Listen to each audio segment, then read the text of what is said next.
go unseen. I got winning on my mind, and I need no limousine because... Hello, everyone. Oh, I actually don't have my Viato tube on. Okay, there we go. But I am here with Vermin. Hold on, let me turn you up. Okay, talk now. Words. I'm saying words. They're delightful. I love words. Casting. Wait, I can't hear you. Damn. Voice super low of Vermin. Let me see.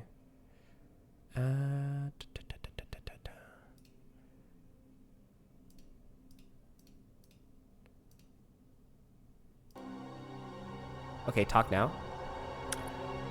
Hello, hello.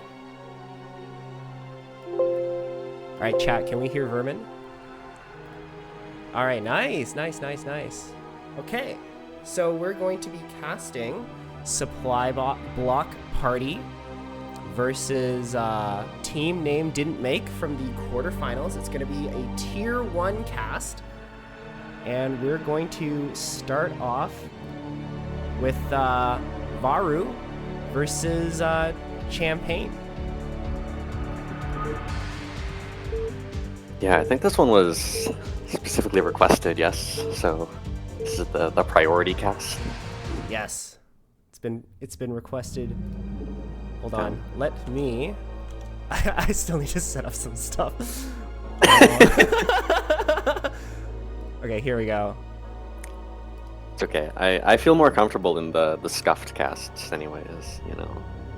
All right, if Starcraft wants to load, please, Starcraft.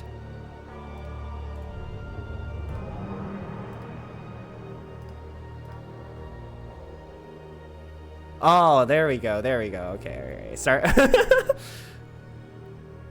It's being a little not cooperative today. I need to edit the scoreboard too. Oh my god. Perfect. All right. Varul, who is a Zerg, is playing for team...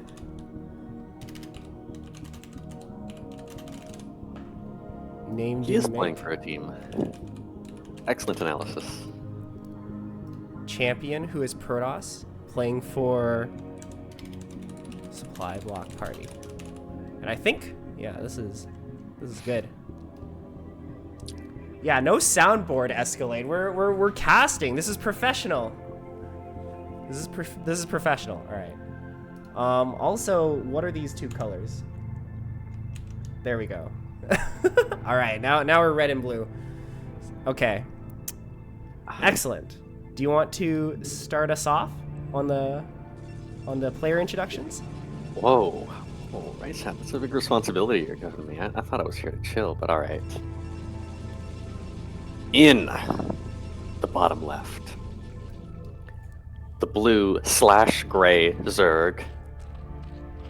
It's Varulvsguden. And spawning on the top right, our Protoss player for Supply Block Party. It is Champian. So what do you know about these two players? Not much. I mean, I've seen them both around. These are not like CPL newcomers by any means. I know Varulvsguden a little bit. He's a cool guy. Mm-hmm. Definitely, you know. Yeah, he's a pretty chill guy. I've got my Zerg bias, and you know, I kind of know. So. Okay, so you're cheering for the Zerg? Always, but you know, maybe a little more in this game. Yeah, I know Varulvsguden. Fuck, not Varulvsguden. Am I allowed to swear on the cast, official CPL cast? I am, right? Yeah, I've seen him play a lot in UPL. He's one of the stronger players there. There was one week where he famously all-killed everyone, and apparently he rewatches that highlight stream a lot. I mean, I would too. I know. I also went on an all kill streak in UPL once, but they didn't save that highlight, so I can't watch that anymore. Brutal. Just need to all kill again. Yeah, it's that easy, right? Yeah. This probe is being so annoying, by the way. There's like 2 drones here, and he can't get the hatchery down. Oh my god. Yeah, how sometimes long? this is actually harder to micro with 2 drones.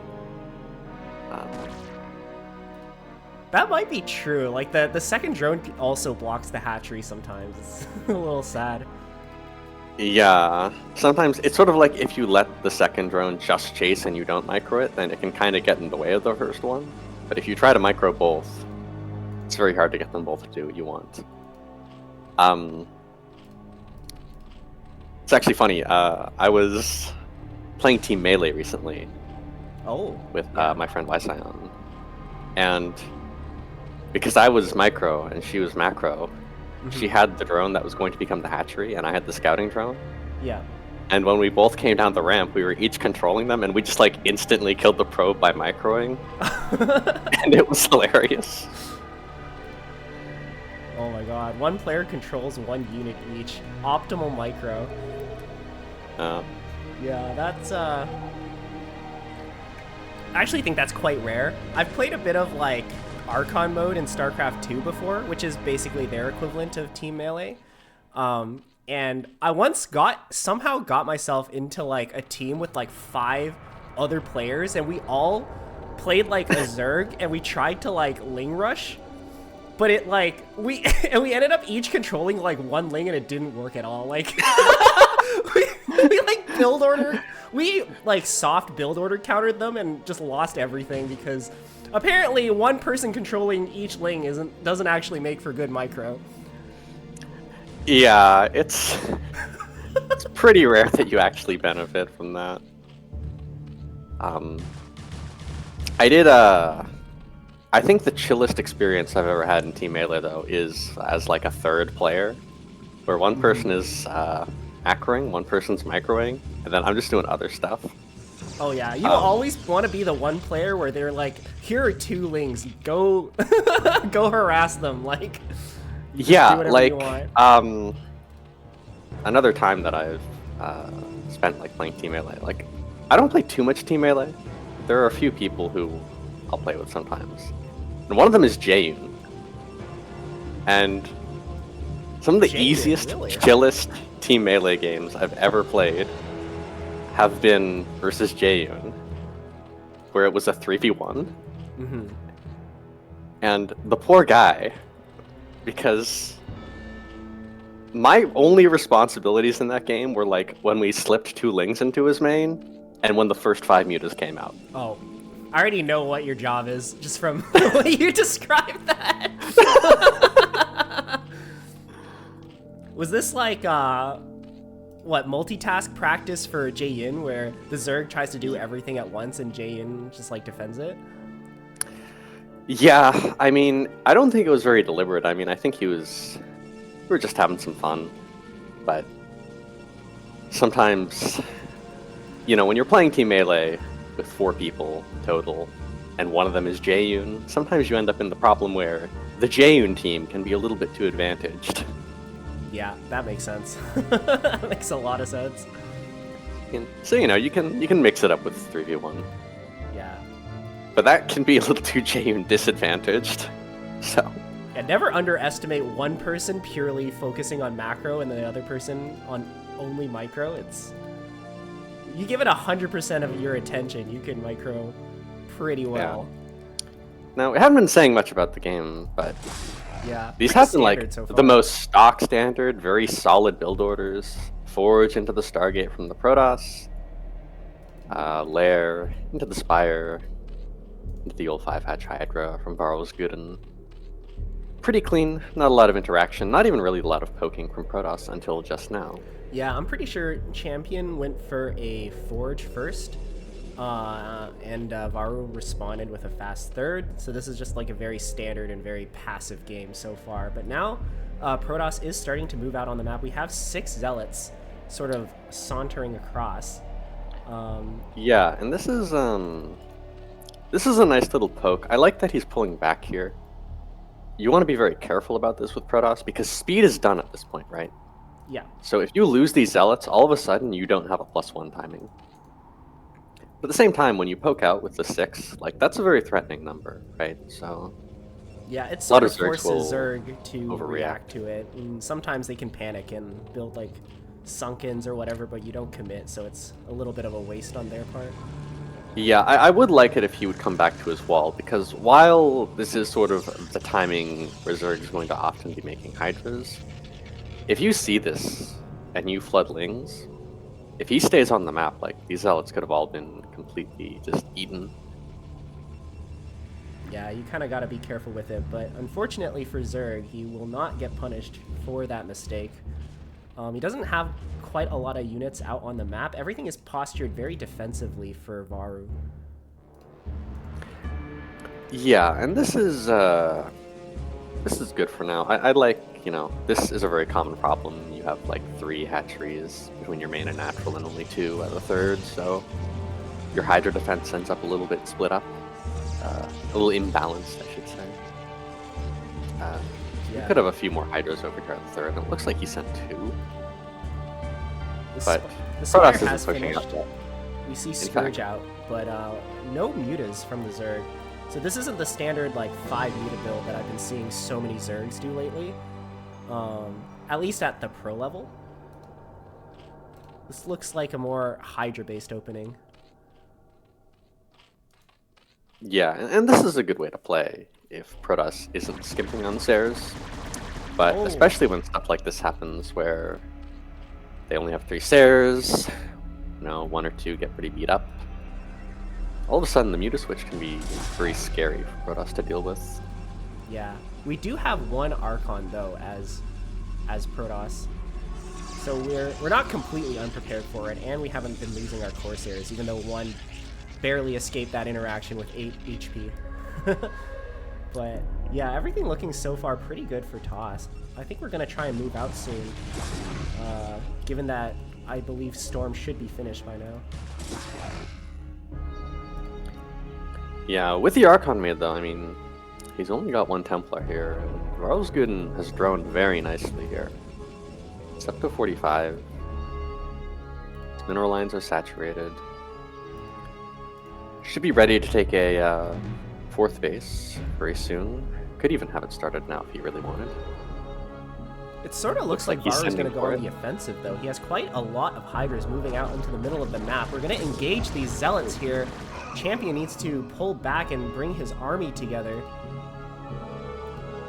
They're quite a bit split up right now. The Zerg army is like driving a wedge between the Protoss's 2 sides.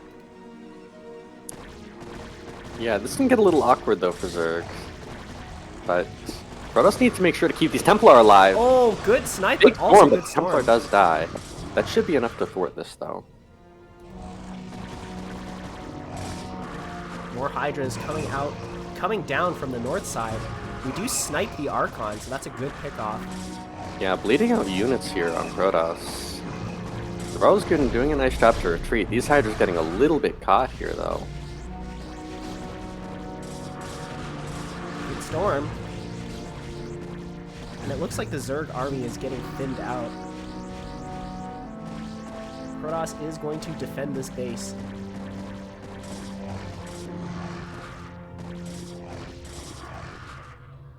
But Zerg taking their own 4th behind this.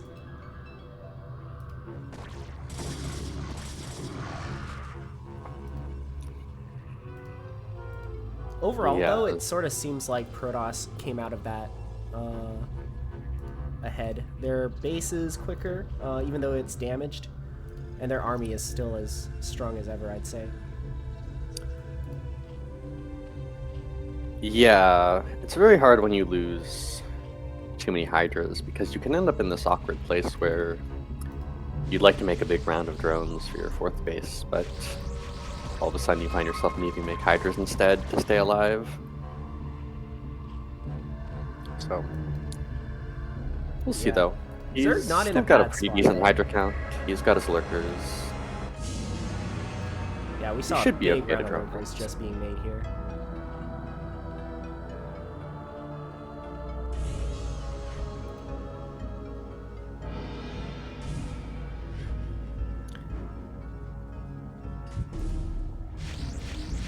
These Corsairs, by the way, are being super annoying. Just sniping Overlords here and there. Yeah, this is interesting. I feel like normally the Protoss players who are better about keeping their Sairs alive and being active with them tend to make a ton of Corsairs and even overmake Corsairs. But Champion here, he's been very good with his very small number. Yeah, he's only made 4, and he's played with them pretty conservatively. He has supply blocked Varu at one point, but he's not being like super aggressive with them. And he's only lost 1 so far. Basically, he's playing Protoss. It sort of feels like he's playing it properly rather than what a lot of players like to do, which is just take your units and have fun with them. You know? Like, I mean, I personally find it very tempting whenever I make like a couple vultures to just like spend 50 seconds trying to micro them, when what I should actually be doing is like just using them to scout while I macro or something. Yeah, it's always fun to just try to go ham with your units, but this is good, you know. Yeah, this is just good, solid move out with the army. Varulvsguden doesn't know what angles this is coming from, though, so he can just leave most of his lurkers here. Yeah. I like to get set up a little bit further back here, because this is pretty close. Protoss can hit you from the high ground. Yeah. It's a little awkward. We sort of already see it happening here, where the Templar are kind of storming from outside of vision. And it's making for a really good start to the fight for the Protoss, although these Zealots are a little bit unresponsive. Yeah, nice snipes. Not a very big goon count here, which makes leading with those Templar very dangerous. Varulvsguden was very quick on the draw there to find a couple snipes, and it was a very large number of Hydras he moved in. They could have gotten stormed and could have gone a bit poorly, but not only did he not get stormed, I mean, he got like what, 3-4 Templar there? Yeah, that was good. That's huge for Varu. And Champion's army is a little bit, it's a little bit glass cannon-y, I guess, without the goons. That's kind of what it feels like. But a huge storm just came down on the Hydras. Regardless, though, Varu seems to be winning this engagement. He's moving forward with the lurkers and just kind of pushing this army back slowly.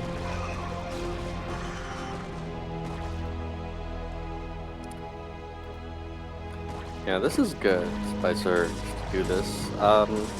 We'll see if Protoss can kind of hold this high ground, though. He's not really sitting his army by the ledge, though, so he may need to retreat even further into his natural. He only has 2 storms with this army. Varu's army is actually massive. You need to burrow, though. Yeah, the lurkers actually need to do something. Yeah. Okay, this would be a great place to set up Zerg. But again, the rally, the reinforcements. You need to quickly reset your rallies by just clicking all your hatcheries. Oh, a bit of a flank here was attempted from the Zerg. It is going to get a Templar and some goons, but I think overall, I don't know if that was the play there.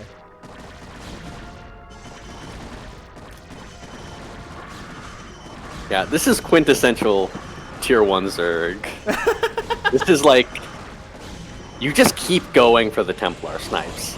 And sometimes you get the 6 snipes where you get them, and sometimes you lose a control group of Hydras.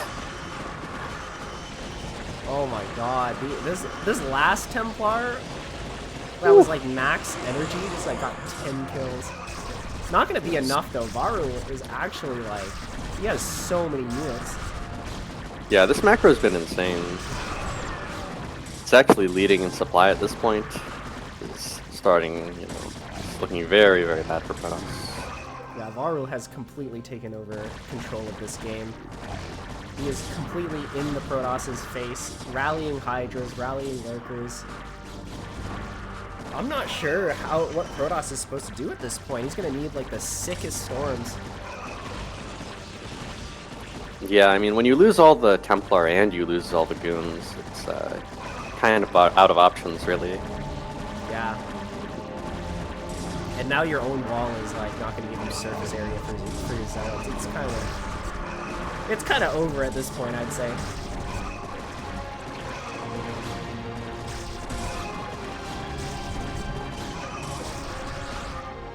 GG. And that is game number 1.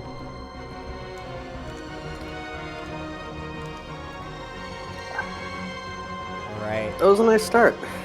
Solid from both players. Very macro focused. Yeah, I think that was a pretty good demonstration of each player's capabilities. Now we're going to go on to game number 2. Let me just edit the score right here. Yeah, Hydra Man too strong, Hydra Man too strong.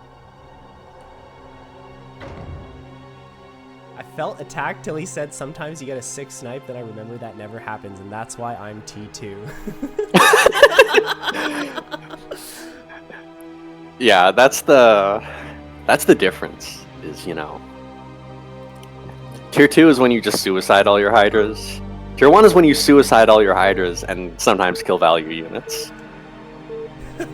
Exactly. The quintessential. And Tier 0 is when you do the exact same thing, but you think you're good. Alright. Spawning on the top right of Deja Vu. So I actually got... Oh, I forgot about that. Okay, it's fine. Spawning on the top right of Deja Vu, we have our Zerg player up 1-0. It is Varulvsguden. Is that how you pronounce his name? Varulvsguden? I'm sorry, RiceHat. I left you out to dry. I'll say Varulvsguden from now on. I think I say it right. I mean, I don't know if I say it right. I don't know if you said it right either. Esk says just say Varulvsguden. But yeah, top right we've got Varulvsguden, and in the bottom right, the red Protoss. It's Champion. All right. By the way, sorry chat. The sound alerts are in fact turned off because we are a professional cast. This is professional CPL casting. 100%. No distractions allowed.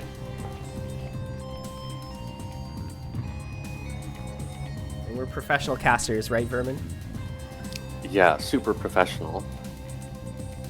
We say where the players spawn and their names, and we pronounce their names right. Yeah. Champian and Varulvsguden. Varulvsguden, as Esk likes to say. Damn. Esk is a savage, man. He kind of is. He just, like, every single time he talks, it's, like, 50% of the time, it's ripping on Aaron. I love Escalade. Alright, looks like we are double scouting as Protoss. Is this standard in this matchup, to send 2 Protoss? Yeah, so when you open Forge Expand, usually you'll send off of the pylon, and if you don't get the scout, you'll send again off of the Forge. Because you need to be able to make your cannons in time.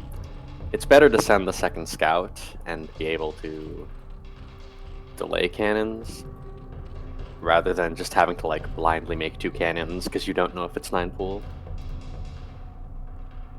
Yeah, that makes sense. The 9 pool is very scary, but you don't want to just make 2 cannons blindly because that's literally 300 minerals. It'll delay your Nexus by so much.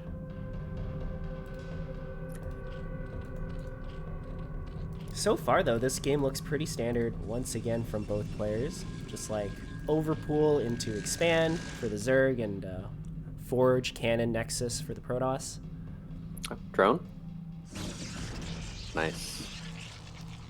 Yeah, it gets the drone out. Look at that.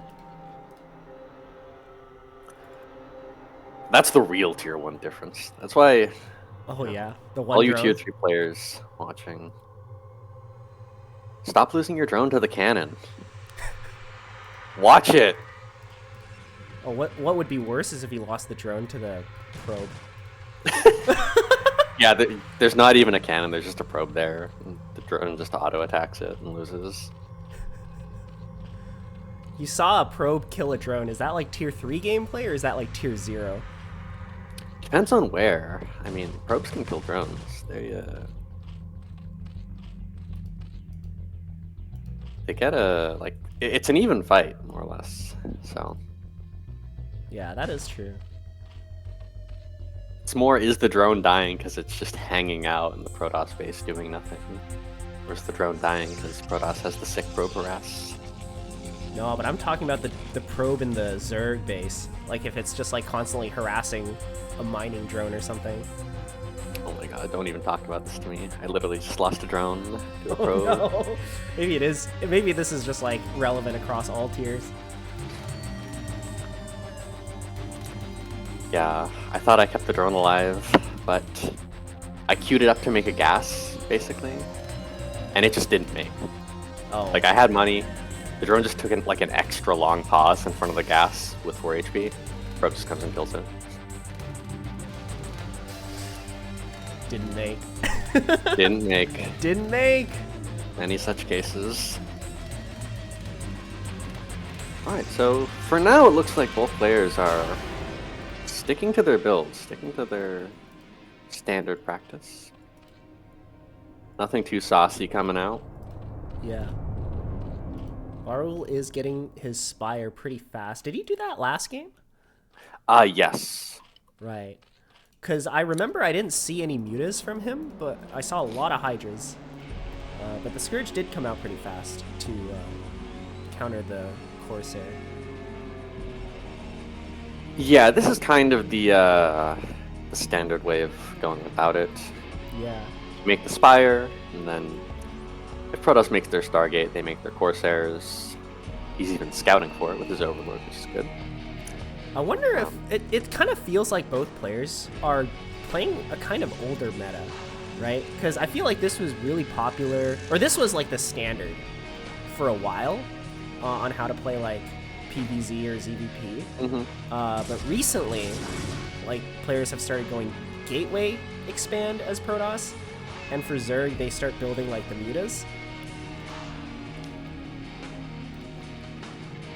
Excuse me. Yeah, this is definitely... This used to be like every single game of ZVP. Now, you'll still see Protoss mixing in the Forge at the top level, just to sort of have some play versus Hatch first. And you will still see Zergs go like this, where... And Protoss committing the Zealots this time around. Varulvsguden fighting right away with the Lings. You can be a bit more patient here, but this should clean up the Zealots nicely. I do kind of like this move for Protoss, though, just because, like, it's a bit of a switch up from the last game. I do kind of feel like last game we just, as Protoss, we just kind of let Varu do his thing, and his thing is he makes a million Hydras and you just can't deal with it. So I do kind of like that we're going out onto the map and we're trying to make something happen. Yeah, the loss of 4 Zealots can be a little unfortunate for your timing, but can work. And Varulvsguden is mixing this up as well, though, with a Muta opener this time around. Oh, now he's getting the 5 Muta like all the pros do nowadays, right? Well, yeah, his Nat cast is a little bit late. Normally you'd delay your Den and Evo a bit more with this, but looks like he just wants to make the Mutas and then very quickly transition to the Hydras. Maybe there's an overreaction from Protoss. It does seem like there are only 4 Mutas. Maybe that was the direct result of the gas being a little bit late. Yeah, 5 is kind of the magic number to one-shot the probes, but...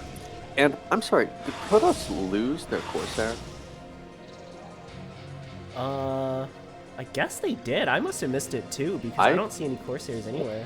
What could it have died to, though? I would guess Scourge. Just in a corner? Oh, yeah. I guess it was just auto-attacking at the 3rd. Yeah, Protoss now has +1. These 5 Zealots just cleaned up a whole bunch of Lings out in the middle of the map. Unfortunately, might miss an opportunity here because he wasn't fast enough with the draw. 2 Zealots are splitting off into the 3rd base, but unfortunately there are already Lings here to deal with this. We're going to see how many drones he's able to kill. 1? Only 1. Yeah, even with the +1, large number of Lings will still gobble up those Zealots. And Varulvsguden is actually committing to these Mutas. And that's good, because Champion is not powering Corsairs. He's relying on the Archon to deal with this. But we'll see how Archon the is micro scary, though. Oh, 2 shots and already, like, these mutas are badly, badly hurt. Oh my god, we're gonna go in again! That's crazy! Nice snipe. Big hit on the mutas, though. Yeah, these mutas are very, very low. But they can still get damage done. Yeah, and ooh, even Templar waltzing out here. Can we snipe We'll see these? if Varulvsguden snipes these before they can morph into an Archon. Oh, not quite. Ooh. That was good micro from the Protoss. Yeah, Varulvsguden, though, again, he did go for the very quick Hydra transition. So, even though the mutas maybe didn't get a ton done, he's still sniping some Templar, got another one with his 2 mutas. And he's got his Hydra count. But this can get a little tricky. You don't want to get caught powering units here while you still have it fully saturated as Zerg. That being said, this can still be dangerous for Protoss. It's very easy to just throw away all your Zealots into Hydra and Sunken, and then all of a sudden, the counterpunch just kills you.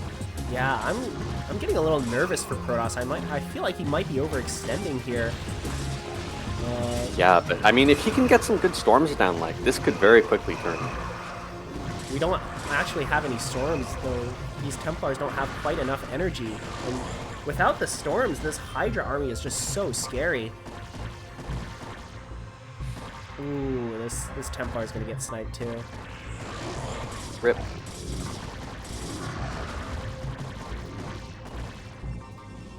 I feel like Yeah, and Varulvsguden is just going all in here. Yeah. I'd maybe call this semi all in. But I mean, at this point, once you've picked off the Templar, killed a bunch of Zealots, this is very, very tough for Protoss. Yeah, He right actually now needs he's to just throw down camp pumping here to Hydras. No 4th base on the way. You're definitely right about that. Yeah, I mean, he's gotten up to 6 hatcheries, but it's very hard to sustain production on only 34 drones.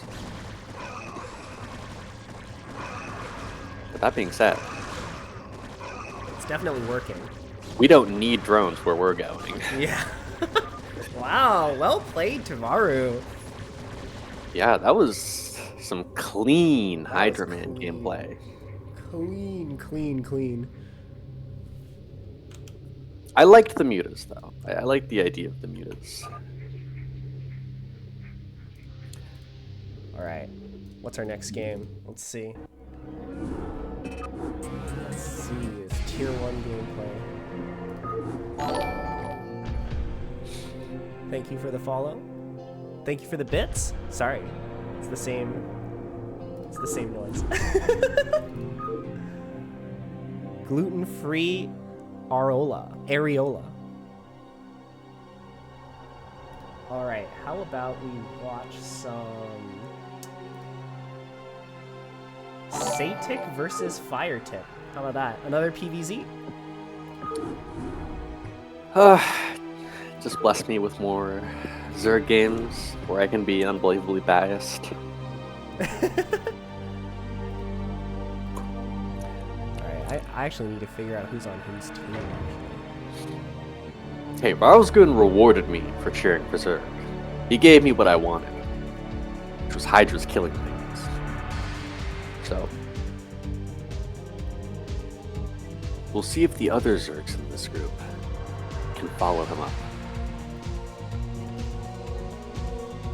Alright, let me set it up real quick.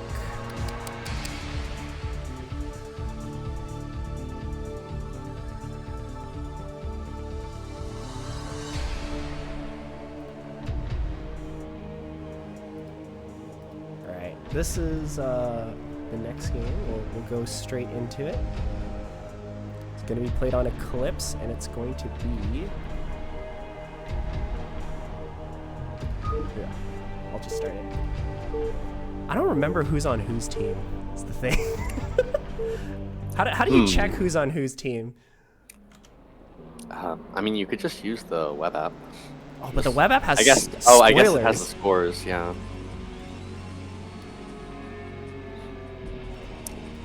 I mean, Firetip is supply block party. Okay.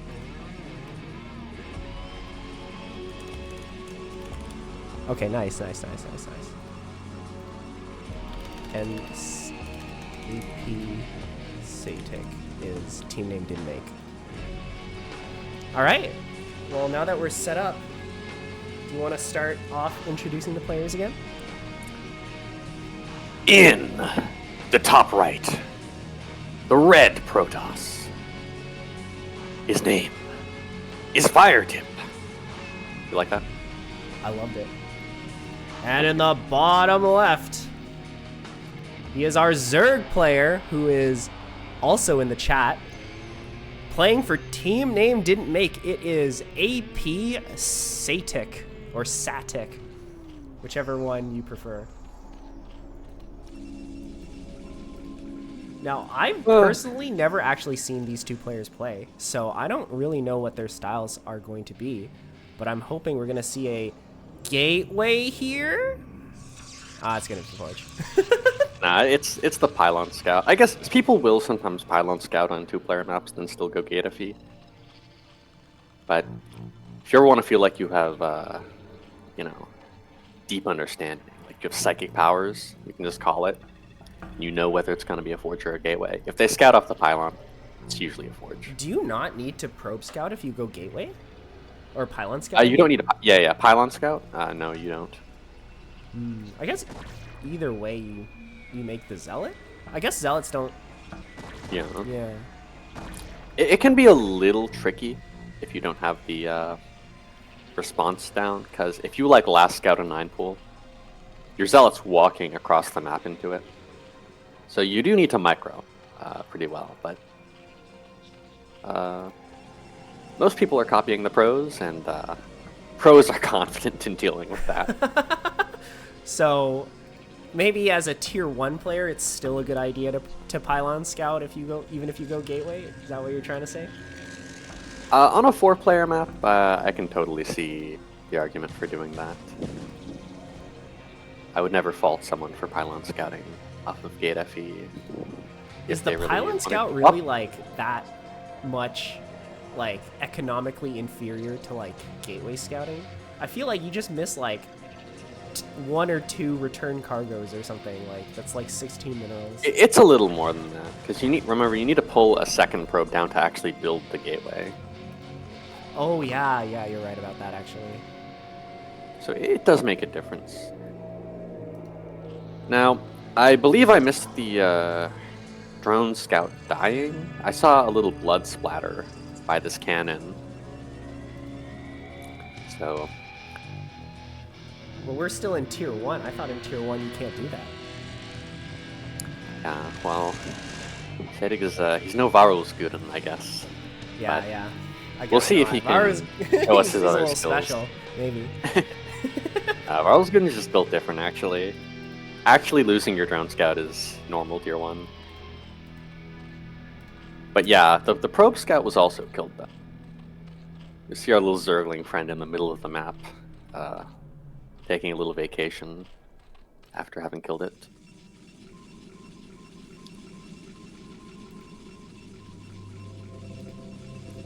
Alright, we got our Cyber Core coming up. Yes, and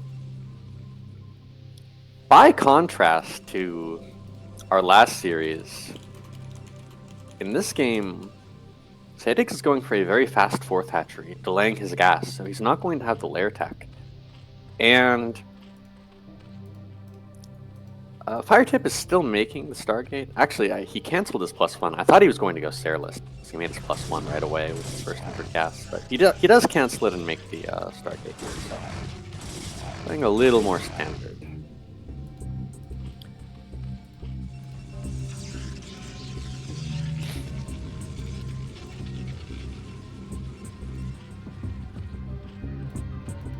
The 2 Zealots are moving across the map. We're going to force a lot of lanes, probably. And a fast Hydroden from Satik is now in the process of being built. So Yeah, you need this earlier to deal with the Corsairs if you're not going Spire. oh, it is late then. No. You just need this earlier, like relative to a normal game. Oh, I see what you mean. 2 drones already go down. Yeah, 2 drones focus down. This is good for Protoss. Forced a lot Yeah, of very things. good damage from Protoss. We scouted All the links the forced. den Only 2 zealots used. and 2 drones. Adding on his cannons to be safe from the Hydra pressure. These are a little bit early, but better safe than sorry. So as Zerg, if you go for the den instead of the Spire, does that sort of force you into a situation where you have to try to, you know, do pressure or get damage done with Hydras? Or is it just sort of another way you can play it like pretty standard? Yeah, you can play very solidly, especially if you're doing it the way that Sadik did here, where he delays the gas and he gets this very fast 4th hatchery. This is a very good, sort of simple way of playing. You want to be very economical. It can be a little hard to play without the tech, but if you're comfortable using the slow lings and not having the Spire, then it's perfectly fine.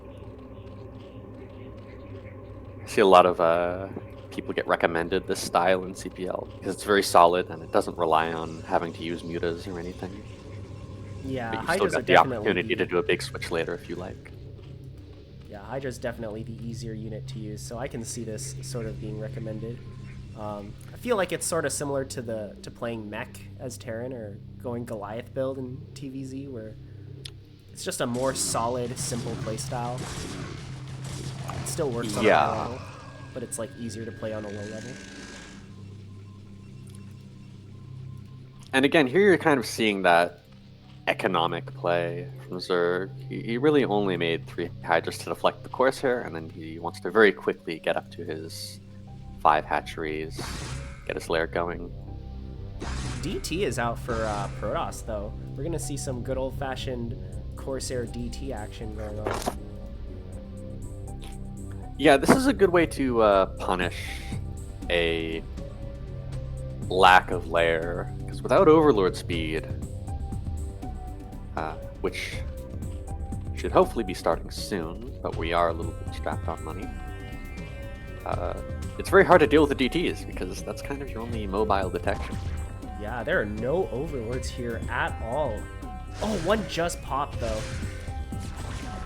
And a Spore colony as well. Ooh, nice micro on the drones. Keeps Yeah. it to 2 losses. That could have easily been a disaster. But yeah, good reaction from Sadik. Yeah, and that was definitely on purpose, that he saw the DT and then immediately makes an Overlord from his 3rd base. Oh no. 'Cause you notice he was keeping all the OVs at his natural here, and only making from his natural. But there does come a point where DTs can be out and you need to actually have detection over here. So It does seem like Overlord speed did finish. So getting mobile detection with your army shouldn't be a problem for our Zerg player. We see the Protoss moving out with +1 and speed as well as a DT. yeah, not a huge zealot count, but he's rallying Templar to follow up with this, and this can be tricky for Zerg, especially with a very low Hydra count at the 3rd. He's got to reinforce this quickly. This is some very interesting pressure coming out of Protoss. You see the DT going straight for the mineral line. Only 1 drone killed so far, and these Hydras should clean up this army. Yeah, Oh, we got the Templar Templar. rallying over though. Big storm. Oh, huge! But I don't know if getting these 2 Templars sniped at this point in the game is worth it. Oh, it's It so is if worth you it kill for the hatchery, 3rd though. base. Yeah, if you kill the hatchery, that's 1,000,000% worth it. Yeah, it can be a bit of a risky play to send the Templar naked like that, but it's very tough for Zerg to deal with. They need to snipe the Templar without losing too much, and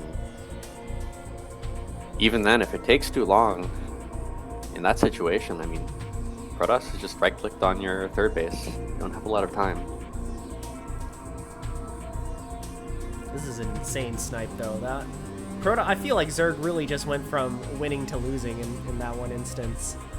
I wasn't sure if that attack was really going to work because of all the Hydras that we had, but it turned out to be pretty good for Protoss.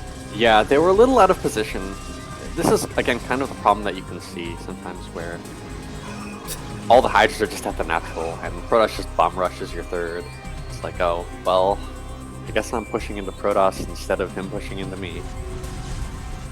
3 lurkers do get burrowed, but they're all burrowed at around the same area. They could be susceptible to only 2 storms killing all of them. We have to be careful as Zerg, because if the lurkers all die, this push is basically bust. Oh, good bait.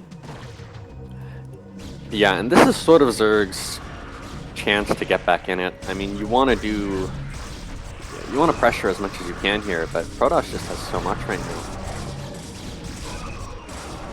Yeah, unfortunately, the Zerg is forced to pull back at this point as well.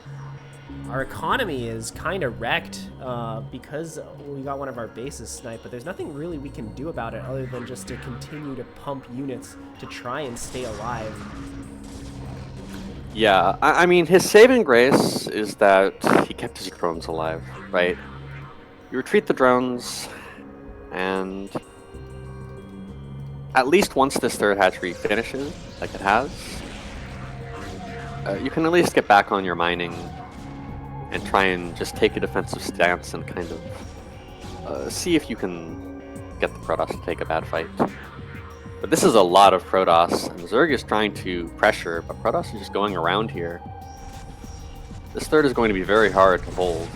Yeah, especially since we are not set up at all to defend this.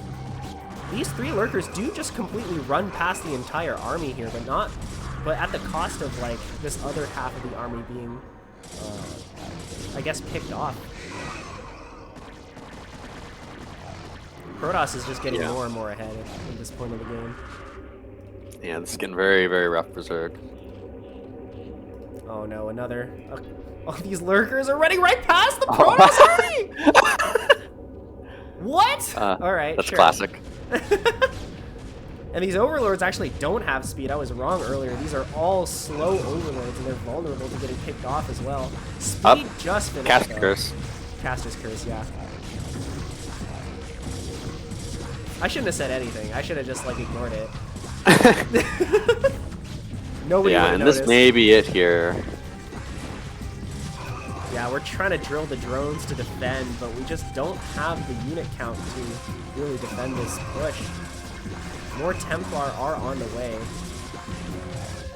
This is the end. Ooh, storm the drones! Oh! Beautiful. As much as I have my Zerg bias, I mean, gotta appreciate a good storm.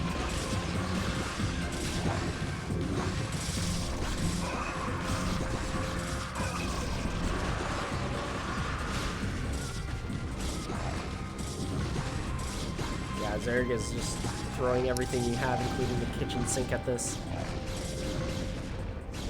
But it is not going to be enough.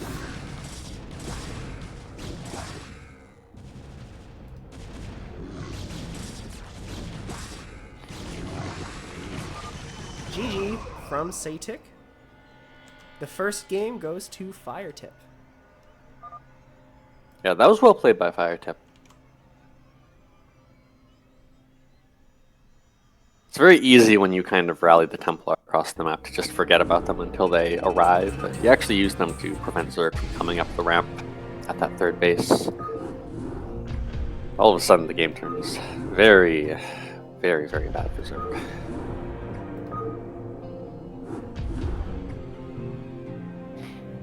Alright, game number 2 will be played on Deja Vu.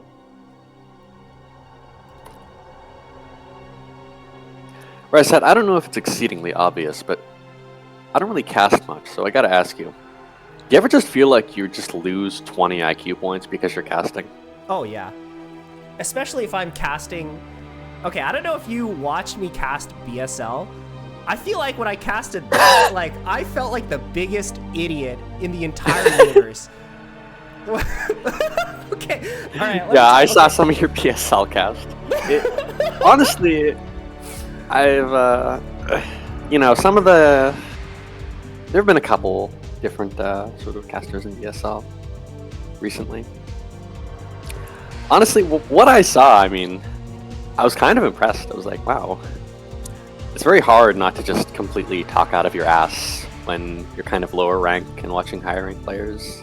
Yeah, I definitely did. There was like, okay, the last cast especially, I felt kind of out of place. I think I was like, my co-caster, or I would say something, right? I'd be like, oh, this looks like a bad position for Zerg to be in. And my co-caster would be like, no, it's not. And I'm like, oh, okay, yeah, no, you're right. you're the better player. Yeah, I don't really know what I'm talking about. Like, oh my God. That happened like multiple times in a row too. I was like, oh my God, never let me cast BSL ever again. But Zero seemed to like me, so, you know. Yeah, I mean, it's, it can be an opportunity, right? To kind of have a more experienced player explain something, you know?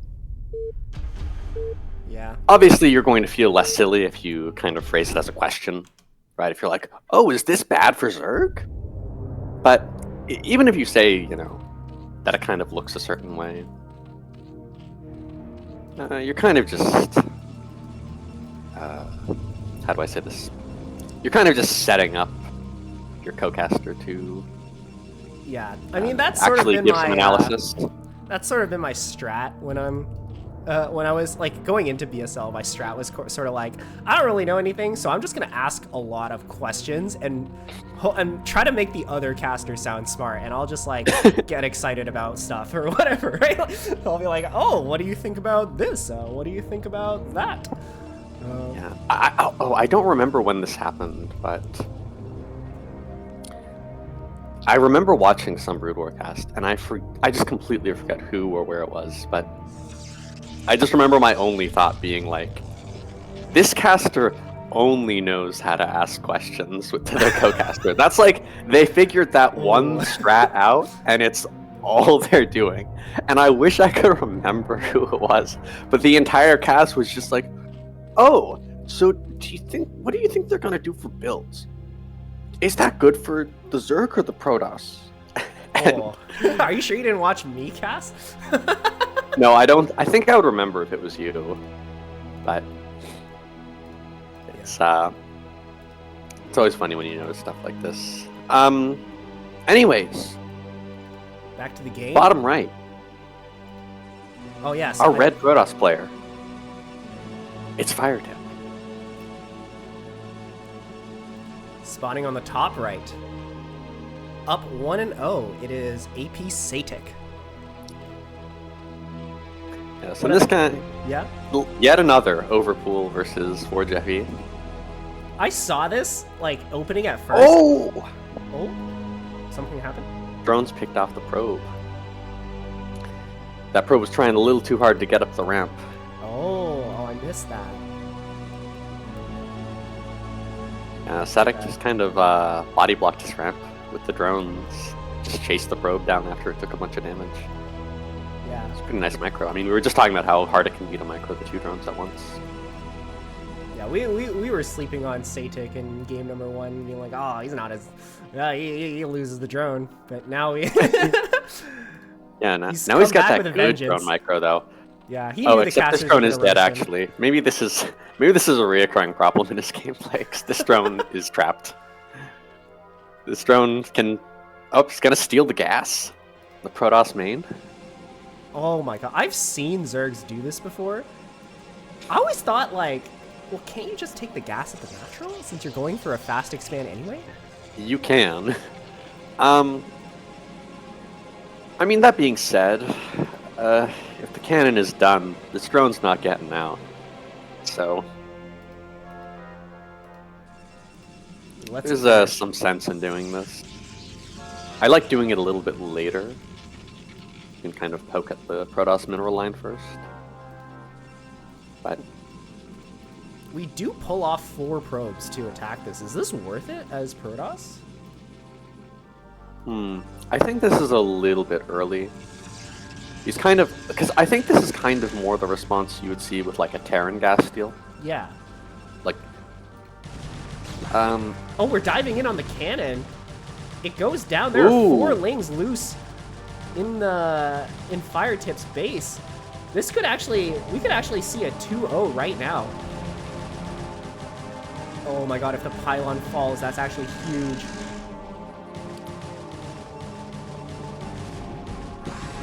Yeah, this was good. I mean, Satik killed the first probe very easily. So he just made 6 lings off of his overpool and went for the pressure. And 1 cannon is not going to protect you against 6 lings if your wall is wide open. We've got another 6 lings rallying in. It looks like, ooh, Satik is just making more. Oh my god, he's gonna jump. He wants to finish this. The zealots are out though. Yeah, we've got to dance around here a bit with these lings. Buy some time. This pressure has just been insane for the Zerg. I feel like if I was Protoss, I'd already be tilted. I feel like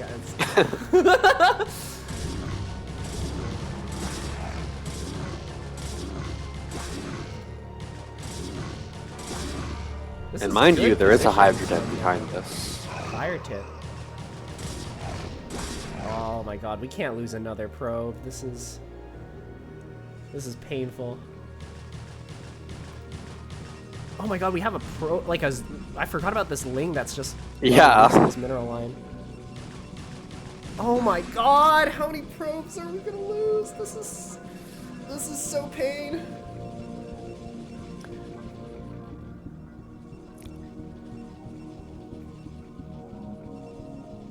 Meanwhile, they're making Hydras for the follow-up, and this cannon does hug the wall. Hydras can hit this without range.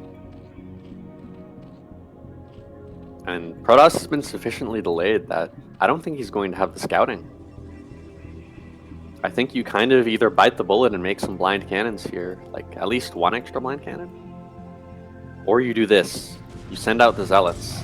But this is very risky. I mean, these lings could just run past your zealots and get the cannon. I think Firetip kind of recognizes that, but right before the Hydras arrive. I don't think he saw that. Yeah, still only 1 cannon. This might be lights out. Yeah, I'm not sure if Protoss can really defend this. Oh, he adds on 2 cannons, but cannons take a very long time to make. Yeah, and with these Hydras coming in, like, these Zealots aren't going to be enough to defend this. I think we're going to go on to a game number 3. Yep, GG call. GG. That like, ties it up by punishing the dead probe. I also might have said in the beginning that Satik was leading 1-0. Yeah. I didn't realize until like 5 minutes in, and I looked at the chat, and they're like, Firetip leads 1-0. I was like, yeah, thanks for pointing that out. I already said that, and I was like, wait a second. I don't think I actually said that.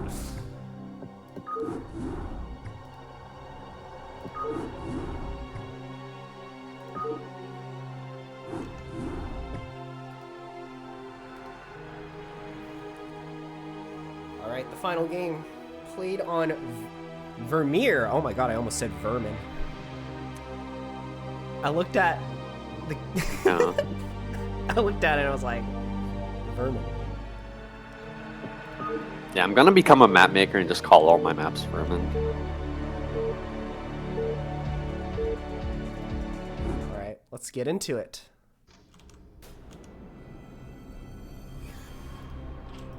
Alright. Spawning on the top left, who was not leading 1-0 that last game, but now ties up the series 1-1. It is our Zerg player, Satik. And in the top right, the red Protoss, Firetip. Did I say top left or did I say bottom left? RiceHat, there's no thoughts going on in my brain right now. Okay. Alright, let's get into it. 'Cause I think this is a little bit early. He's kind of... Because I think this is kind of more the response you would see with like a Terran gas steal. Like, I don't think he's going to have the scouting. I think you kind of either bite the bullet and make some blind cannons here, like at least 1 extra blind cannon, or you do this. You send out the zealots. Okay, that's fair. You Got know the, what? I'm got sure. the casting IQ debuff going on right now. I'm sure the chat and the VOD watchers will let me know which one I actually said, because I say it wrong. Yeah, if RiceHat ever misspeaks, make sure that you point it out. Yeah. Ping me in the Discord too. Don't forget about that. Yeah, don't like comment on the YouTube VOD. Don't say anything in the chat. Go straight to Discord. Go straight to his DMs, dude. Dox him. Write him a letter. Yeah, drop my IP address. Like, Mail him a pipe don't ever bomb. let casters get away with this unprofessionalism. Yeah. First scout here from Firetip. Very nice. Won't be Gonna losing see the probe this overpool. time.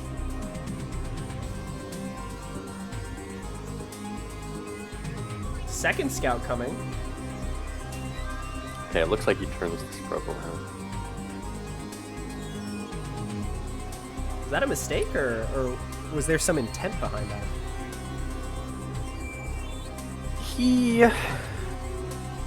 It seems like it was just a misrally. I mean, you don't really miss out on much because he wants this cannon here. So, Once again, we see the two drones fighting to make sure this hatchery goes down. See, if that was two players controlling it, this probe would be dead. yeah, this is a known life hack. If you ever want to win any fight, bring your friends. That's true. It's true for all things in life. Yeah, power of friendship. I was gonna say big number equals better. Oh, yeah, that too.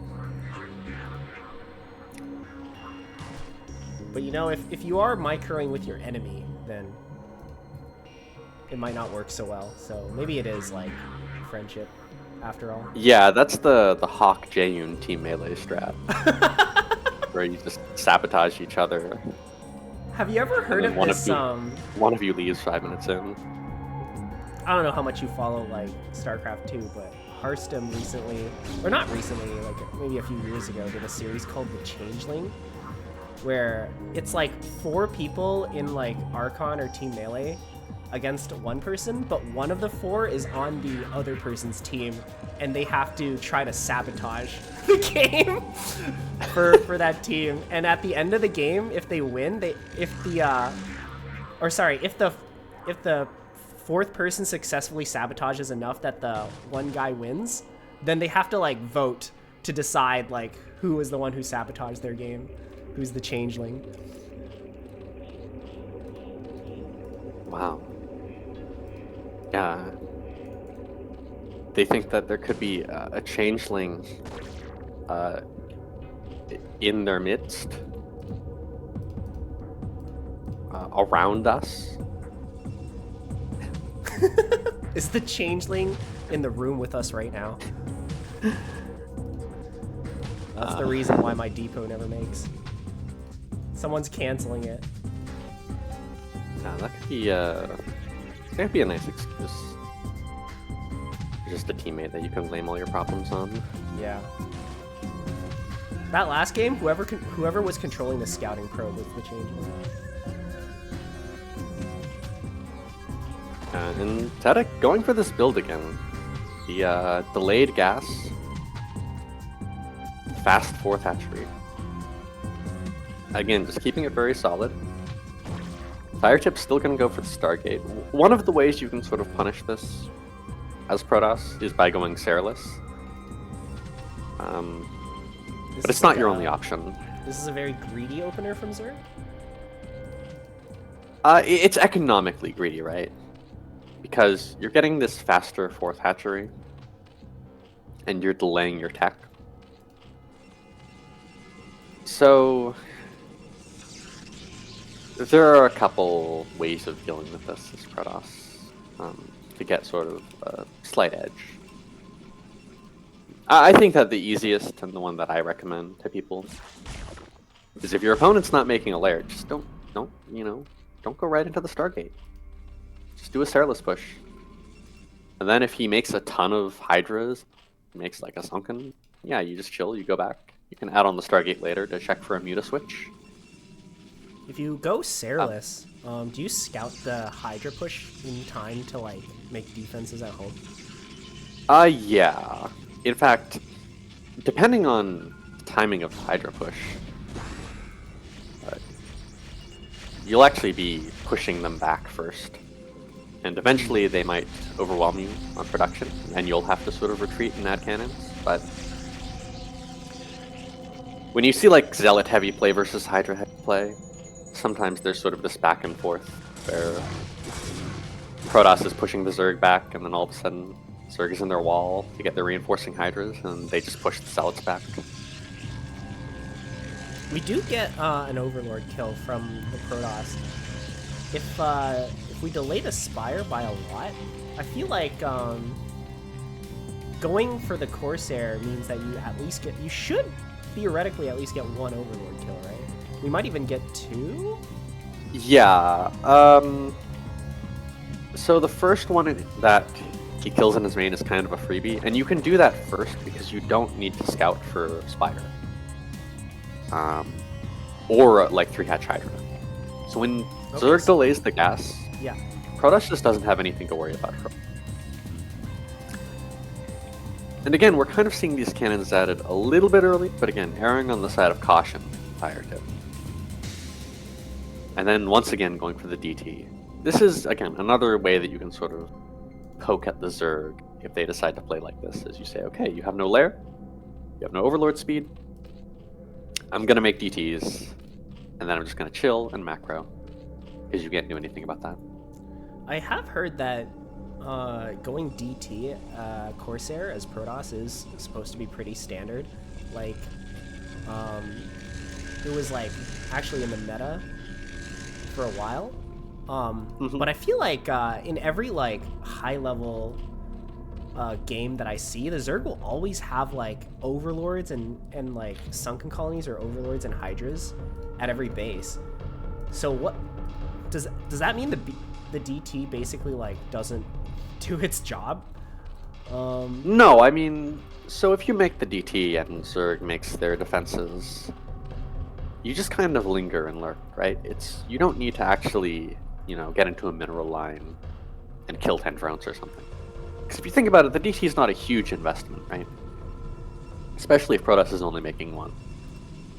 In this case, we're actually seeing a shuttle coming out with a DT loading up inside. So oh, that is interesting. Yeah, we might get a fancy little drop here, which I like. Yeah, I have seen pros do this very successfully. If they go for the the unexpected. A lot of DTs. Zergs, again, it's hard to split up your defenses, and when you're kind of just leaving like Hydra Overlord at like Burrow. Your main and natural, you're kind of limited on what you can do, which means A, Protoss can sort of be greedy, they don't need to add on extra cannons, they can get all their tech up. Sometimes even take an early third. And B, they can also go for plays like this, although I don't think that shuttle went quite into vision. Maybe it did, because that's a fast drone pull. Yeah, either he saw the shuttle or he saw the little squiggles when he was like hovering over the base. But we still get three of the 3 drones on the gas. So this very nice pull by Satik. But again, we're seeing the pain, the slow Overlords. Oh no, he might actually get this hatchery before the Overlords can even spot. Oh no, the DTs are attacking the units. Oh, we need to move them to the other side of the hatchery, please. That's so sad. Dude, I thought that hatchery was a goner. Yeah. Now, this is still, very good damage for the investment, right? Yeah. 2 DTs and a shuttle that survived for 3 drones, a bunch of Hydras and damage on the hatchery, and just overall pressure on the Zerg. Not bad. But yeah. it So is a the little way bit that of a missed Firetip, opportunity. the way that Firetip is kind of choosing to deal with this, delayed layer, delayed spire style is it's another option, and it's kind of the more fun way of dealing with it. It's the DTs. So I respect that he's getting good value in these games, both in the game on Eclipse with that slightly janky but very successful attack on the third base. And that DT drop revalue kind of makes it very, kind of throw the Zerg off a little bit at this point. See, he's just trying to defend, he's spamming Sunkens, but not a lot of units. This fourth base looks so dead, by the way. I don't know. You do have the Spore Colony. In fact, so this is a song that's very tricky as Protoss, is judging when you can just ape into the lurkers. Yeah. A lot of Protoss will just lose the game horribly. But that's definitely a situation where you can probably just snipe this Spore if you're zealous and then kill the 2 lurkers. The Firetip is playing this very solid, very safe. Doesn't want to just throw away his army, which I respect.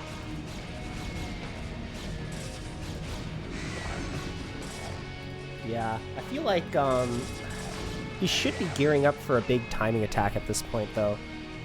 Because he can't just stay on 2 base forever if the Zerg is already like getting his 4th base up and running. Yeah. Even if we take the 3rd base now, it feels very late. This is not too late. Protoss 3rd. You can definitely get away with taking it earlier under these circumstances, though. I wouldn't have even minded like a very greedy 3rd base. Yeah, in this kind of, in ZVP though, the Zerg typically stays 1 base ahead, right?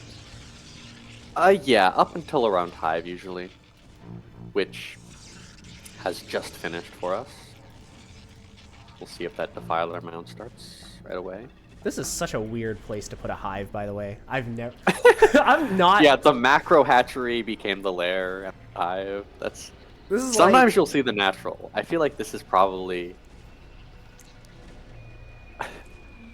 one of the rarer hatcheries to use. But Well, I think it's a first for me. This looks so weird to me. I don't know about you. Like, something just feels off here. This looks like a campaign map at this point.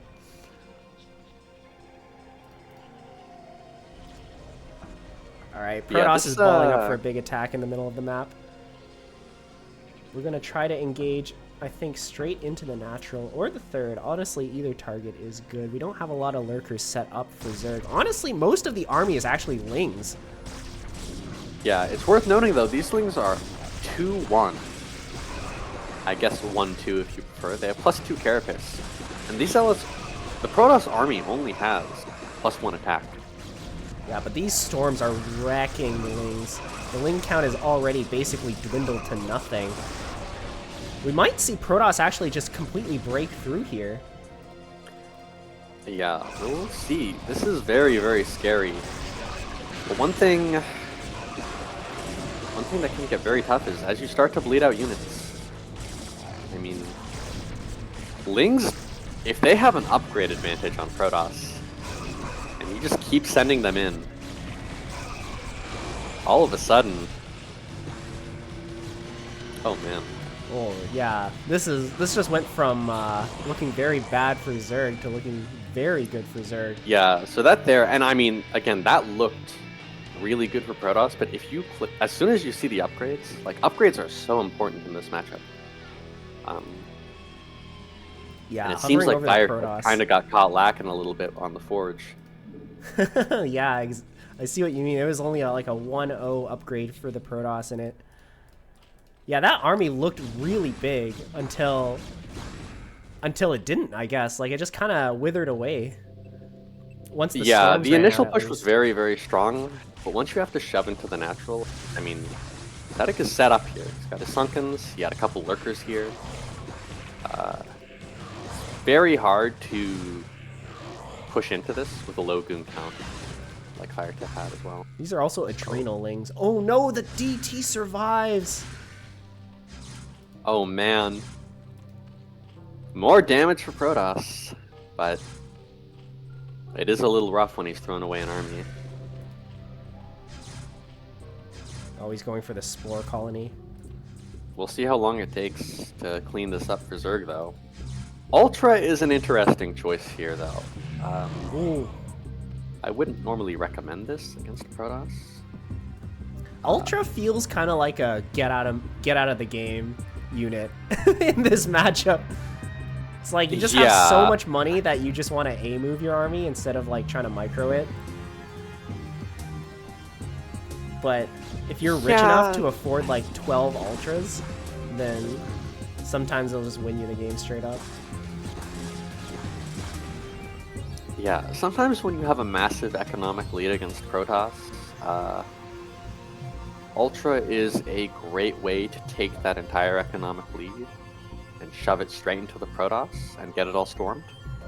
But you know, it can work. I mean, especially in a game like this where we've got the upgrade advantage on Zerg. I mean, yeah, these Ultras, they have their +3 carapace, they have their chitinous plating, +2 attack is done. I mean, well, we'll see if and this without works. a big army with Protoss, If the army's big enough, we just win the game, and if it's not, then we just wasted like 3,000 gas. yeah. It kind of looks like this is not so good for Zerg. Yeah, I mean, you see, even with an upgraded advantage and a supply lead against Protoss, Ultra's not always the strongest unit against the Archons, Dragoons, and the High Templar. I do occasionally like Ultra for when you're very, very rich and you need to sort of break a turtled position, because they can sort of absorb cannon shots. But even then, it's usually not optimal. But We have to be careful not Zerg to is kind of an overextend. infinite money mode. I mean, Protoss hasn't secured a 4th base. A Mind out of the main.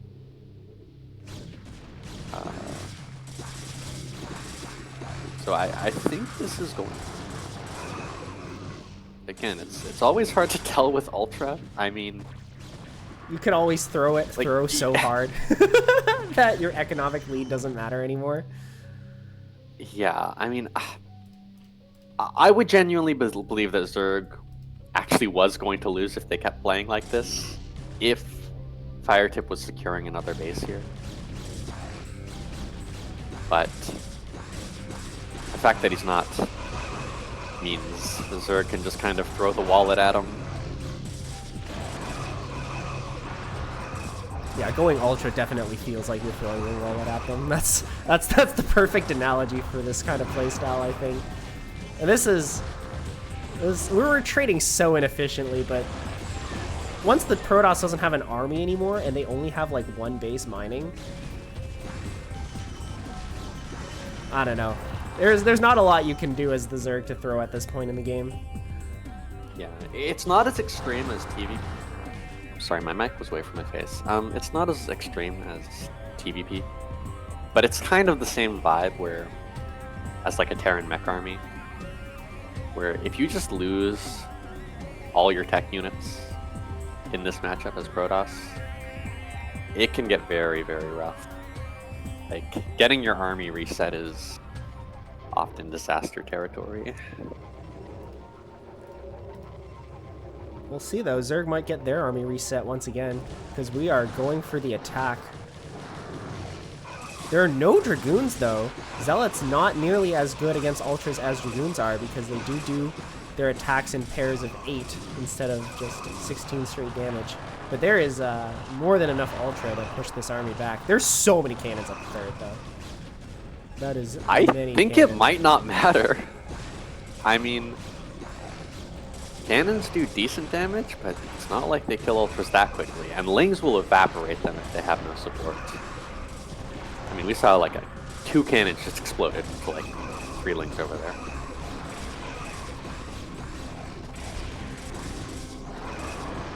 I mean,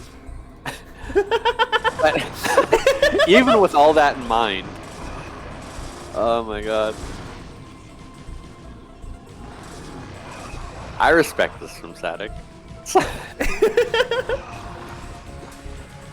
The Ultra, it's so goofy, but Someone in the chat was calling this crazy Zerg. Nah, crazy Zerg would be if he skipped Hydra. No Hydra, straight into Ultra Lane. Honestly, he did kind of do that, though. He did not build Yeah, I mean, he many didn't get any Hydra upgrades. I thought he was actually behind on his upgrades because he was only on one eco for a while. But all of a sudden, I looked and his lings were like +2 carapace. GG called. 2-1 for Satik, closing it out with the crazy Zerg ZVP game. Very nicely done.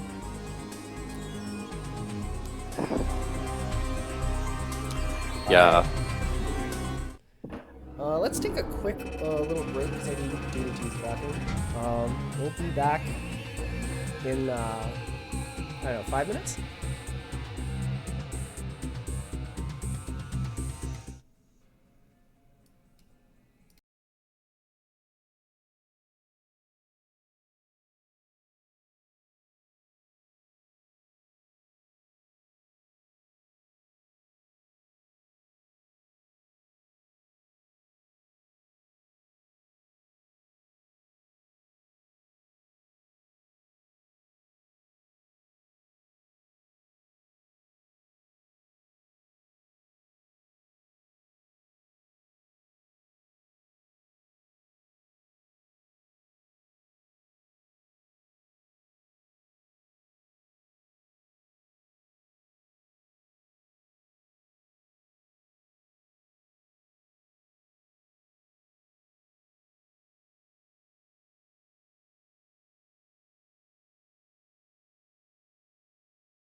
We're back, everybody.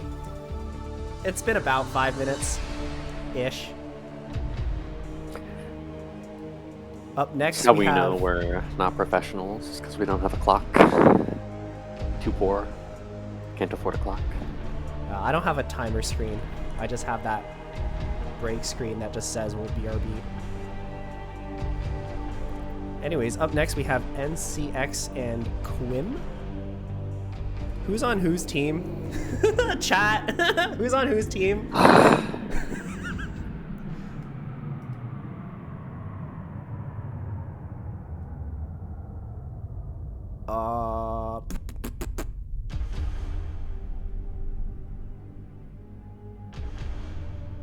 Thank you, McRibbed. Nice. NCX is Supply Block Clarky. And Quim is name didn't make.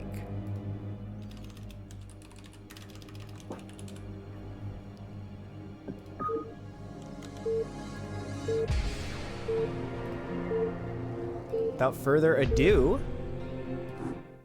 let's get into it. Spawning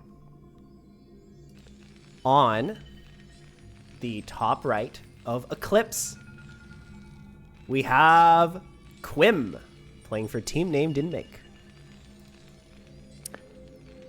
And our bottom left Zerg, it's NCX.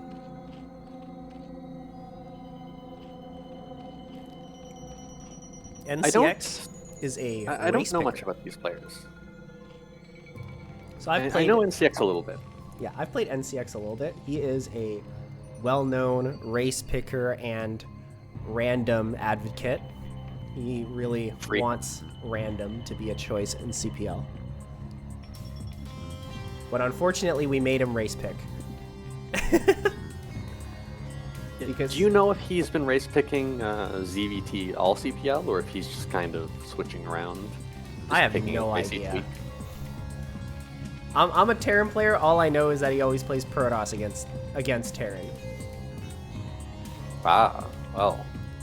So I guess in this case, he picks Zerg. So maybe he doesn't play the same race every time. Yeah, if you're a true random player in your heart, I would imagine you'd want to shake it up. Which is good. I respect it. Respect anyone willing to play Zerg versus Terran. Oh, he played Zerg this CPL. He played Zerg this CPL. Which Oh, is Zerg. I'm thinking of my preseason match against him, actually. He played Protoss. Oh, wait, no. Oh, no, what he did was he played random in the preseason match, and he rolled Protoss. I think that's why I think of him as a Protoss player. Damn, got away with it. Yeah, I let him get away with it if he told me his race. That's fair, I guess. Alright, pretty standard openers. Got a wall for the Terran, which I like. Dead 12 drone hatch. already, though. Ooh, brutal. Dead drone. This Overlord is a little bit susceptible to dying to 8 Rax Marines if you send it like this, but no such 8 Rax to be had in this game, so NCX will be fine in that regard. If you're going 8 racks and you're just kind of going across the map and you see the Overlord, can you just like kill the Overlord and then go back and that's like an advantage? So you want to at least force the drone pull if it's 12 hatch, I would say. I guess there's no reason not to. Like, if you just see the Overlord in your path, you should be able to kill it well before your 3 Marine timing. So when that 3rd Marine comes out, you'll be able to send everything to the Zerg's natural and get some really heavy pressure on before they've got their lings out. Hopefully that's kind of your moment to get your drone pickoffs. This is a gross block, by the way. Sorry, this is an excellent block from NC. I like Quim just sending the SCV home. It's, you know, it's got 5 hit points. You're not going to get this in. And if Zerg chases it around, you're not going to save it. So, I wouldn't have minded kind of poking in to make sure that there's no massive lane flood. Larva at the natural, but Yeah, I do also Well, like the good decision to enough. just send the SCV home. We're not going to be down in SCV, and it's not going to get any scouting done anyway. yeah. That being said, after the ramp block, NCX does throw down the Hydrodon. Oh, good eye, yeah. This, I think we're looking at a pretty strong all-in timing coming from NCX. Yeah, this is actually kind of this isn't, disastrous. This isn't really an optimal build order matchup here because it looks like Quim went for the very fast eBay into Academy rather than adding on another barracks right away. Oh. But this isn't like the fastest eBay you could get. Like, this isn't like a fast +1 build or anything. yeah, this is a little weird to me. It's like we have our eBay and Academy done before our second barracks. But we're not It's getting kind of the attack upgrade play. right away? Yeah, this is a little weird. I think he must have suspected something with how hard NCX Yeah. tried to block the SCV into going into the main. Scan or- comes down, you'll see the Hydrodon. Yeah. And this is a little awkward. I'm not sure exactly how you're supposed to respond if you've opened like this. He doesn't really have enough Marines to pressure. So, just going to make the bunker out front. And he is still going to poke out. Did he scan the natural or is this blind? He still has full energy on his natural comsat, so this is a little bit risky from Terran. But if you can scare Zerg into staying at home, adding on the second sunk, it's very good. Personally, when I go against lurkers, I do like pushing out with the Marines because I want to know whether or not they're going to push out. Yeah, if it's not link flood, then it's correct to do this. You just need to drop a second scan on the natural, or have sent an SCV, and sometimes a delayed coming in will give you that intel. Alright. We're going to try and pick off a lurker. Doesn't quite work, but we don't lose anything for it. Oh, we're going in again. Ooh, NCX getting a little too fancy here, trying to slip the lurkers out onto the map. He'll have one out there, but Quim isn't skimping on defense at home. This isn't much to be afraid of. We are taking a Although secret maybe third. NCX's goal is to send this to the third. Is this lurker gonna go around the world? Oh my god, no way. Okay, no, it's gonna hang here in the middle. Scout for a move out. Yeah, I thought it was gonna go to the to the hidden third base and burrow in front of the ramp. Yeah. In fact, only 4 Marines here. This is a little tough to hold the contain. And Yeah. NCX is the second gas. I feel like You these can 4 power Marines are like the bravest 4 Marine in the entire universe, trying to hold off the lurker push by themselves. Yeah, when you've got the contain like this, I think it's better to keep reinforcing it. As opposed to just leaving all your Marines at home. I like that he's going for it, kind of slowing this down. A lot of Terrans get a little too scared when they see lurkers. You just give Zerg the whole map, and they like get contained with like 3 lurkers. But in this case, NCX is powering pretty hard, so I think Quim is fine here. He's got his add-on for his factory. We have a Starcraft play. Let's see. 4 barracks. We're forcing these lurkers to burrow a lot, but there are actually 4 more lurkers going all the way around. So I think he might still get the contain up regardless. Yeah, and only 4 Marines here. I mean, it's very hard to actually get lurker pickoffs when they unburrow. You just don't. Oh my quite god, the have lurker turn. at the ramp.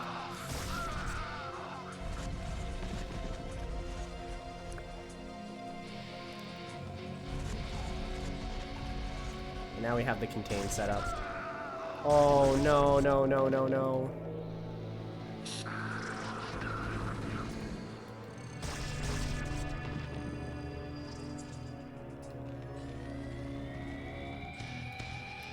Honestly though, it's not looking that bad for the Terran. We have our factory out with tanks and siege mode coming, second eBay is also on the way. I don't see a starport though. I feel Yeah, like that's the big issue. That's we have a actually second what we should be eBay, but focusing we on. can't. We're not going to be able to use it.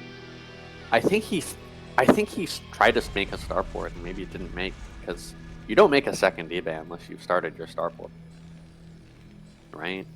Yeah, that's what I would assume as well. I think you only make your second eBay if you made your science facility, right? Yeah, because you can't actually. Well, by that time, +1 would have already finished, right? So Yeah. having 2 eBays doesn't actually benefit you unless you can get +2. You need the science facility to get +2. So I think it must have been like a didn't make type situation. But Zerg is actually going to go for it. He's pulling the trigger. The scan does I mean, in this fact is go only down. 2 bunkers, but a lot of lurkers going down here. No lings to support this. Yeah, this is unfortunately not at all going to Wow. work for Zerg. I feel like it would have been a lot better if he just had the contain setup, but maybe, I mean, we can't exactly assume that the vessel isn't already on the way, right? So that's a little bit Yeah, unfortunate. I mean, for the even Zerg. then, I think he just smelled blood with only 2 bunkers, but It was definitely way too antsy on the trigger, I guess. This is, you didn't really need to throw Yeah. away all those lurkers like that. But Zerg is still in a pretty good spot. The 4th base is coming up. And I don't think Terran knows at all about the 3rd on the bottom right. Good yeah, we micro might not from have the Terran. best mining from it, but having it secured is very powerful. It's Hive on the way. Eventually we'll get a Nidus, so Terran's really got to get out and get some pressure going. We do have 2 tanks back at home. They're going to be joining this army soon enough. A lot of scans going down. He scanned one of the bottom right bases, but it looks like he missed the other one. The vessel isn't out though. We only just started one right now, so I fear that those scans, we might need them. Yeah, checking for like 3 of the random bases on the map with your scans right before this is a little unfortunate.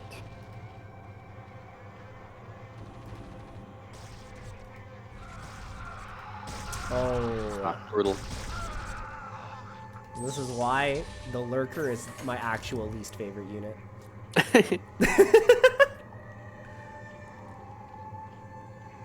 Zerg sometimes has the urge to commit suicide, says a guy in the chat. But we're seeing the Terran committing suicide a bit right now, too.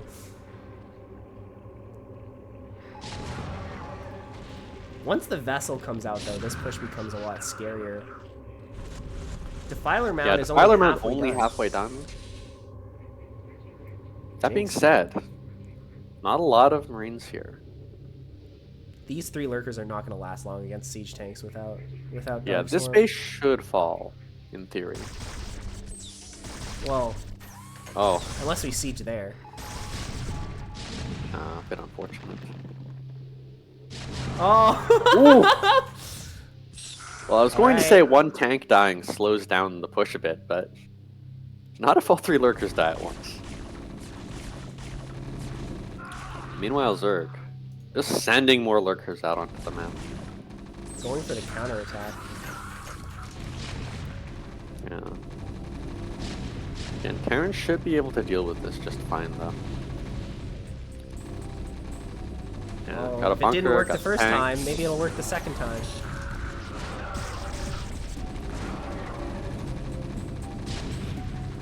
Unfortunately, we did not catch the Terran. Oh my god, the block from the SCVs. That's crazy. He is gonna be annoying. Instead, our game plan shifts to just kind of make it a pain for Terran to take this 3rd. Oh my god, but Terran just takes the 4th instead. Yeah, he started that CC in the main, right? Did he just float that all the way past? You know, So funny. sometimes you just like lift the CC and then you click somewhere in the darkness and hope that it's the 3rd. But if he was me, which he might be, like he probably just overshot it. It was already there, so you're just like, oh, you know what? I'll land it here. That's funny. Hey, he's getting the base up. That's the important part. Ultralisk Cavern down, by the way. NCX got the Defiler mount and the Ultras. It's only got 3 gas though. Although, I didn't see Consume start, and I haven't seen an Defiler made yet. There's one in the natural, and he does have enough for 1 Dark Swarm. So, NCX is not in any sort of danger of dying right now. Yeah, the 1 Defiler strat. Hey, once Consume finishes, well, I guess unless it gets irradiated, which we do. Yeah, it's good until you get irradiated. This is like one of the classic baits when you're playing Zerg, is you're like, aha, I can make 1 Defiler because they have infinite energy, and then it just gets irradiated and you have no spells, and your whole army dies. Oh, and it seems like Terran is aware of this base because he shifted his army over here. There is a Nidus connecting this. But we only have 1 Defiler. Yeah. That being said, Terran seems a little tied up in the natural. Yeah, Zerg defends this. And now everybody needs to get their ass into the Nidus to defend the other third. Or to defend the third. Yeah, poor Quim, he's trying to secure this, I guess 3rd base. I almost called it a 4th base. He's trying to secure his 3rd. It's both a 4th and a 3rd at the same time somehow. He's trying to get rid of these lurkers. He's trying to macro, and he's trying to pressure on 2 fronts. It's very easy to just lose a big chunk of bio tank to lurkers under Dark Swarm because you weren't looking. Oh, NCX is going with the lurker egg on the ramp strategy. Yeah, this will buy him some time, and he does have a Defiler here, so he should be able to hold this 3rd indefinitely.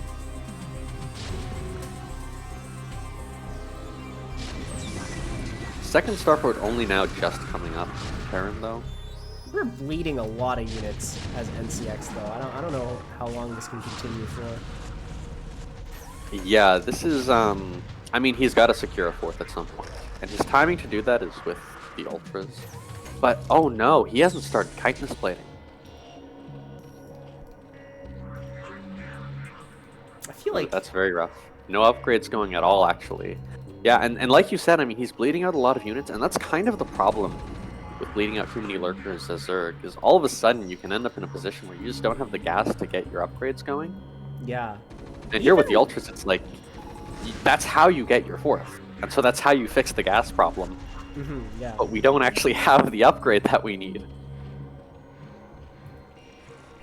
Yeah, if we spend all of our money on these gas-heavy units like the Lurker, or even the Hydra at this point. Oh my god, these tanks. Like, we're only on 3 base. We actually can't afford any of this. Yeah, I think Quim has kind of got himself into a position where he can just macro. Just needs to keep being active with these units, running them around. Don't, you know, lose every unit to a couple lurkers. But even now, I mean, with less and less lurkers on the map, it becomes harder for that to happen.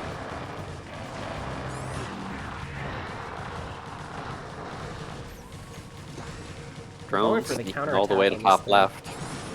Does NCX actually know about the Terran's real 3rd base? I don't think he does. I think he has no idea. Oh, this might be rough for Zerg. He's here thinking like, I'm on 3 base, Terran's on 2 base. I eventually win, right? Okay, he noticed the lack of kindness. He was seeing his Ultras evaporate, and he's like, wait, this doesn't feel right. Well, and now the upgrades started, I see what you mean. But what he actually needs to notice is where the real 3rd base is. Which he does now, after the drone comes in and he already sees 3 bunkers, a CC, and depots, and a tank setup. SCV's mining. Oh. This does not feel good for Zerg. As a Zerg, which I'm not. Yeah, it gets harder and harder, especially on a map like this. Eventually you kind of reach this point where it's like, dude, just send a drone to every base. We need a gas. We need to get desperate. In fact, click on these gas geysers. Yeah, our main gas geyser is about to mine out. Oh, yeah, you're right, actually. We're on 5,000 minerals and, like, no gas, basically. At this point, yeah, just, like, start putting down hatcheries. Yeah, not a macro hatch in sight.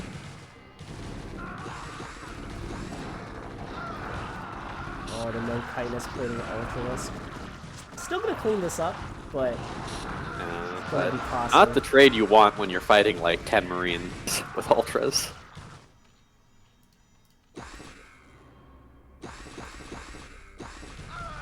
Is Ultra going on a killing spree of wings right now? In what percentage of games played on Eclipse do you think Terran places their 4th CC at this location, then floats it over to... I've never seen this happen. This is a first for me, at least. Surely it's got to have happened in some number of games. This can't be the first time it's ever happened, but... I feel like there has to be a lot of... There has to be at least a couple things that need to line up. Like, first, the Zerg needs to deny your 3rd. Second, you need to have already overshot your command center's, you know, like, landing area. But I guess some players could just, like, see that the Zerg is denying your 3rd and just go for the other 3rd anyway. I guess that's another... That's how this situation can happen. NCX kind of throwing the army here, hoping to get some damage done, but... Ooh. It's not a lot of gas units to secure our base.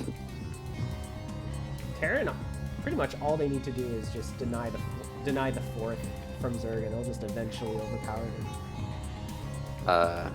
Yeah, the thing I always complain about when I'm tilted, losing my mind, and talking about how easy it is to play TVC,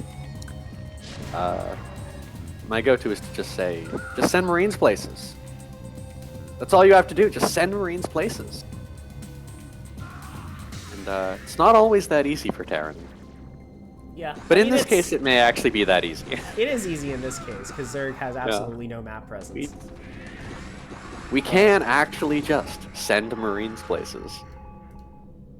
And that is kind of what the Terran is doing, right? They have Marines. Yeah, he's being good about it. Right. I like these 4 Marines. He's making it so that NCX can't slip a drone over here. Yeah, the main army is sort of moving along the left-hand side, just like pretty much hunting for bases.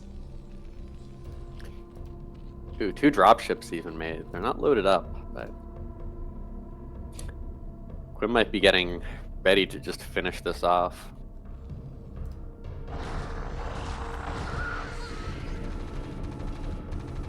All right, the 4th/3rd base has been secured for for Quim.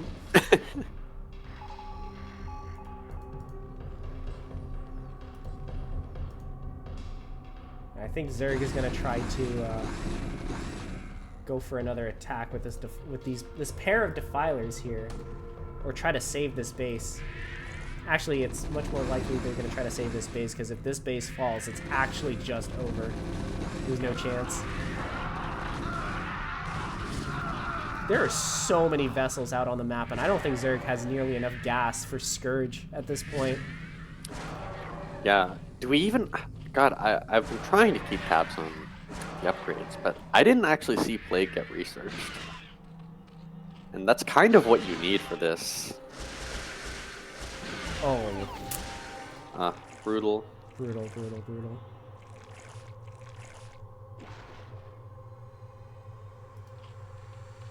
This is the moment where you kind of just sit down, you look at the game state, and it's like, yeah. Yeah, it's kind of over. I don't know. I think Zerg is running out of ideas at this point. Got 6 units leaving the base here. When the vessels fly in These like this, vessels and are you going to literally, inspect the spore colony, yeah, making sure it's still there.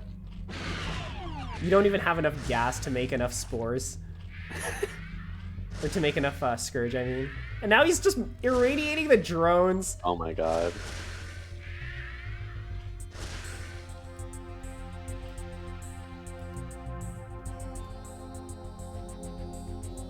And there's the drop. And there's the GG. Right on time.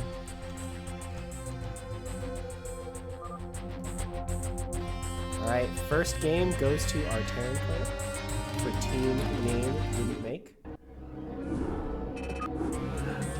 Yeah, that was well played by Quim. I like that. A lot of the, you know, it was kind of what you expect from, I mean, when I say lower level, I mean really most TVZs, mine own included, where he's kind of got the ideas. Like, I liked how he played. And it's just like, everything is just a little bit scrappy. You know what I mean? I know what Like, you mean. the build order's not quite making sense. Sometimes we're just bleeding out units. I mean, again, on both sides, it's probably the hardest matchup, in my opinion. To just have everything line up cleanly. It's very easy to lose your units, mess up your build on both sides of TVZ. Alright, spawning on the top right. Down 0-1, looking to make a comeback. It is NCX. And our bottom left Terran. Up a game. It's Quim.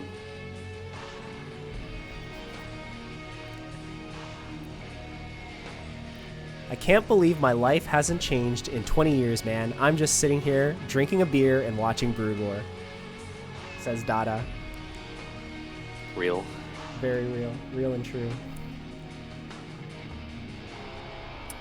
Alright, we'll see if Quim goes for the wall again. I like the wall. I think a lot of Terrans have kind of been slow to adopt this at the CPL level. Oh, wait, what? Oh, that's interesting. It's an 8-Rex, but it's in his main. So this will take slightly longer to reach the Zerg base. I wonder if we'll be seeing a gas follow-up. Meanwhile, NCX with the overpool, so he'll be very safe against this.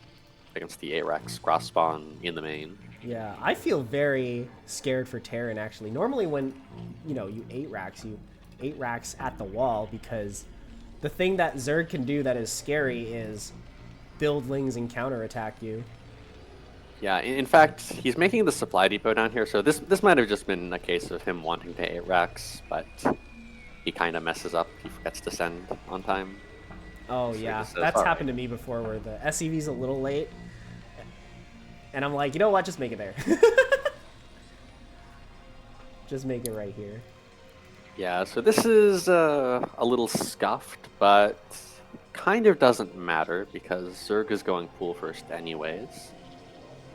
You do normally want to double scout when you do this. But again, with the cross spawns, it's probably not going to matter too much. Yeah, this is, I'm not sure I quite agree with Quim's take on the 8-Racks build order here. Yeah, and NCX did go for 6 links here, so this could be dangerous. I mean, This could be deadly, actually. Like, yeah, an SCV pull, and you can fight this, because with the ARAX, I mean, you have extra Marines is the funny thing, so it's actually a safer build. Normally a lot of, like, all-ins, we think, oh, that's very risky, but actually, I mean, I say all-ins, I mean, ARAX isn't, but yeah, it's not really. You get what I all, mean. but yeah, yeah. Okay, so it looks like the 6 lings are out on the map. These 2 Okay. depots are as good as dead. Unless NCX tries to go up the ramp. A lot of SCVs are getting pulled, so I think Terran should be able to fight this, especially yeah, if... big pull here, 4 Marines. Terran will live here, but this is definitely very high value from an overpool. Oh yeah, the pull from the SCVs, the cancel on the depot. Everything is pretty good for Zerg right now. Oh yeah, I didn't see if he actually canceled that, or if he just got killed. Did you see? I don't know. I just assumed it was canceled because, you know, we can assume the players are good, right?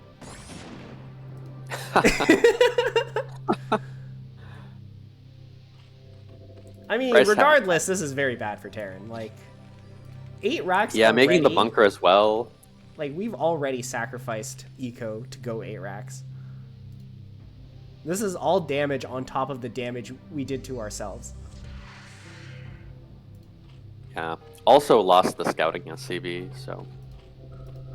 And I don't believe the overpool is actually, you know, that economically damaging for Zerg. No, it's very, you know, it's very close to 12 hatch compared to like what you might be worried about. Like, I mean, going pool first is not the end of the world. The natural hatchery goes down about 20 seconds later. So it's like a larva and a half. Okay, 20 And then, seconds course, sounds like the a lot, economy side. but if you call it a larva and a half, that doesn't sound like a lot at all. Yeah, there's also the economy side as well, in terms of just your drone count, but in terms of what you actually are fielding in the early stages of the game, it's really not that impactful. And NCX taking a very fast third base here. I think he kind of knows he got a good amount of damage done. Terran's not really going to be able to pressure him. Yeah. Makes this sunken colony, which I presume is just to be safe. Yeah, Case safe from a it's counter vulture. Yeah, overall looking very, very good for NCX. You need a He's second also Overlord Inspire. making for NCX, but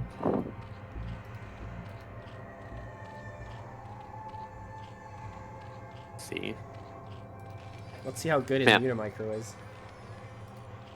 All right, Terran's definitely in some trouble here.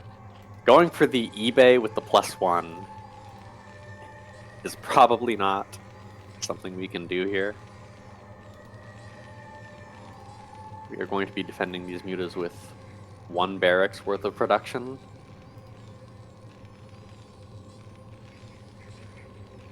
I mean, NCX did show he kind of likes the lurkers. He kind of likes to shove into the Terran.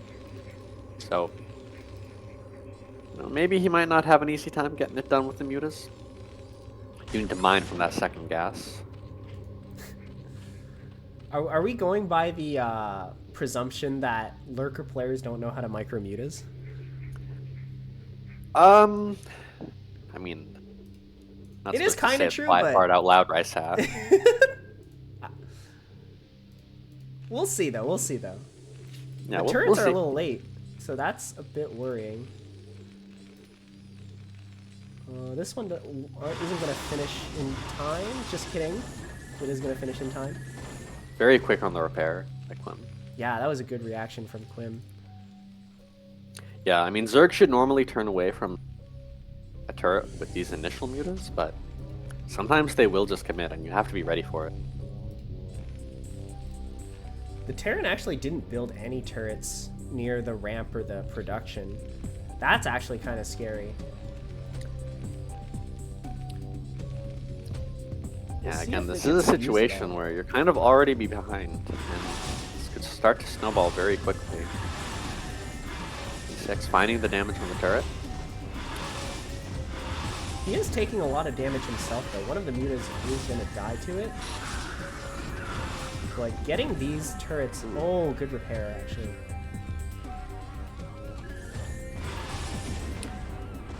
Looking for more. I like that he's staying here. You can still pick off SCVs here. So only 1 turret wailing on you. Wow, 4th base. Looks like NCX, yep. It's gonna be very fast lurker aspect. Not gonna make a ton of mutas.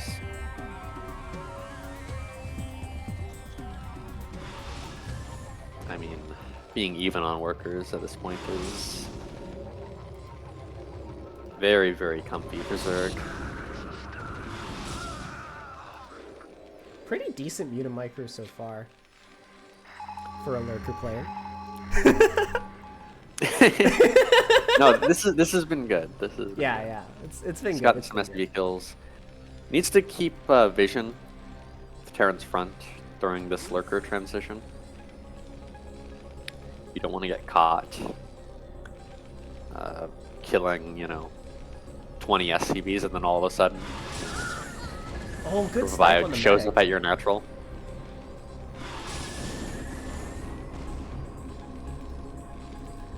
Yeah, Terran taking a lot of damage from these initial mutas.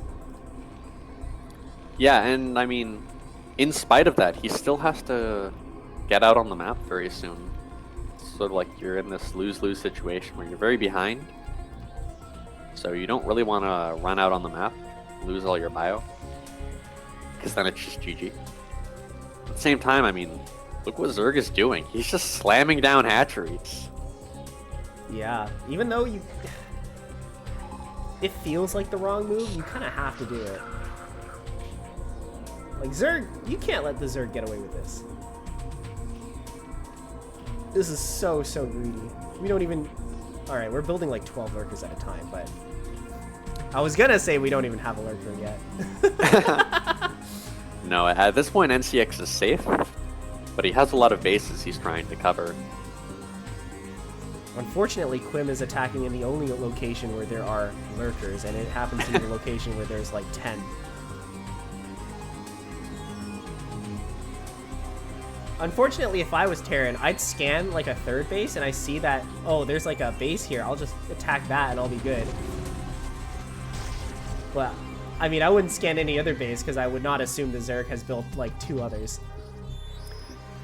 Yeah, again, this is kind of the struggle where when you start to get behind, it gets harder and harder to punish the Zerg for stuff like this, right? It's like, ideally you would just see the other bases on the map by slipping Marines out of your army, right? But he can't really afford to do that. I mean, he's got such a small Marine count.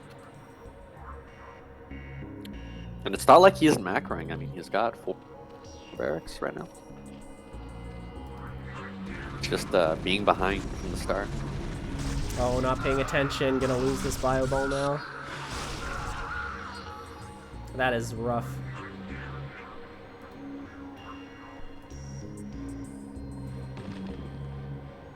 Dude, he has 2 control groups of lurkers now at this point. Oh.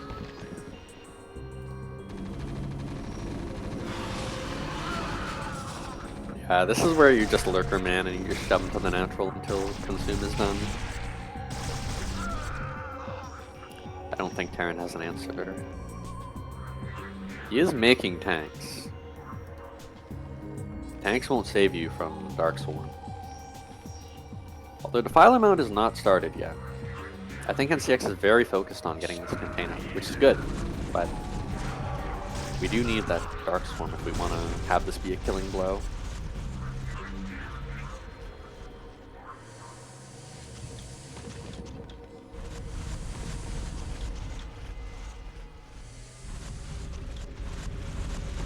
I could see Terran coming back though if NCX throws all of the lurkers into these 2 bunkers. Oh my god. Which is exactly what we're doing. Good stim on the bunker to the far left. There's a tank on the high ground as well. Very good. Oh my god, that's so many lurkers going down. NCX saw what happened last game and he's like, hey, I'm not gonna let that stop me. I don't have a trauma. I don't feel trauma. I don't feel. I make lurkers and I shove them into Terran. That is his game plan, and that is exactly what he's doing. But this time, Quim is definitely more prepared than he was last time. Like, he's got the vessel out, 2 tanks on the high ground. Yeah, his tech is actually...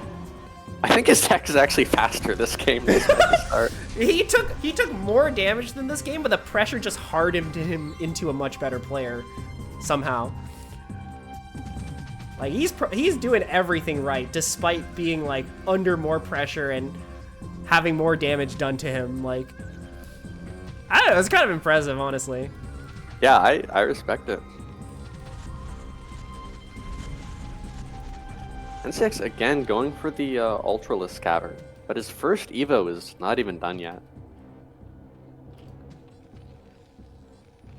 Yeah, I mean, if we lose like so much 1,400 gas on a lurker attack that killed like 1 bunker, you do have to cut some corners in your build a little bit. Yeah. I don't think Ultra is the way. But that being said, we're on 5 bases. We're not fully mining from all of them. But We do we're have set them. up here. They do exist. Yeah, and he is adding on macro hatches this game.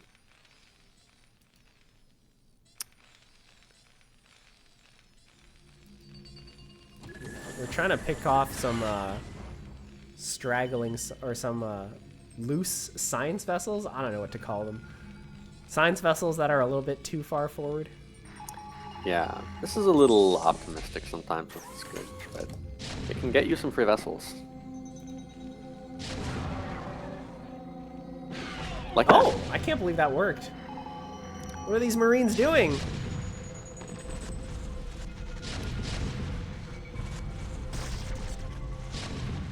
This push out is very good for the Terran though. And we're starting to secure a third base. And look where the CC's going, by the way, Vermin. Oh my god. Stylistic.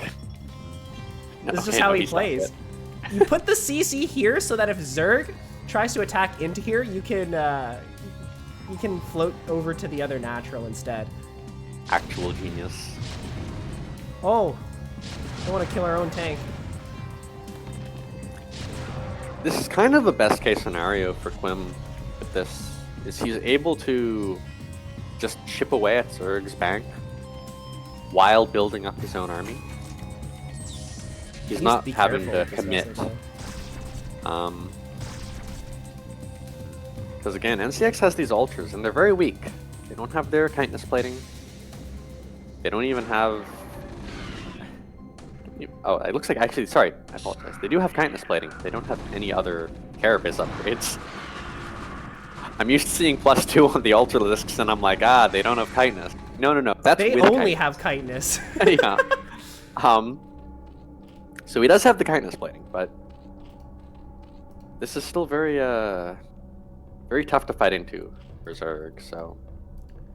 If I'm Quim, okay, as Terran though, if we come over here, kill the natural and the main with this like kind of huge army we got, we're definitely back into the game.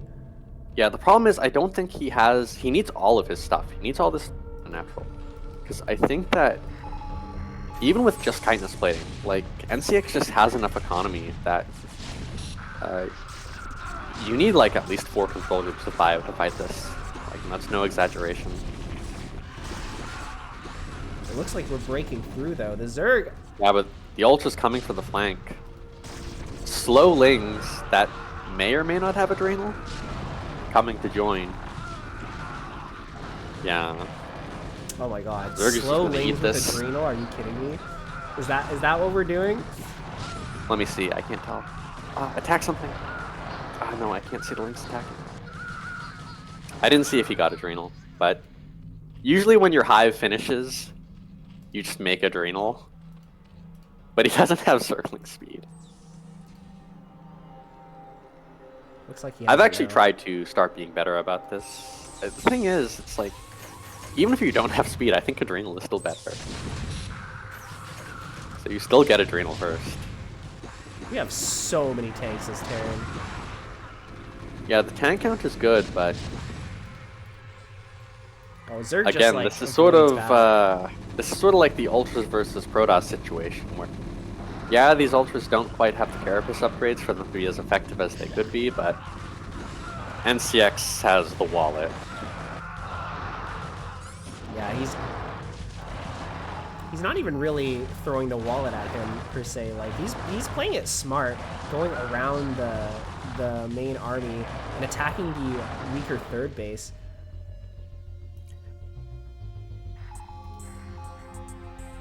Yeah, we only cavemen are lurkers in this house. Yes. Ultralists are a delicate unit that require finesse. You're exactly right. We need to protect our ultras. Lurkers, though, they're fine. Lurkers are our wallet unit. Yeah, more Terran units bleeding out. We're gonna mine out of our main natural at this rate for Terran. Yeah. That Terran force, though, was a lot more effective dealing damage to the Zerg than the other one. It's not going to be enough, though. We need to do something about the top bases, but that is kind of what we're doing right now. We dropped 2 tanks and a bunch of Marines. I've never seen a drop with 2 tanks and a bunch of Marines before. Yeah, I mean, Quim is trying to make some plays here. It's very tough, though. I mean, Ultralisks are just so good against drops. Just send them over here. This could have been cleaned up by 1 Ultralisk. Honestly, at this point, you just have 1 Ultra at each base, and you never have to worry about dropships. This is kind of a good position from Terran. Siege tank with 7 you mean the setup? kills. Yeah. I mean, Not a bad the move. tanks have been good. They've been value. I mean, Quim he's making the moves to try and get himself back into the game, but I think once there's this many Ultralisks and this many bases of Zerg, and you're not mining as Terran, I don't know about that siege though. We have a lot of tanks. it is a lot of tanks.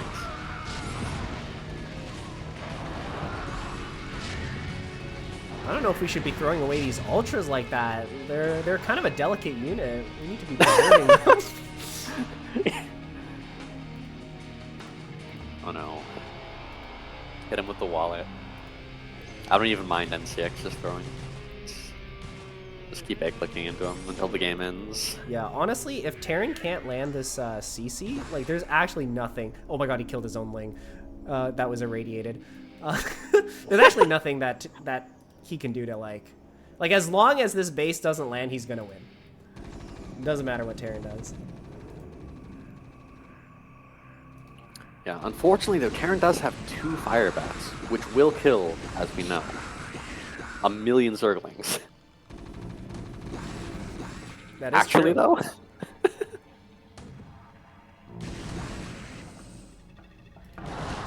Alright, RIP tanks. Yeah, they're done. Have you been getting, like, recommended these shorts on YouTube of this Korean channel that just, like... They just, like... It's just, like... 5,000 Lings versus 2 fire bats and 2 medics. And it's just... The short is just... How many Lings does it take to break that position? Or something like that. I've never seen those. But I know what kind of video you're talking about. I think I saw a few of those for SC2 back when I played. Yeah, I only started getting recommended that, like, 2 months ago or something. It's just like, I've never gotten, like, this kind of StarCraft content on my... Like, the algorithm has never showed me that kind of stuff before. Apparently, 2024 is the year when StarCraft returns on YouTube.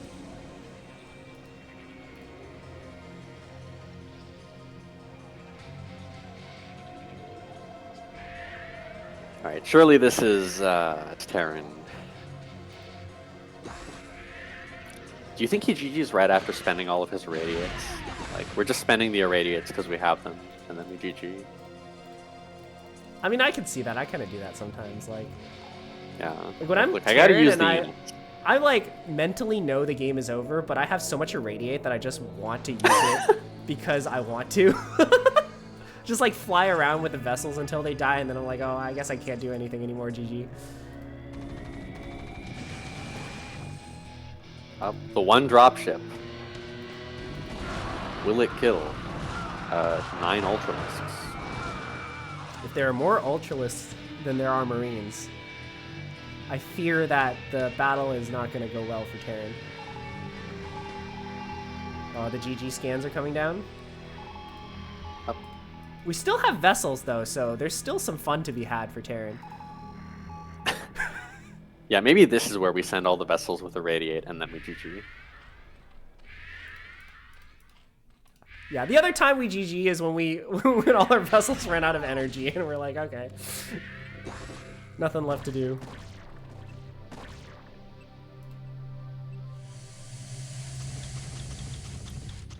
He's loading up another dropship. Maybe What? if I go to the other side, he won't expect that.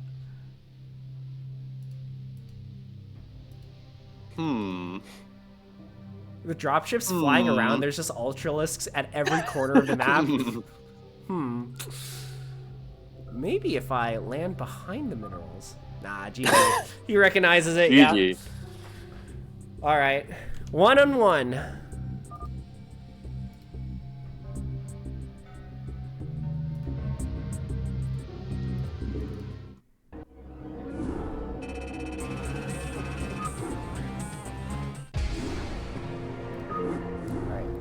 Get the next game up and running. Game number 3. Our second game 3 of the day.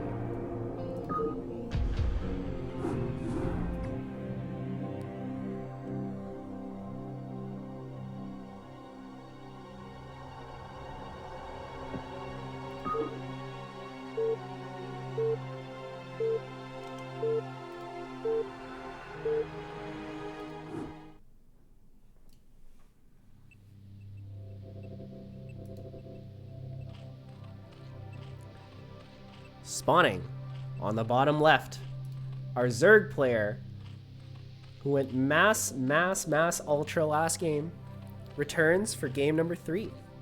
It is NCX. And of course, our friendly neighborhood top left Terran. It's Quim.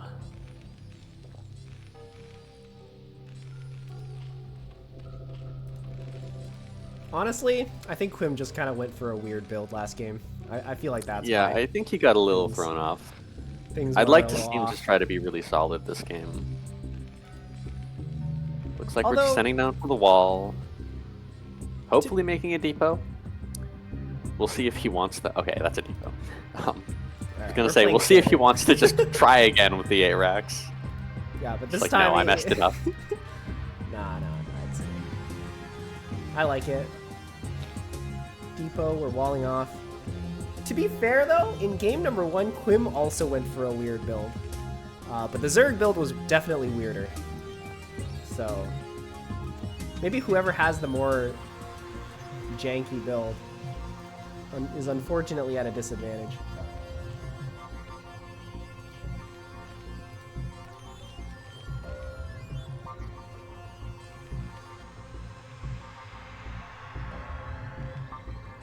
Yeah, it'll be a clean start on both sides.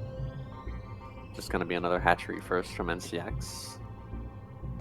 Sometimes there's a little psychology where it's like, you block the 8-racks, but then you're kind of like, but will he try to 8-racks me again? Because I just went over. But I feel like if you went overpool and they 8-raxed you, and you like, you kind of murdered him with your overpool, it takes big balls for Terran to just decide to 8-racks again. I don't know about you. yeah, that's the thing though, is that's why you gotta be ready for it. Even if you're still gonna go for the 12 hatch. It's still, oh no. Drone versus SCV. Oh, not again. Yeah, Vermeer is pretty good to wall off on some on some spawn locations, but I've had to learn this multiple times the hard way. If you spawn on bottom right and you try to wall off, there are actually 2 holes.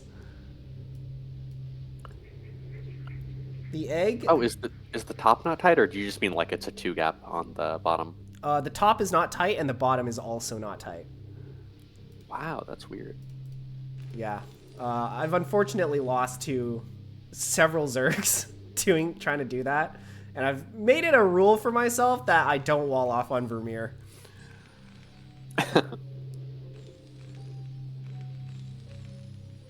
I don't know if this wall is actually tight on the bottom.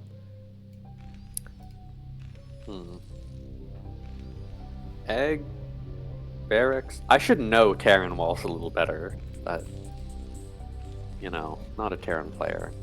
But I think egg with a barracks above it is tight. Regardless, NCX did not make enough links to truly punish it if the Terran went for a bad wall. Yeah, sticking with the 2 links here. He's kind of got the vision, so we know that Terran's not doing like a 3 marine move out or something. One of my buddies has been complaining a lot recently that Zergs just don't 4-pool enough. Well, not one of my buddies. Actually, I know a lot of people that complain about this. The Zergs just don't 4-pool enough, so now Terrans are just constantly getting away with, like, 1 barracks wall off. Like, kind of stuff, and then you get your command center really quickly. Like, this kind of greedy play. Yeah, it's, God, I hate saying this, but it's like the meme, you know, where it's like, who wants more Zerg players to 4-pool? And then, who wants to actually 4-pool? It's like, nobody. I mean, you do have your classic 4-pool players. I know Aaron loves it. I know Merlin is a 4-pool kind of guy. Okay, maybe you can't go through with the double wings. Anyways, This the is an SCV does interesting scout choice. this Hydroden.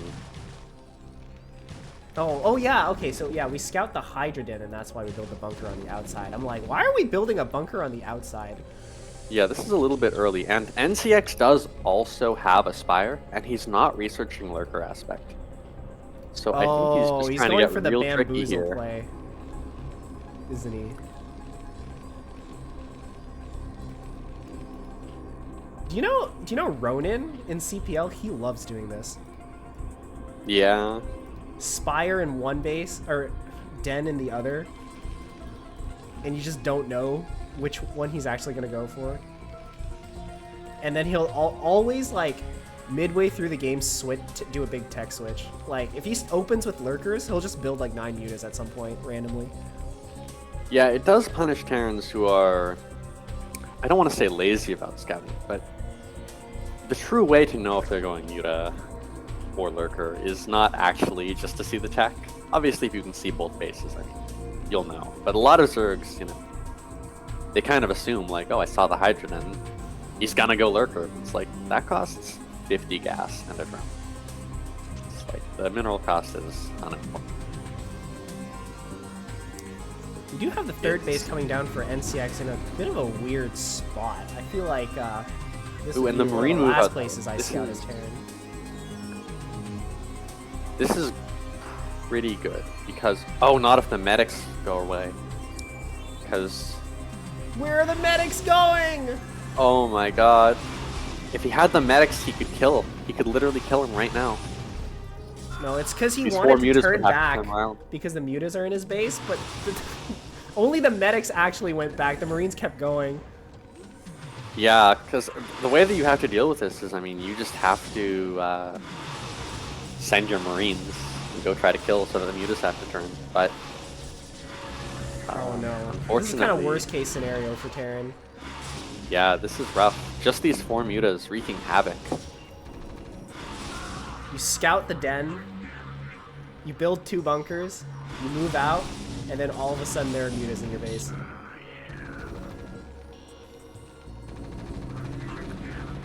Yeah, and this is the big weakness of trying to sort of react preemptively and make your defenses earlier than you need them. All of a Yeah. sudden, your opponent might not be doing what you're thinking.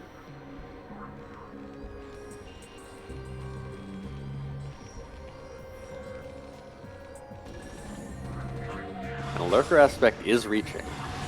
Reaching? Researching. I can English. So we're not going to see NCX going for too many mutas here, and in fact, he's even being a little bit too aggressive with these ones. Because remember, we need to keep these alive until our lurkers are out. So that we'll be safe. It's kind of the only way to lose. Just lose the mutas, and then Terran just sends Marines. I mean, if you're aggressive enough, what if you intimidate the Terrans so much that he doesn't leave his base? Yeah, that's kind of the thing, is sometimes, even though you shouldn't be a psycho with your mutas, you can just be a psycho with your mutas, because Terran will say, oh shit, he's muta all-inning me. It's like, no. This is like 6 mutas, and there are no more on the way. Yeah, to be fair, that does sort of rely on the Terran, you know, messing up and panicking.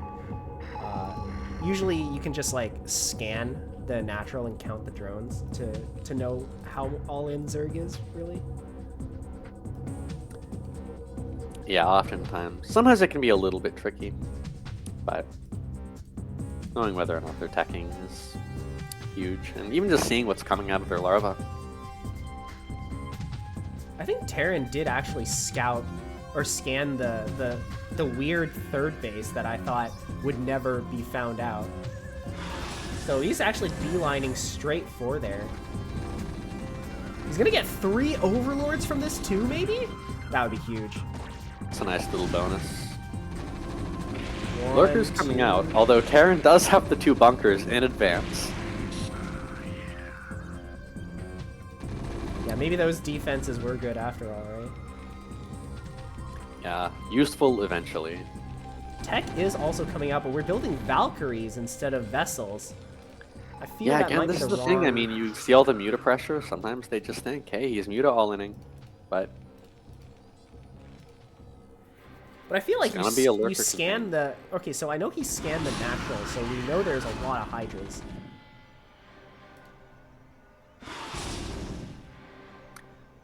yeah, I wonder if he'll make one Falcon and just start going into vessels.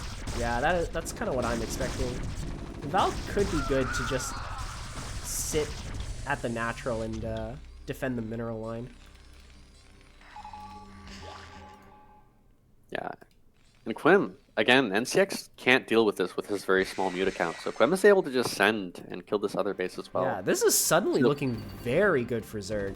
Or sorry, for Terran, I mean.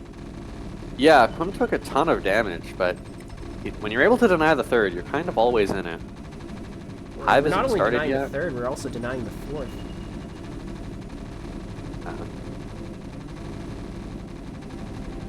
Again, the lurker shove. It's gonna work a lot better this time around, though, because most of the army is in the bottom right. But losing these lurkers... Uh-oh. See if these SCVs are able to live. Oh, he mineral walks them straight to across the map. Just sends them right to his army. It's funny. Yeah, honestly, full sending the lurkers, at this point in the game when you're on 2 base and the Terran's on 2 base, I feel like this is actually your only play. Yeah, it's your only play, and it can be very, very strong, but if it goes horribly wrong, you just lose instantly. But he's gotten some damage done. Terran's down to 24 SCVs. I mean, this is not where you want to be. The Terran army is coming back, though. If this army... I feel like this army could probably deal with the Zerg, and once that happens, Zerg is kind of out of options. Scan the lurker! Scan the lurker! Oh, but if he doesn't scan the lurker, Ah. and this entire army dies, it might just be over for Terran instead!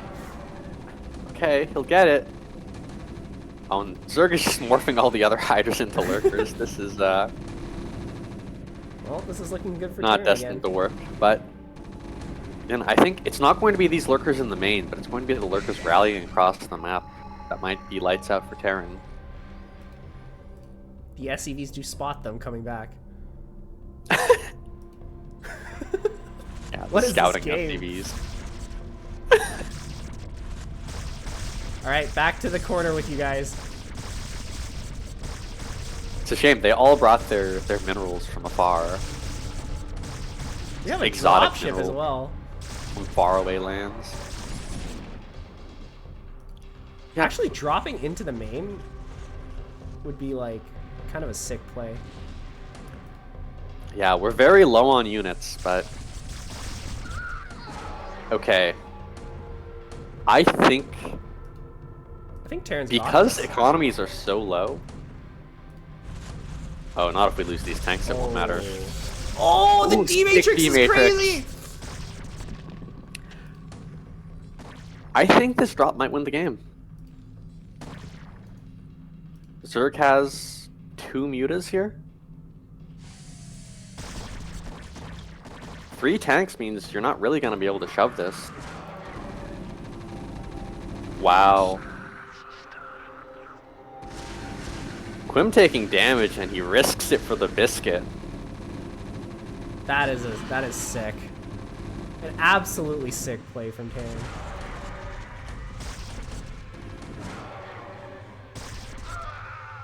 GG, always a pleasure. GG. Yeah, well played to both players. Wild games. That was really good. Well done. Well done. Oh, I didn't. All right.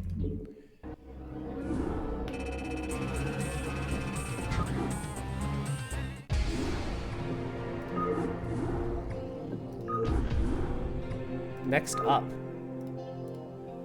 we have Luolis versus Suricatta.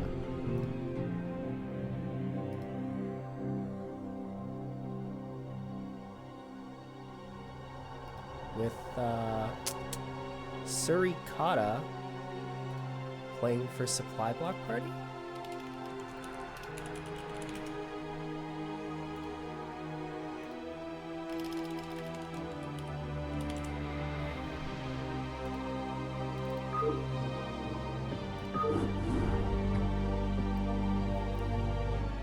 You ready for some PvP action? No Zerg in the game.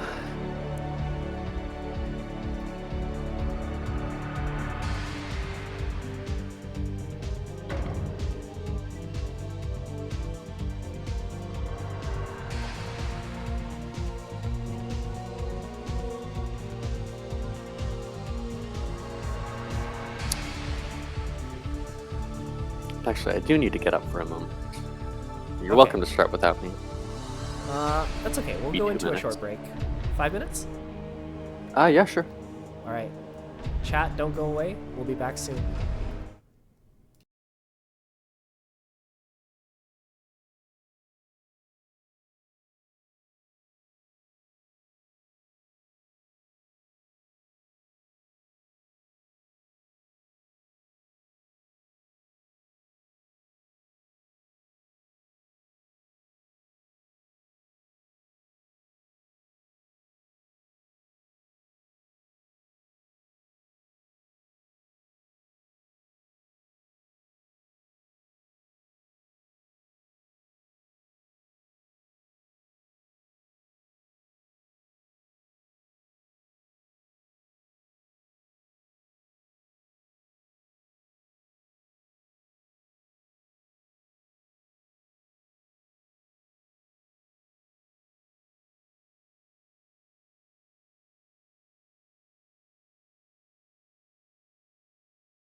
right, welcome back.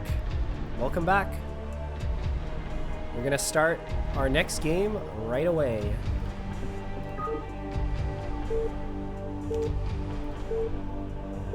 This is Luolis versus Suricatta.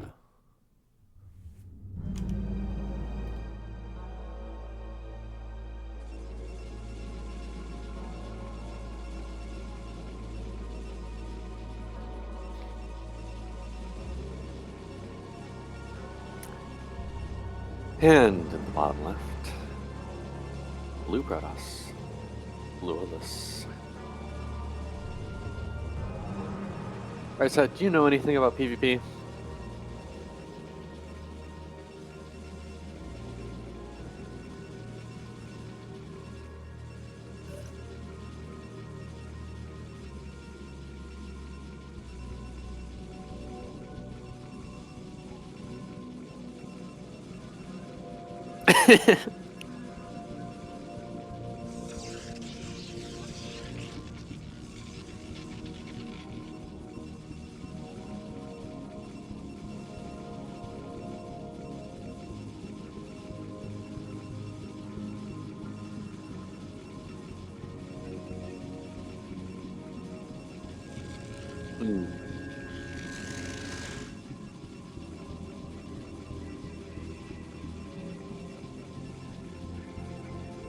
Yeah, I mean, the DT player tends to get cannons for their own detection, but because they have cannons, they tend to place them at the natural and expand, right? So it's sort of like you're either busting them or you're just also expanding.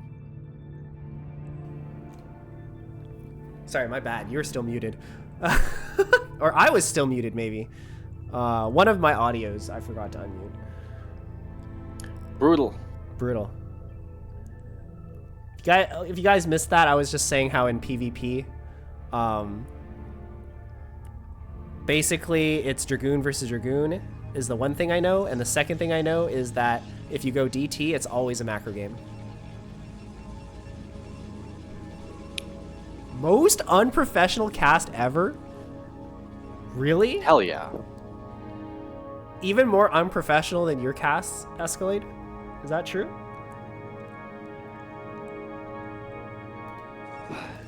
That's true. Escalade can't talk. Maybe Escalade can talk since he actually casts. You know, I want people who have no idea. I mean, look, it bothers me sometimes when I'm like watching. People are just saying stuff that's wrong, but I at least know. I know about the, you know, minus IQ point debuff that happens when you're casting. So I understand. That is true, yes. By the way, Luolis is going straight for the 2-gate. 3 Zealots are already on the way, but it's 100% scouted by Suricatta, and he did build the safety Zealot. Yeah, so it's going to be Zealot Goon Defense. He's going to pull the probes to the ramp. This is a little bit early, but as always, better safe than sorry. And with the Dragoon here, this should be enough to defend this. Yeah, he might actually, because Luolis is going the long way with these Zealots, and ooh, he may have actually misclicked them to the 3rd. Oh no. Yeah, this second Dragoon's going to be out easily in time. 2 Goon, 1 Zealot should be fine against this pressure. Oh, this is rough. The actual biggest quality of life improvement StarCraft 2 gave us is the fact that you can see the map from the whole map from the start of the game. The amount of times I've clicked on the complete wrong location, like, oh yeah, this is not going to do anything.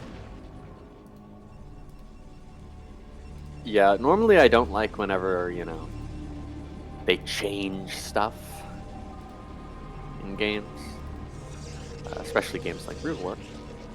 But one thing I do really like in Shield Battery is being able to see the minimap.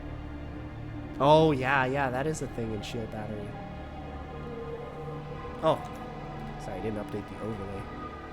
There we go, 0-0 on Eclipse. Wow, you were already getting roasted for being unprofessional. Yeah. Now they had to point out the fact that I left the score on. See, this is why in actual professional casts, you have a person who does all of this, and it's not the commentator. Oh, he trapped the probe in here. That's so sad.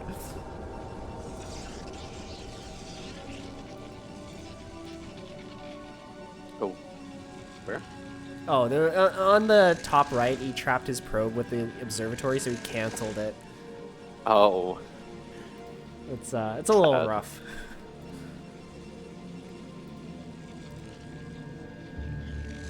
So Luolis actually getting his Nexus first. I think this probe transfer is a little bit early. But regardless, this is looking very good for the Green Protoss economically. Unfortunately, if the CSL stats say anything, he's gonna lose because he expanded first. Yeah, I mean, Suri's just waiting for the Reaver. And looks like he didn't make the shuttle before, so he'll have to wait for the shuttle as well. But once we have Shuttle Reaver, I mean, this could very easily just get busted by well before our economy can kick in. And he's even going Observatory. Yeah, I think Suricatta is playing this a little bit too safe. Like, if he went for Shuttle first instead of Observer, I feel like he just busts this with the Reaver. Yeah, well Suri getting Observer, I understand this. Luolis, though, getting the Observer is seems a little dicey to me, because you really need to be able to hold this. He's only producing out of 2 gates. So 2-gate Goon production against a guy who's had 2-gate Goon for longer and is going to be pushing you with a Reaver. It may not be enough. Suricatta's actually going to poke in, it seems, with just Goons though, which... Bit of an odd choice, just leaving the Reaver behind and not... He's also, like, not building a shuttle either. Like, he's going for his second Reaver first. Yeah, I almost would have just preferred 3-gate obs if we were going to do this. But, hey, we'll get some stutter steps off, kill some Zealots, hopefully we can back off. And, oh, he's targeting the Zealots here, though. It's just a little rough. Yeah, he's actually going to get pushed back here. Yeah, and with that, Suri's not going to be able to do much pressure. I think Luolis should be fine here. Yeah, Luolis is in a very comfortable position right now. He has a 5-worker lead. His Nexus is finished much sooner than his opponents. He took the favorable trade going in there. And now we're going to see the tech as well. Well, we would have if we poked in a little bit more. Yeah, I mean, that being said, I mean, Suricatta still has these 2 Reavers, and the Reaver Goon micro can make or break your ability to play this matchup.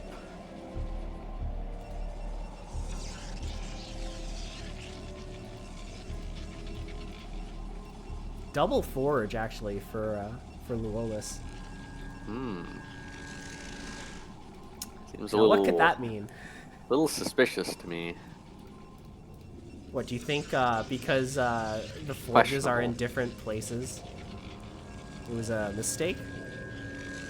I don't know. He built them at like the same time though. Look, they both finished almost in perfect sync.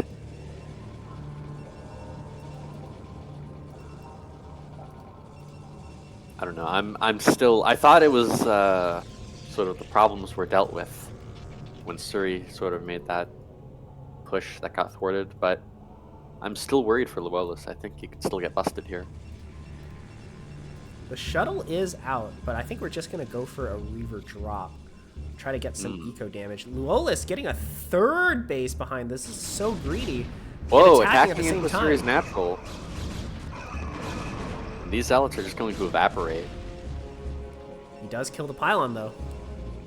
Alright, good job team. Let's back off.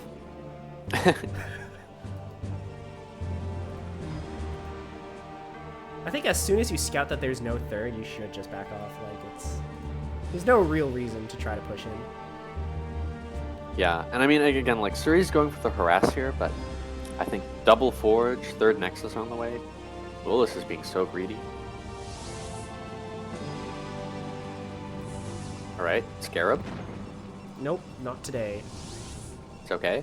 He hasn't seen yet. Ooh. Oh! 7 Huge kills. hit. Oh, you caught the number 7, 9? Yeah, it looked like it was 9 total. I didn't see if it was 2 or 3. I think it was 9, because remember Luolis had a 5-worker advantage, and then all of a sudden it became a 4-worker disadvantage? So, all of a sudden, the game has actually evened out quite a lot, just from this one move. Unfortunately... Yeah, I mean, evened out economically in terms of the probe count, I suppose. Yeah. It's important to note, I mean... Third base still exists. Suri's building a better army right now. I can't believe he's trying to push in here again. Yeah. Shuttle speed is about to finish. I'm not actually sure what he's trying to accomplish with this push. Because yeah, I mean... he should be at an economic advantage right now. Like, if he just sets up a contain here and prevents Suricatta from expanding, and behind this you tech up and get, like, a superior late game army, you just win the game. Yeah. Meanwhile, another drop coming in. 12 kills now on this Reaver. 16. 16. And shuttle speed is done, so you can be a little bit fancy with this and just fly straight into the main. Oh my god, how many? Oh my god. Stop building scarabs! Alright, regardless of the exact number, Reaver damage. like, the actual... Oh my god, and it's gonna do the third too? Nope, doesn't... Oh. No, he comes back! He didn't know about the third until now. That was him scouting it. That's why he didn't react. Wait, was that 17? Did you catch that? Regardless, it's about... We can estimate it to be about, like, 80 probes killed. Like, yeah. it's kind of insane damage. devastating. And I love how Suri's playing this for the most part. I mean, he's just been very solid. Just trying to hit his 2-base Reaver push. Find some windows to deal some drop harass. I'd like it if our harass Reaver could join our army. Looks like he just realized. I think it's coming soon, yeah. Comes it around. Yeah, and I don't know how Luolis holds this. I mean, he's have got a lot of 1-1, zealots, but zealots are not good against 3 Reavers. we need to unload the Reavers. Yeah, the Reavers actually have to do stuff for them to be good.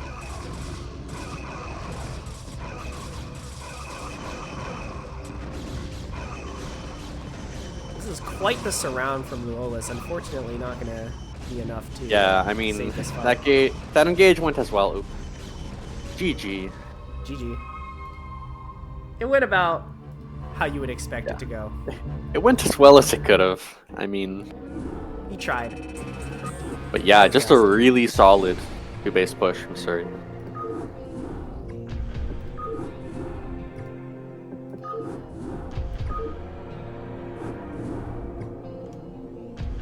So that's a dub for Suricatta.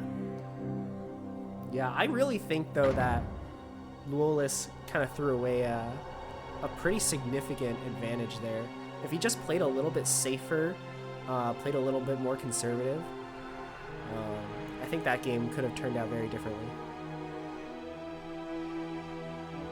Yeah, and I mean, even if he was playing a bit more conservatively, you do still have to contend with the Reaver harass, so perhaps Suri still pulls it out in many possible universes, but...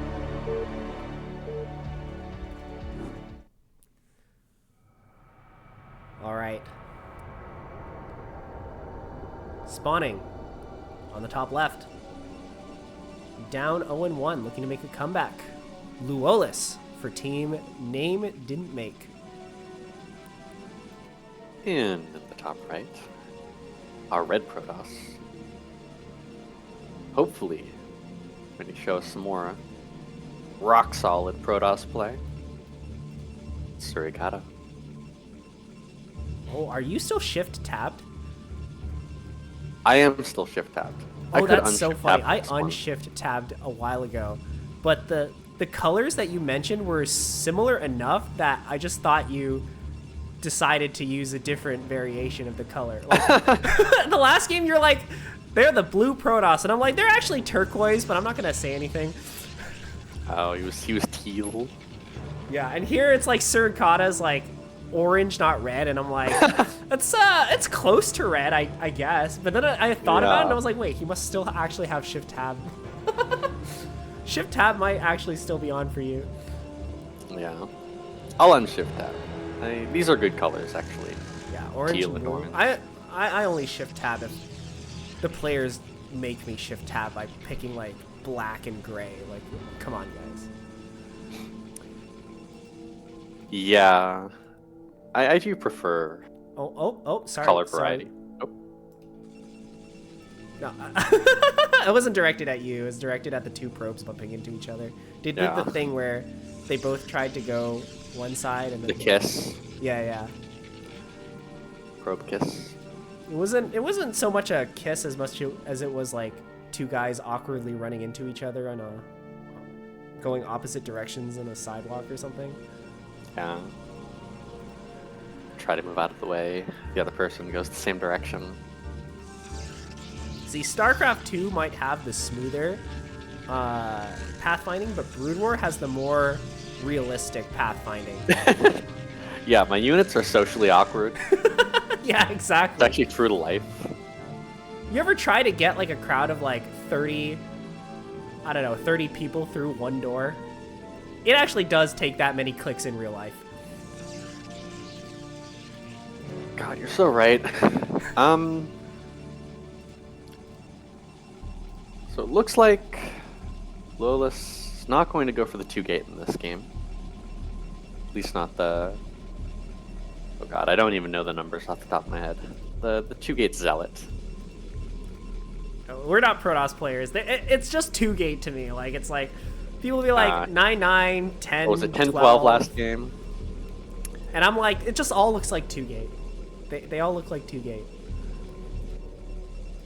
I'm sure one of the pros in the chat will tell me all about the intricacies of 9-9 versus 10-12. Well, 9-9 versus 10-12 isn't... I guess I know that one a little better because I'm Zerg. So those are both Zerg builds as well. But I know in PvP there are like a bunch of variations if you're going like 2-gate Zealot into 2-gate Goon. Or just straight into 2-gate Goon. Just, like, a Isn't the couple ways of doing response to both like pretty much the same though? Like you have your Zealot, your Dragoon is popping out, and you just pull some probes at the ramp. For what? Against both variations of 2-gate. You mean 2-gate Zealot? Like 9-9 versus 10-12? Yeah. No, well 9-9 is usually like proxy gates. It's usually very all-in. Even if it's not proxied, it's still very committed. The micro's a lot harder. You almost certainly would need a shield battery. Not a Protoss player, but Oh, I see. you know, sometimes you'll see them skip the battery. Wow, fast Nexus. Nexus first. It's not Nexus first. It's just really fast. Nexus before tech. Yeah, gonna it power is, Goons up and with 1 gate. it's not like it's a 1-gate cyber into Nexus. Yeah, and Suri's Robo-Obs, I think my my memory is serving me correctly. I think this is actually good for the Nexus player. But he does need to do what he didn't quite do last game, and yep, thread on more gateways. This feels kind of out. dangerous though. This Nexus this fast. Like Yeah, this can get busted yeah. by certain builds from your opponent, but I feel like all Suricatta actually needs to do is poke in with the goon, see that the Nexus is basically already done, and just aim move, right? I guess unless he went for like really fast tech, So maybe it doesn't... Maybe you can't punish it doing any build. Yeah, I mean, if you're playing like this where you're going like one gate into Robo into Ops, your stuff doesn't really kick in that quickly. And he's even waiting for the second Obs to be safe against DT. So he's not going to know about this Nexus until Luolis has already had plenty of time to power out of his 3 gates and catch up on production. Yeah, this could be a bit of a mind game from Luolis because maybe from the last game he remembered that Suricatta just played like really safe. So he's just like, you know what? If I already know you're gonna play safe, I'm just gonna play greedy, and you don't have the balls to stop me. Yeah, again, the fast Citadel. I'm not very familiar with doing this. I don't know if this is a thing or not in PvP, but it's interesting. Fast Citadel kind of just feels like DTs to me. The thing is, like, this is too late to be a DT build. I mean, I guess you can always add in late DTs if you know your opponent's skip detection, but this seems more like it's, yeah, for legs. Oh, okay. It's a speed build. Yeah, which I think is a little unusual. I feel like Luolis likes to go into... He likes to add zealots to his army a little more quickly than other people might. But we'll see. I mean, he's got the economy of this game. He has 700 gas with only 1 gas mining. That's a man who's passionate about zealots.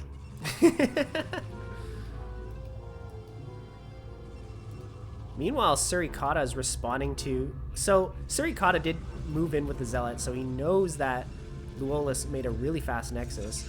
It seems like his response to his opponent being ahead economically is the same this game as last game. We're just going to get our Nexus, and I suppose we'll play from behind.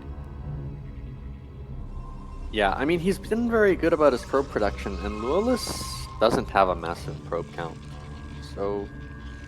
even though he does have a pretty notable economic lead, I mean, if we just let him attack into us, it's this like... This is a little bit of a... I don't mind this from Suri, like, just sit here. I mean...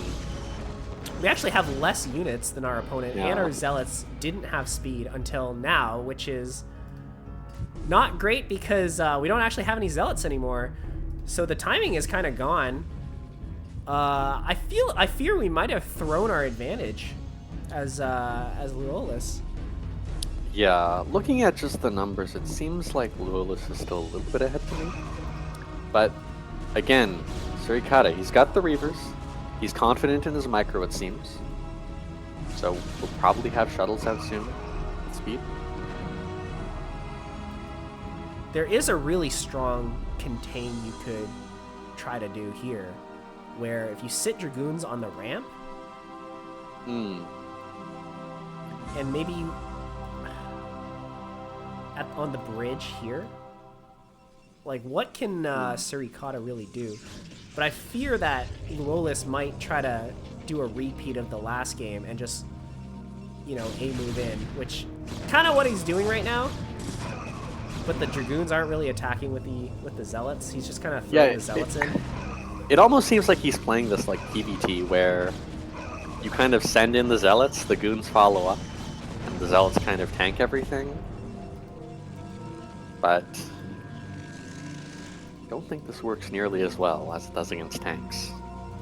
DTs are out though. Suricatta kind of mixing it up here. So we thought the Citadel into DT would be late for Luolis, but Suricatta actually ended up getting even later DTs. Yeah, Suri saw the lack of detection, decided, hey, you have no robo, you have no cannons. Oh, we're trying to snipe this Reaver, but at the cost of like 10 goons. Yeah, and look, DT's in, and I don't think Luolis sees this. He did back off with his army, so he's not microing it currently. I think it might be GG. But yeah, this is probably too much damage already. That's a bit of a rough game for GG Luolis. in GG quotation in marks. brackets. Oh, that I felt that. Brutal. That's rough. That's rough, man. You know, sometimes there are W's. Sometimes the games are a little bit unfortunate. Yeah, definitely a bit sad for Luolis. But Suri played very well in those games. Suricatta's overall army control and his patience. I mean, in general, it's very good to think about getting an advantage, but you can just be really solid in Starcraft. Doesn't usually matter if you're a little bit behind. Alright, up next, we have Genesis against Mattman. I do believe this is a TVP.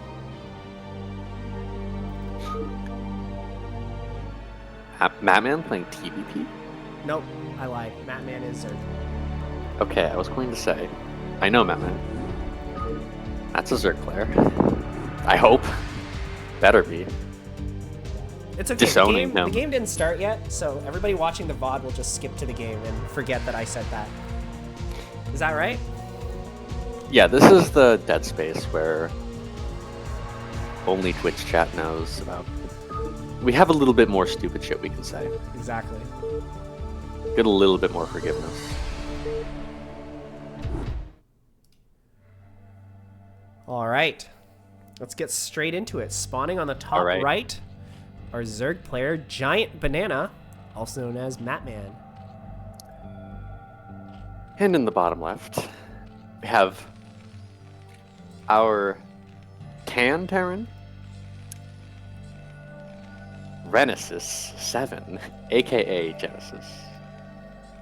Renesis. All right. Tan Terran Renesis. Tan is actually a pretty nice, pretty unique color. Yeah, I like picking Tan. Tan is good. I like it on Zerg. I think on Terran it looks... It's kind of like you wanted to pick like white or gray Terran, but it's like, nah, that's a little too bland. But you still get the nice I think this is neutral a nice tone. color on the desert tile set. You're like the desert Terrans. Oh my god. Camouflage. Yeah. You got the desert Orange is camo. banned, so we need to make do. Thanks for the bits, gluten-free areola.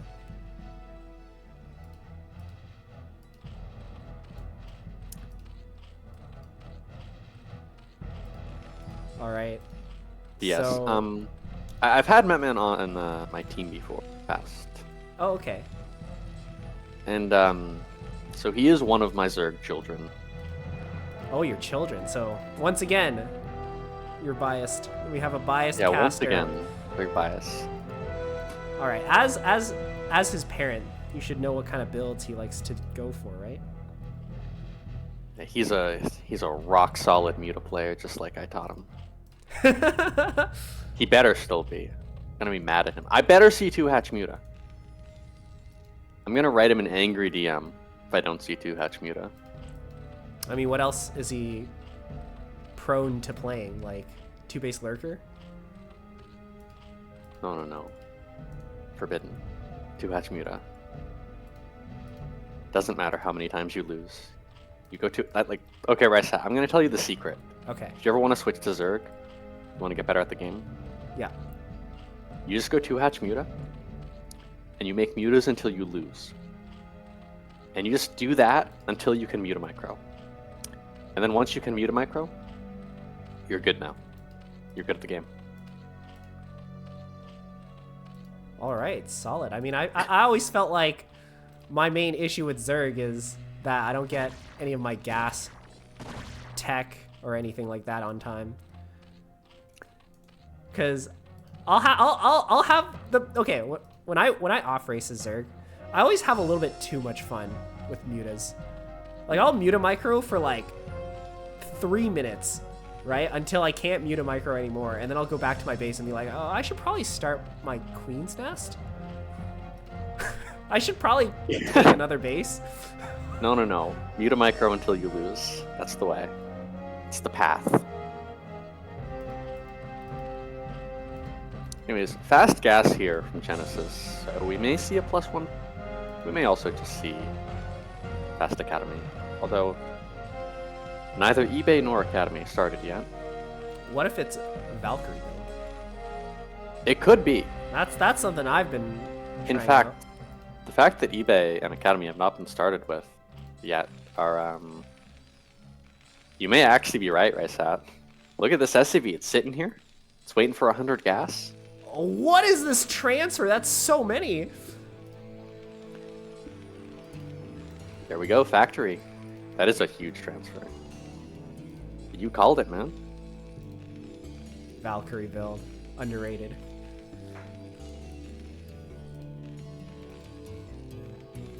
Yeah, the problem a lot of Terrans have with this build is that when they do it, they just die horribly. But it is very abusive.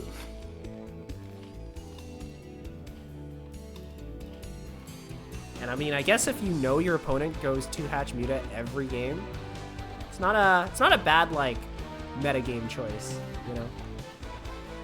Yeah. Again, the tricky thing with this build is the Valkyrie is not normally out in time to deal with the mutas. So you sort of gotta fight with this like low turret count, light marine count, and not take too much damage. Because I've played many games where Terran, I mean, they can't afford the missile turrets because the Valkyries are so expensive. Wait, what is this? Double armory?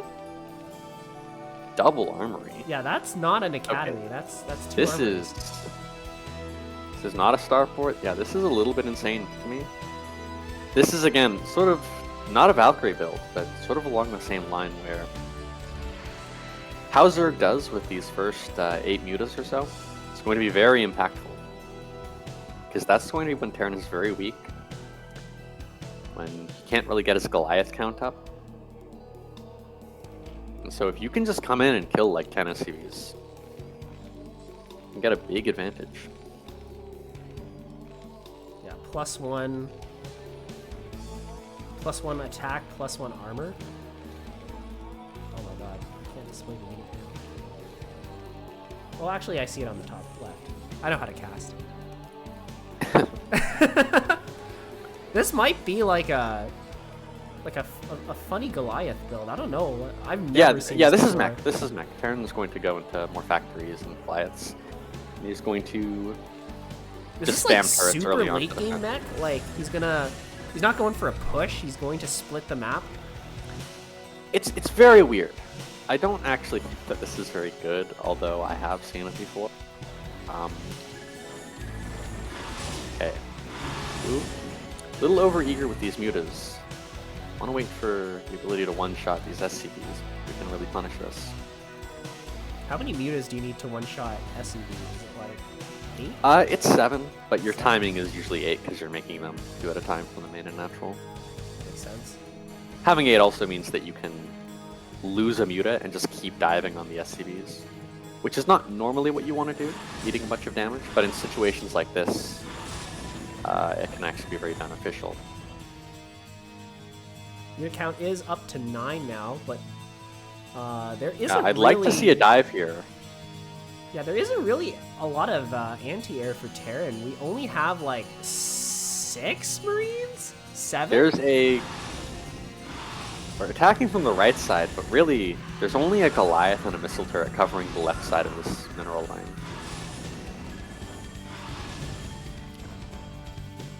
Still though, getting some damage.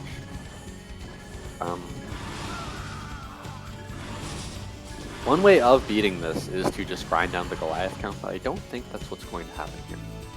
Normally you just want to make your first 8 mutas and then grown up. I feel like if we actually went for a muta all in here, like, Terran wouldn't have enough defense to actually counter it. Yeah, that is one way that this can die. If you mess up your Goliath fighting, you don't fight under missile turrets. So it can just keep your Goliath count down and all of a sudden you're dead. But Mattman's not really poised to do that right now. He's making more mutas, but It's a little bit late to be adding more mutas at this point, though. Like, Terran, Sort of look at how too many much turrets he damage. has in his main. yeah. That is kind of a silly number. And it's important to note that again, you can just ignore these. If you just fly in from the left side, and you're on the left side of the mineral line, there's like one turret hitting you. Yeah. Also, the natural still only has 3 turrets protecting it. Yeah, as the Goliath count grows, and Chiron boosters are done, you can't really dip and dive like you can against Bio. Which is sort of why you usually just make a couple mutas, and you go into your drones. And then you can make more mutas after. It's time to actually fight the Goliaths. Wow, this SCV just waltzes in. Wait, how did it get past the Sunken? Did the Sunken miss? SCV things. Yeah, it missed up the ramp. Doesn't it get 2 shots off before the SCV can get to the ramp, though? So it must have missed Yes. the 1 in 256 chance. No. No? Because it gets 2 shots up, because... Isn't it like explosive damage? It only does 20 to the SCV? I think it only does 20 to the SCV. Oh, yeah, you're right. Or else it would one-shot Marines. Yeah. Okay, yeah. So it got 2 shots off on the SCV and missed the 3rd shot on the ramp. Yeah. It's still kind of illegal that it got in, though. Like, what? Extremely.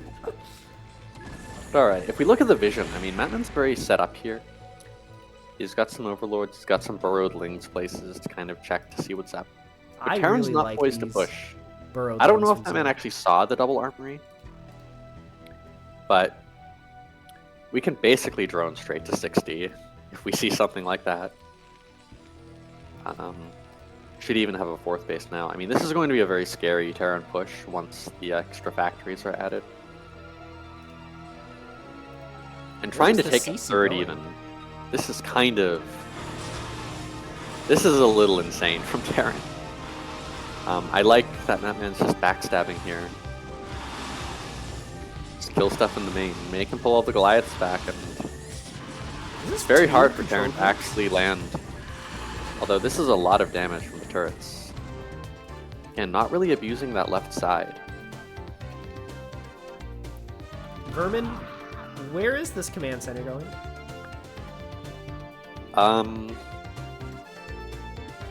It's going to the promised land. What is going on? What is with tier 1s and sending their command centers to the, like, not to the base? What is happening? Look, it's because they're microing and macroing enough to lose track of this. Maybe he was not sure if he should go for the base on the bottom right or the base on the left. No. Hard choice.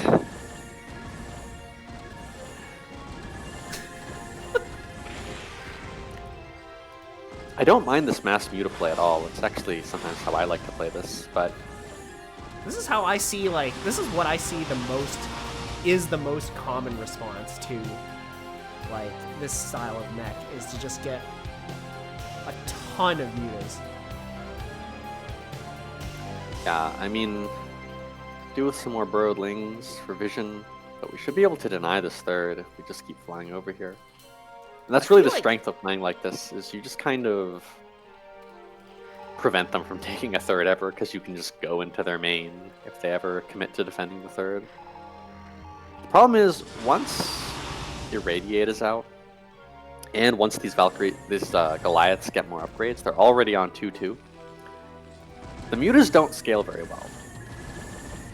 Yeah, I know what you mean. So you eventually do need to transition to Hydralisks, and that's very hard to do without a 4th base, without getting up to 6 hatcheries. Look, we're adding on 2 Evos right now, but still only on 4 hatcheries. So even though this looks kind of awkward for Terran, I mean, he just got his base sniped, Terran is still in this game. He's researching 3-3, He's just continuing to pump Goliaths. He's just dropping a third over in bottom right. This is a crazy place to put a third, I think. Especially against Mutas. Like, the Mutas can go wherever they want. The Terran is the one that needs to contend with this terrain. Yeah. We're kind of a little reliant on the Mutas, not just completely disrespecting the turrets, flying by and sniping our main CC and armories. Oh, this is way too many Goliaths for this number of Mutas. Yeah, this is brutal. Zerg, I feel like we really need a third, or a fourth. Like, we have a lot of drones. We have a lot of Mutas, but I mean, now we're 3 base against 3 base. Yeah, and more importantly, the hatchery count. I mean, we're adding on 2 more now, but really, you should be on 6 hatcheries much faster than this. 4th base much faster than this. We also have like 5 or 6 drones mining gas at the third. I don't really know how that happened. Yeah, it looks like we got a bit discombobulated here. This is what happens when you have to micro 3 control groups of Mutas.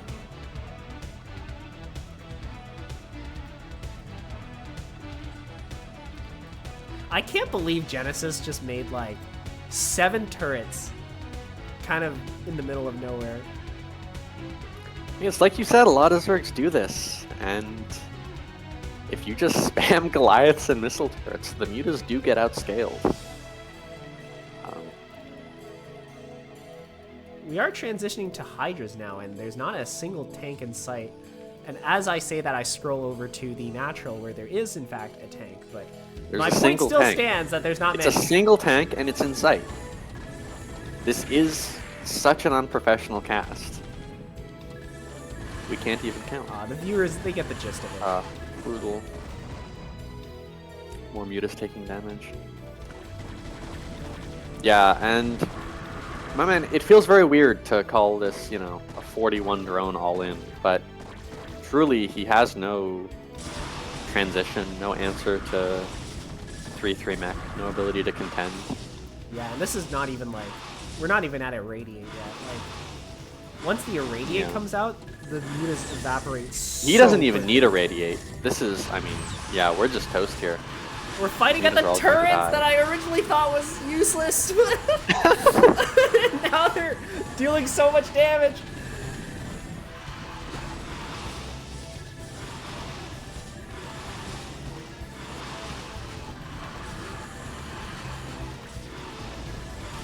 Maybe these tier 1 players, maybe they know something that I don't. Yeah, about Yeah, the magic. this is just why putting they're- Hey, look. It's like Marines. You just put missile turrets places. That's true, yeah.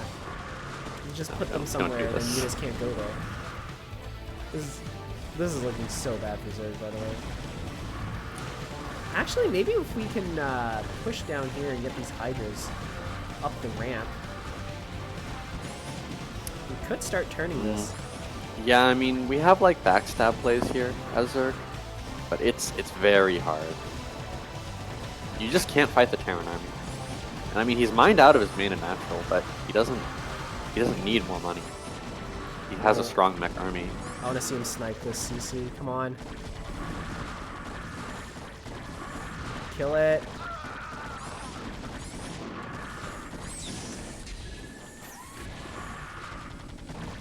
He would kill every SCB in this middle. Doesn't even matter. He's not going to. The Hydras are like the worst unit in the universe for like worker harass. Yeah, the SCV counters the Hydralisk.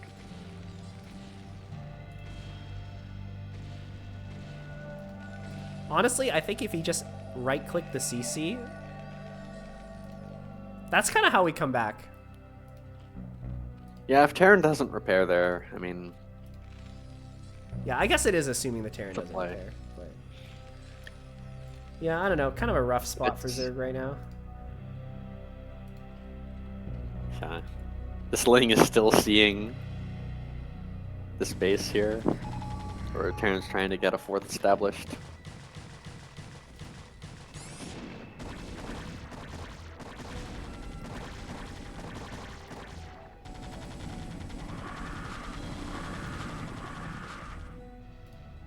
I like that this SCB is still in Zerg's main. Yeah, what is it? It's hanging out. It's just there. It doesn't even see anything really. Well, it sees the Queen's Nest actually, I feel like. Wow, that's big scouting. And the Queen's Nest doesn't give vision of the SCB. Wait, is that true? Yeah. Oh my god, you're right. See, if that Queen's Nest was a Protoss building, it would be able to see the SCB. I mean, this SCB should have just died for its sins, and instead it's gonna live the entire game. This SCB is safer than the other SCBs. These SCVs seem pretty safe to me. I don't think there's any way Zerg can break this.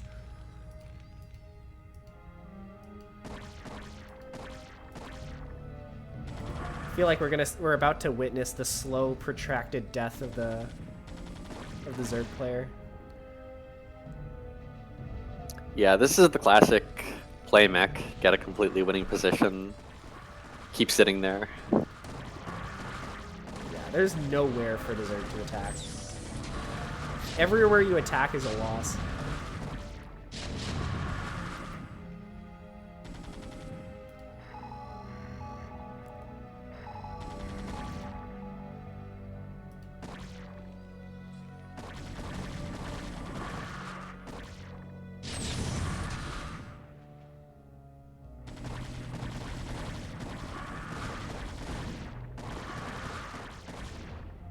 At this point, you just kind of have to accept that nothing you do will be efficient, so you might as well take every base that you can.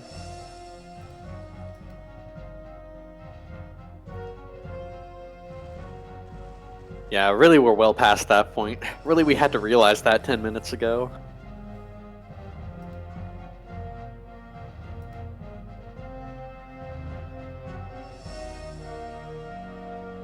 Yeah, hopefully Genesis will at least push once he's maxed.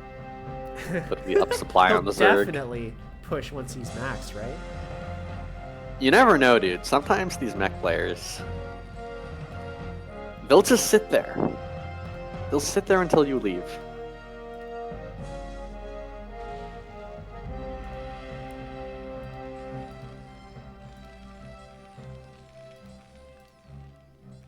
I've considered playing mech before.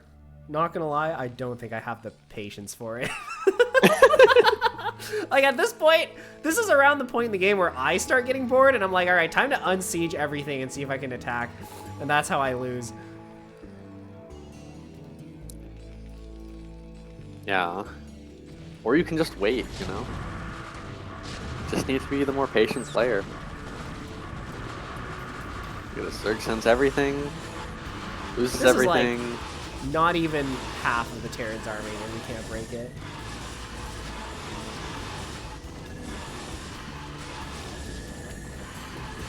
Ah, so sad.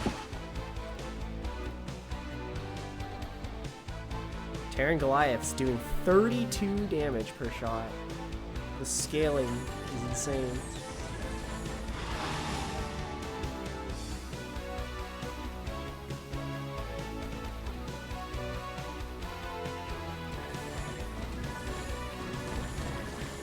Looks like Terran is starting to get bored, so we are moving across the map. Queens are out, but unfortunately we don't have enough energy for broodlings, so they're not going to be useful for another, like, 2 minutes.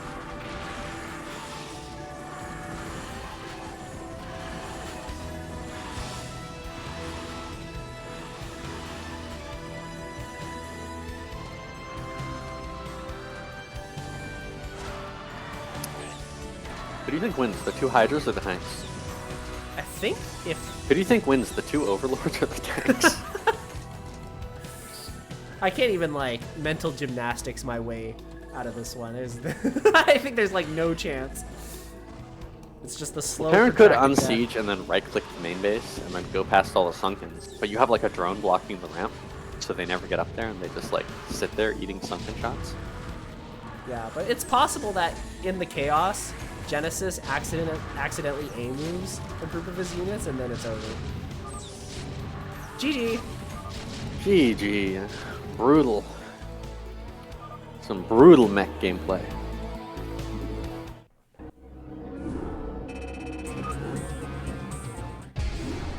Genesis up 1-0. On to the next game. Game number 2.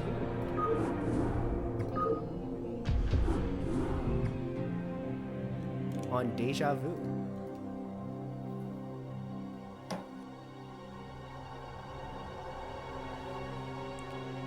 How well do you know Genesis? Do they just play mech every game, or do they switch it up? I really haven't seen much of this guy's games. I would... Look, a lot of people who play mech, they just play mech. I can see that. I mean, you already play mech for the other 2 matchups. Why bother learning a different style if you can actually just play the same style for all 3?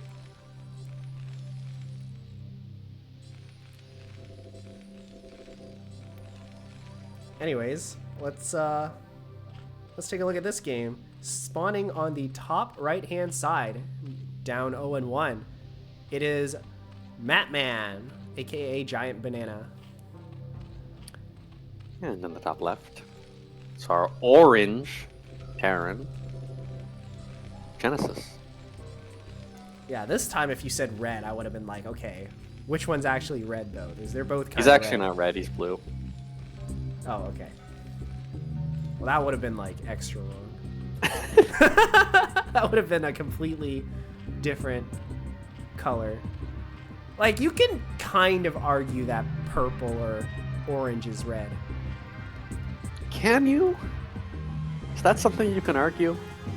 Yeah, you just have to imagine like the sun shining on it or something, maybe. Yeah, if you just imagine the color looks different. Yeah, exactly. It's like maybe your kind of screen's argue it, glitched a it would little. look different. Alright, and this time Genesis isn't even walling as natural. This time we are just straight up walling the main. I feel like if you spawn on the top side, like, it's not a great spawn to wall. Because the Marines come from the bottom, like, that's, I don't know. I don't like it. Yeah, it's still perfectly safe, but it's definitely... It's a little uncomfortable if Zerg decides to be aggressive.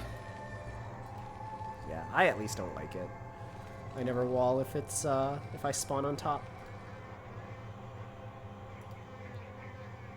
See, even if the natural is facing, like, the left or something, like if I spawn top right, I still wouldn't wall it because I'm afraid that I remembered the map wrong.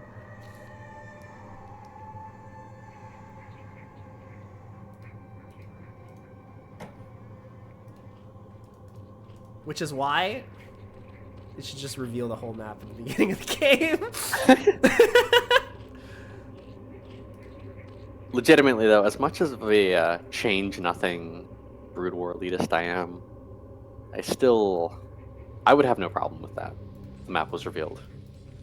It's fine. So if the depot's on the left and the barracks is on the right, is that a tight wall? No. Barracks needs to be Under the depot, right? under the depot. To be circling tight.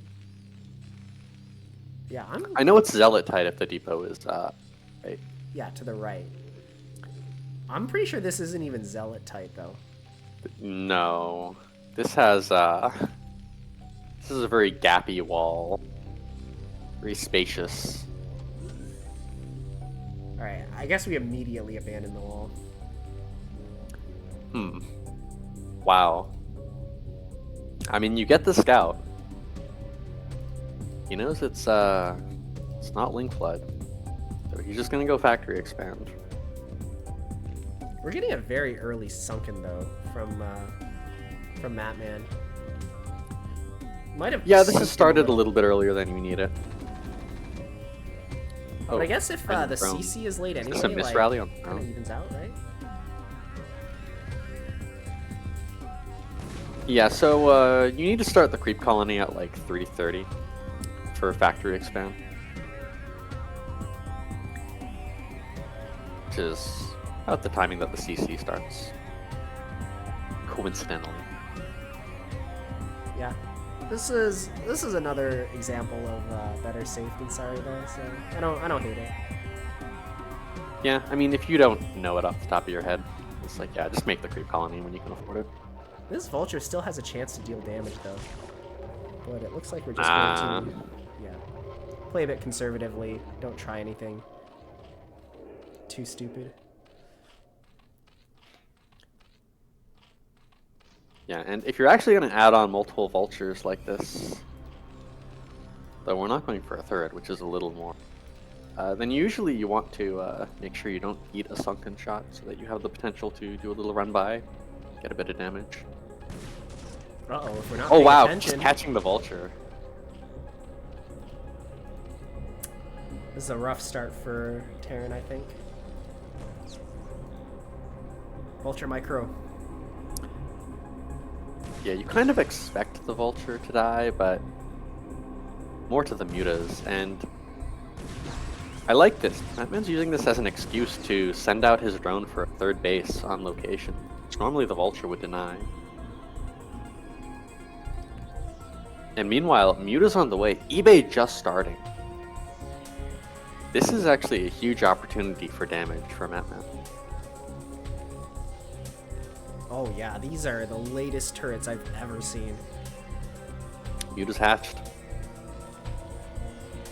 I fear that the Zerg is just gonna go in, spot that there are no turrets even building, and then just SM until they win.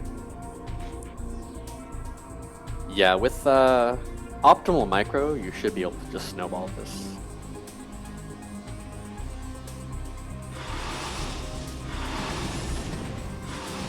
We don't even have the Careful not to range do yet. too much damage. You need to keep getting the muta count up. Yeah, I think at this point, you don't go for the SCVs, right? You kind of want to poke, maybe a little bit more safely than Mattman did here. And then once you have 8 mutas, that's when you can really start using the Goliaths, because you'll 3-shot them. 2-shot? 2-shot them. 8 mutas, 2-shot Goliath. Yeah. Okay, so it does seem like 8 is a bit of a magic number for the mutas, right? Like that's 1-shot SCVs. Yeah, your 8 muta timing versus both bio and mech is usually very important. I feel like Mattman kind of missed a bit of a timing here. The turrets are now finished. Yeah, Terran got away with a lot here. But the pressure's not over. Yeah, we can still get a lot done with this. And this is what I wanted to see last game. Just coming in from the side like this. Just going straight for the mineral line. There's only 5 Goliaths there. Could you try to fight that and just like trade? Yeah, that's fightable. It's okay to err on the side of caution. I mean, you don't want to start fighting and then there's more. I mean, you can see right here the range that Goliaths can shoot from. It's kind of insane. Yeah. Oh. Okay. This is going to be a Hydra follow-up, actually. I do like Before any macro hatcheries, this is sort of a nice little all-in you can do with Zerg. Where Terran is basically just hot powering Goliaths. If you're going to do this, you do want to like trade into them and keep the Goliath count down as much as you can with the mutas. Because you're going to have to fight into them at some point anyways. Yeah, the one thing that I feel like Mattman could be doing instead is trying to pick off Goliaths rather than like trying to get damage on the SCVs. Because a lot of times when I lose to, Zergs who have like really good muta micro, they normally like are just so good at killing my units that at some point I don't have enough units to defend SCVs anymore. And when that happens, then all the SCV kills are basically free. Yeah, it's a lot harder to get free picks versus Goliaths just because of their range. But when when he initially flew in and there were like 4 Goliaths, right? That's a situation where, okay, you can look at this and say, all right, I'm just gonna eat these Goliaths. That being said, I'm going to see if these Hydras can get some damage done. I don't like that Mattman is he's making Hydras, but he's also droning. This is also a bit different from last game in that I feel like, well, first of all, we only went 1 armory. So yeah, this is game is a definitely little more build standard. order variation. And I think this means that Genesis is going to go for something a lot more aggressive this time around. We see him moving across on the map right after +1 armor has finished.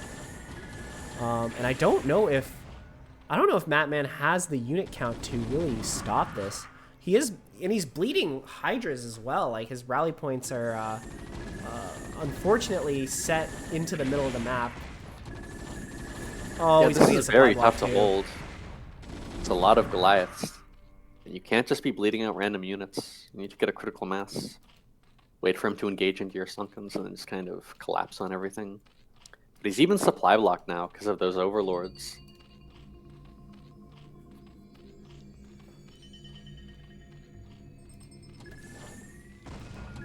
And we'll see, Genesis kind of waiting for this tank here, but has the Goliath bodyguards, so Mattman's not able to pick it off.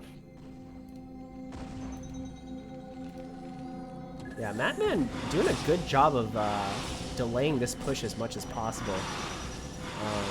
I feel like a lot of it is bluster, because I do think that if the Goliaths just A-moved a position, they can just kill everything. But delaying the tanks,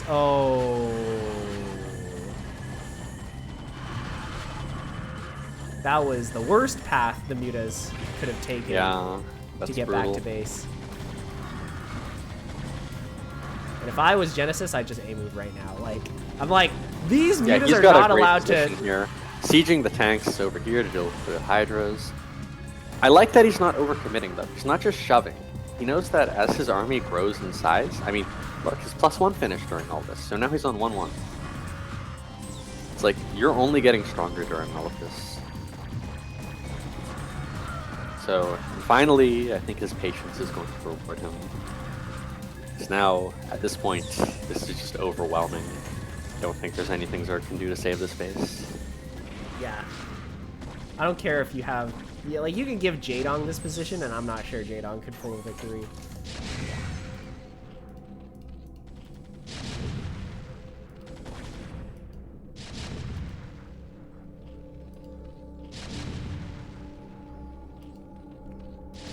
We don't have nearly enough units to even engage, like, a third of this army.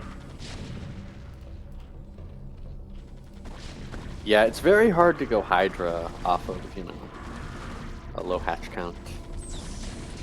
And Mattman kind of started making Hydras in this game. I think he was still only on 3 hatcheries. He was powering Hydras for the first time. When that hatch count gets delayed, it's very hard. You're basically stuck on Muta. Which you can use to defend this, by the way. You just have pure Muta. You'll crush pushes like this. You can spend all your gas and be nice and patient. But unfortunately now I think we're in a place where we just don't have the tools. Yeah, looks like it's going to be a 2-0 for Genesis. Yeah, well played. Yeah, it was just a solid game from him both times. Yeah. The eBay in this game was suicidally late, but other than that... Well... Other than that... It wasn't so late that we lost the game. But, yeah. There was definitely a chance for GG. for Mattman to punish No that. clue Yeah, how no to beat clue. mech. Oh, that's the one thing you didn't teach him. Yeah, that's real. It's a bit unfortunate. And with the end of that series, I I don't know if you intend on casting more. I don't even know if there are more. But I actually have to go race hat, so... Of course. Yeah. There's 2 more series, but I don't know if I have time to cast both of them as well. I might do one more. Alright, well... Thank you for putting up with my mediocre commentary. Oh, dude, get McRibbed in here. Does he have the caster roll?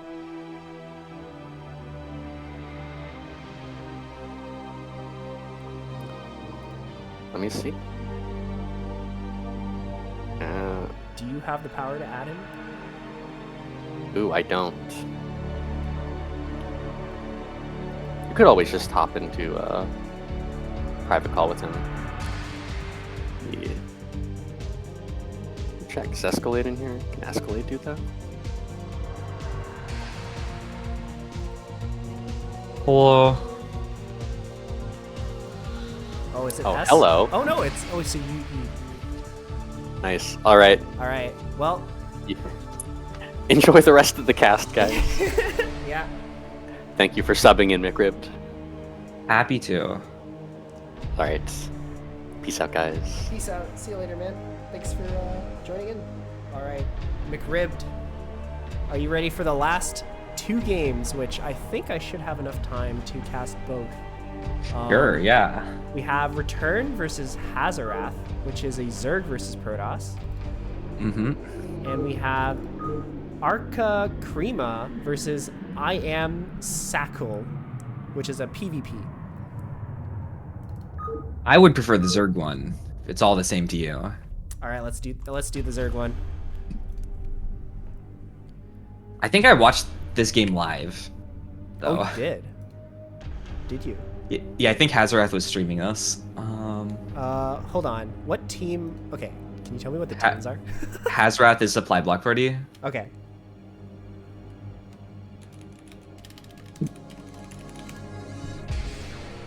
Hazorath supply block party, and the other one is team name didn't make. Return, yeah. All right, first game, Eclipse. Do you want to join in on the replay game, or do you want me to just stream it to you? I'll join in on the replay. I launched my game. All right.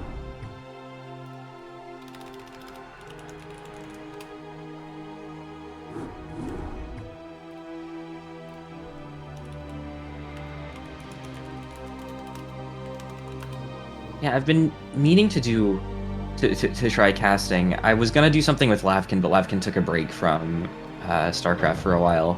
Oh yeah, I haven't seen Lavkin in forever.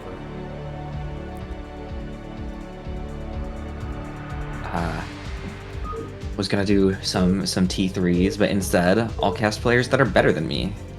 You love casting players that are better. That's what I do all day. All right, do you want to do the intro? First All right. intro? So in the top right, we have our Orange Zerg player Return, known to be a very good coach, very knowledgeable. Hasn't been playing too much recently, but that doesn't matter because Return's very good. And the bottom left, we've got Hazorath from my team. I played against him once and was really, really sad. Like, there's like a big range to tier 1, and like I can play against Champion sometimes and beat him, but I played against Hazorath once and it wasn't close. I mean, okay, these are It was both closer tier than when I ones. played against like Raz though. They're both tier 1s. Like, you can't realistically expect to not be sad playing them. Oh yeah, no, I expected it. But I could all in. I could cheese Champion. Okay, that's fair. That's fair. There are some tier 1 players that I can beat. Inside Job, I can beat him. Vint, sometimes I can Is beat him. IJ tier 1? Yeah, he leveled up this CPL. Oh, good for him. Yeah, I have beat IJ in like the UPL stuff. Mm-hmm. I think I beat Vint like once or twice exclusively by all-inning him. Oh yeah. Zerglings beat Zealots until they don't. I guess that's a good way of describing it. All right, we have Forge Opener from Hazorath. Very standard. Into Overpool. We've got exciting stuff going on here. Yeah, truly ZVP is the most exciting when we see Forge first into triple hatch expand. It was all the rage back in the day. There was I watched a game like that on Artosis Casts recently. It was like Jaedong versus Snow, I think. And it was like Forge into Gateway into Core before Cannon. Or it might have been Gateway into Core before Forge versus 3 Hatch before Pool. Yeah, that's so greedy. Yeah, but both players were crazy greedy. Yeah, so nothing exciting continues to happen. We went Nexus before Cannon, which is like fine. Yeah, it's just safe. He's got the Scout. It's safe because we have the probe in the base, so we don't see any lings. Yeah, it makes sense. I don't think I've seen that one Artosis Cast video, but I do remember there was one season where Mini was just like killing every Zerg with the greediest Protoss builds I've ever seen, where it's like Pylon, Gateway, Cybercore, Nexus, and then Forge, and he just like kept getting away with it over and over and over again until the finals where Larva was like, I'll just 9-pool, and it killed him. Like, I don't know if you remember that series, but I do not. Might have been before my time. that was definitely before I started playing, that's for sure. I think it was ASL like 13 or something. It was a few years ago. Yeah, no, after I started playing, I went back and watched ASL, like, it was what, 18 was the last one, or was 18 this one, SSL one? I actually don't remember. I think we're at SSL. We're at SSL 1, but I don't remember what that last ASL is. I think it's ASL 17 was the last one. Okay. I went back and watched ASL 17, and I watched SSL 1 as it happened, but I haven't gone back into the depths very much. Oh, I highly encourage you to do that. There are some sick ASLs. But I think the one where Mini was just like plowing through every Zerg is probably one of my favorites.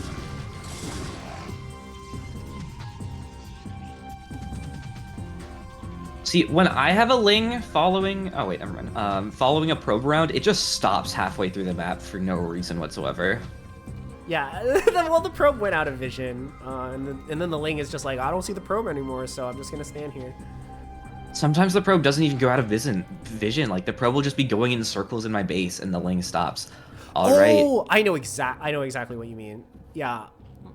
I don't know what... StarCraft units just do that. I don't even know why. Like... I swear that Zerg units are the buggiest. No. No way you can say that. Zergs have the most responsive units. Alright, we got 3 Zealots being annoying. There's gonna be enough Lings to deal with this. But they killed 2 Lings and I think a drone for free. Yeah. We're actually at 4 Zealots now, so all of a sudden the math, I think, is going to start changing here. We get another drone, and we forced, I want to say, 8 Lings and killed 3. I could be off by 2. And another 5 Lings are on the way. However, kind of we can hold this ramp. It's really annoying to deal with this, but it's not enough Zealots to, like, hurt too much, and we've even got some Lings at home to stop this Zealot from doing shit. Yeah, the other Zealot is coming on the way, but these 2 Zealots on the ramp are also being super annoying. And I didn't mention this earlier, but this is a build that Hazorath likes to do, where you go second gateway before gas, and basically do what he's doing with sending lots of Zealots over, like, one at a time. It's pressure similar to like a gateway expand, but you have the safety of a forge expand, and obviously the zealots are slower. Yeah, I actually am really liking this build from Protoss. I hate it so much. Okay, as a Zerg player, I would also say I hate it, but as a neutral observer whose a race is not being represented in the game, I really like this build because look at how many lings it forced out of return. He has to get something done with the units that he has now because he's kind of behind at this point. The problem is we don't have Corsairs yet. The Stargate just finished. Because the gas was so much later, he focuses down the cannon with the mutas and now is just killing zealots and killing the wall. Yeah, I'm actually kind of surprised. It might be more effective to try and kill the probe, but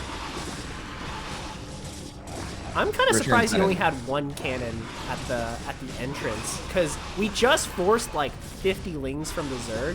So I imagine like the next step in the Zerg's plan is to A-move into your base. Yeah, but he still had oh, never mind, these aren't +1, and the forge just died, so +1's not going to be around for a while. Second one, as a replacement forge is up, but we are going to have to start the upgrade up from 0. Corsairs do arrive in time to chase the mutas off, and now Hazorath just has to hold.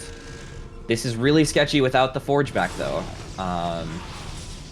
We basically just need to retreat to the cannon. Like, there's no way we hold without the cannon.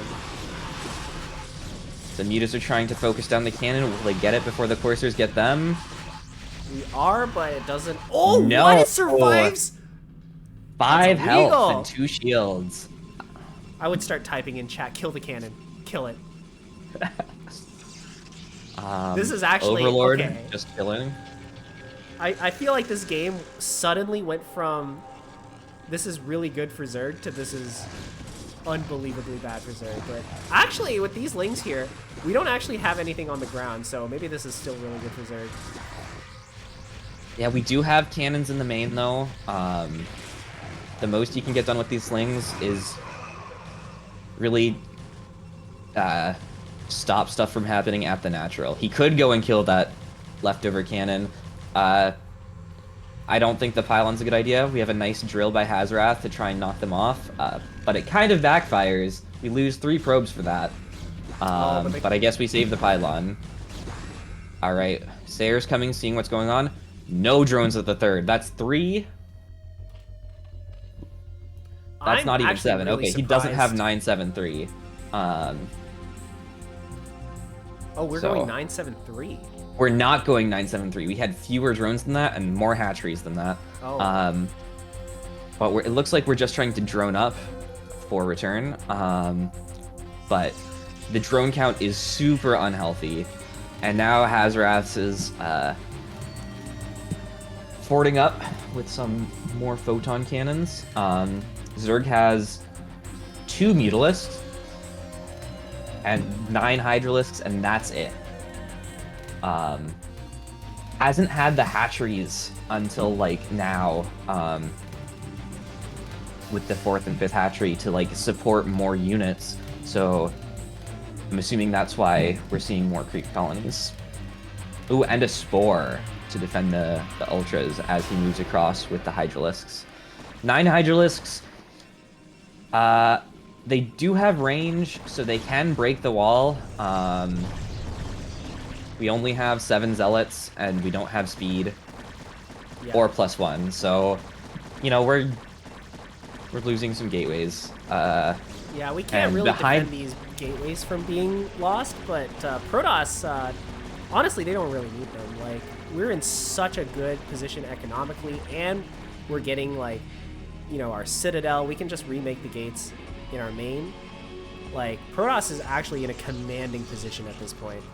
But Zerg we're not coming sure. back. We've got a lot of drones that came out of return. Like, we went from, like, 21 to 37 in about 2 minutes. And, well, Return just made like 6 overlords I saw in the production tab. He must have canceled some of them, but it's a lot of overlords. And making some more hydras. Not sure why, honestly. Normally in this position as Zerg, I think you would want to drone up to 45. Take your gas, get lurkers. Well, we see the Corsairs are now starting to dive in. The Spores end up kind of saving the day, because now neither can we really get any damage done with the Corsairs, but also the DT is... We can only really place them at the ramp here to defend the third, but the Protoss is in fact getting a third. So that sort of puts the onus on the back onto the Zerg to try and get something done with his mass Hydra. But we already have Templar out. So I'm not. It's funny. Return exactly didn't sure. have Return didn't have Overlord speed until the Corsairs came by, which also means that this push is kind of dead on arrival. Because 2 DTs can kill Infinity Hydralisks without detection. Yeah, and if he positions it right, like the Hydras can't get up the ramp into the third. Oh, but he can't lose the High Templar though. Okay, we get the Storm out, but it doesn't do much. That's an unfortunate snipe, and the DT that was here is now looking for an expansion over here. Theoretically, right. Zerg, like this, is this DT fat enough to just completely block this ramp here? Against Hydralisks, I think so. Oh my god, Unless please. he moves it. Yep. Oh, yeah. Hold position DT. All right. Overlord speed is about to finish. He has no overlords anywhere nearby, though. Okay. So eventually we will have to move out as Protoss and try to engage this army, but it looks like the first round of Dragoons has already popped out, and these Templar are still slowly accumulating energy. We have 3 storms currently, so it's going to come down to the micro here. All right, we're going for the high ground, but I don't think that's going to be a good idea because there's a big surround coming. Oh my god. The surround stops being a surround after these massive storms on the left. But we walk back up. Is there enough? It looks like there is enough, and Hazorath will push back the Hydralisks. Question mark? Yes. Yeah, he is going to be pushed back for the time being. Those storms were completely devastating. Those are the biggest storms that could have possibly happened in that fight. Like he somehow optimized it. I don't even know. 15 kills on the High Templar in total. That's incredible. That is. We're still not at 45 drones for return. We're looking to take a 4th. We have taken the gas. We've Lurkers upgrade about to finish. And we've got 2-2 on the way. But still low on drones. Yeah, but that hasn't caused too much of a problem yet. I feel like Zerg is kind of in a bit of a bind here because we're stuck on Hydras. I feel like we're kind of all in at this point, right? Like, we don't have Lurkers. We only have Hydras. We only have 3 bases. 4th just now started making, but the Protoss 3rd has already been mining and has cannons at it for, like, the past 2 or 3 minutes at this point. Like, I don't know. We need to do something, right? Like, this... This is not a good position for us if we're Zerg. Lurker upgrade is finished, so we could have Lurkers, but it looks like we're just staying on Hydraman. I'm shocked that we don't have a 6th hatchery. Like, that's why Return is, like, floating money, even with not enough drones. But hold on, But big attack big coming bust. now. Good storm to parry it, and then all right, some of these one good storms, storm, one missed. Ooh, that was good. But overall, Gonna this clean army this up. just doesn't have the strength to break this. So many storms, they don't all need to be winners. Yeah, well, you have enough units, then unfortunately for the Zerg, you don't need the most amazing storms to win this fight. So now we're comfortably up in supply for Protoss, up in workers. Return really needs to get like a good round of drones to saturate the 4th and go up to like 50 or 60 drones. And I don't know if he can. I don't know if he has the army to support that. Yeah, in an ideal world, he would be up to like 45, 50, 60, maybe even 60 drones. But after losing all those Hydras, like, we actually just need to be pumping units or else we die immediately. We don't have any observers with this army. Oh my god, no observer? There are observers in the game. They're just not here yet. We're taking a 4th behind this for Hazorath. Big storm. Doesn't get a lot of kills, but a lot of Hydras are almost dead. Unfortunately, some zealots decide to play lemmings. This is a really good lurker spread too. Like Ash Return has placed a pretty solid defense here. I think that this lurk out in front can die almost for free. Yeah, just like this. But pushing in further is tough without storms. But we have storms. Ooh, that looks like that storm missed that lurker. Where's the rest of our army? We need all our units here to defend this. Yeah, it looks like we're bringing some up now, but that's game. Return calls it. All right, Ash Return leading 1-0. Or nope, sorry, other way. Hazorath. It's okay. The game's already over. The people who are watching the VOD will skip that part, right? Yeah, dead time. On to game number 2.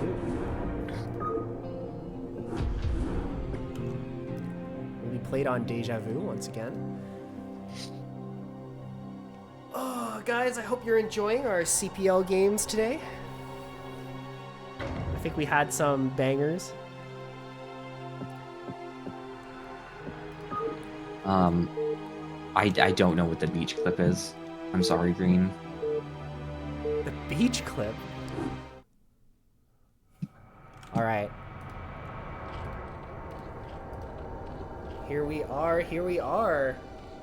Game number 2 on Deja Vu. Spotting on the top right, our orange Zerg. It is Ash Return. They like to go to the beach. Haven't played in a week. Oh, that clip! Oh, yeah. I have the unreleased soundboard rap muted. song. I don't know what that sounds like. I just clicked the button. What? Oh, that's the unreleased rap song that I made. Oh. That Esk had turned into a soundbite and must torture me with it every single time. I'm in a voice call with him. I see. Anyways, on the bottom left, as the dark gray / black Protoss, it's Hazorath.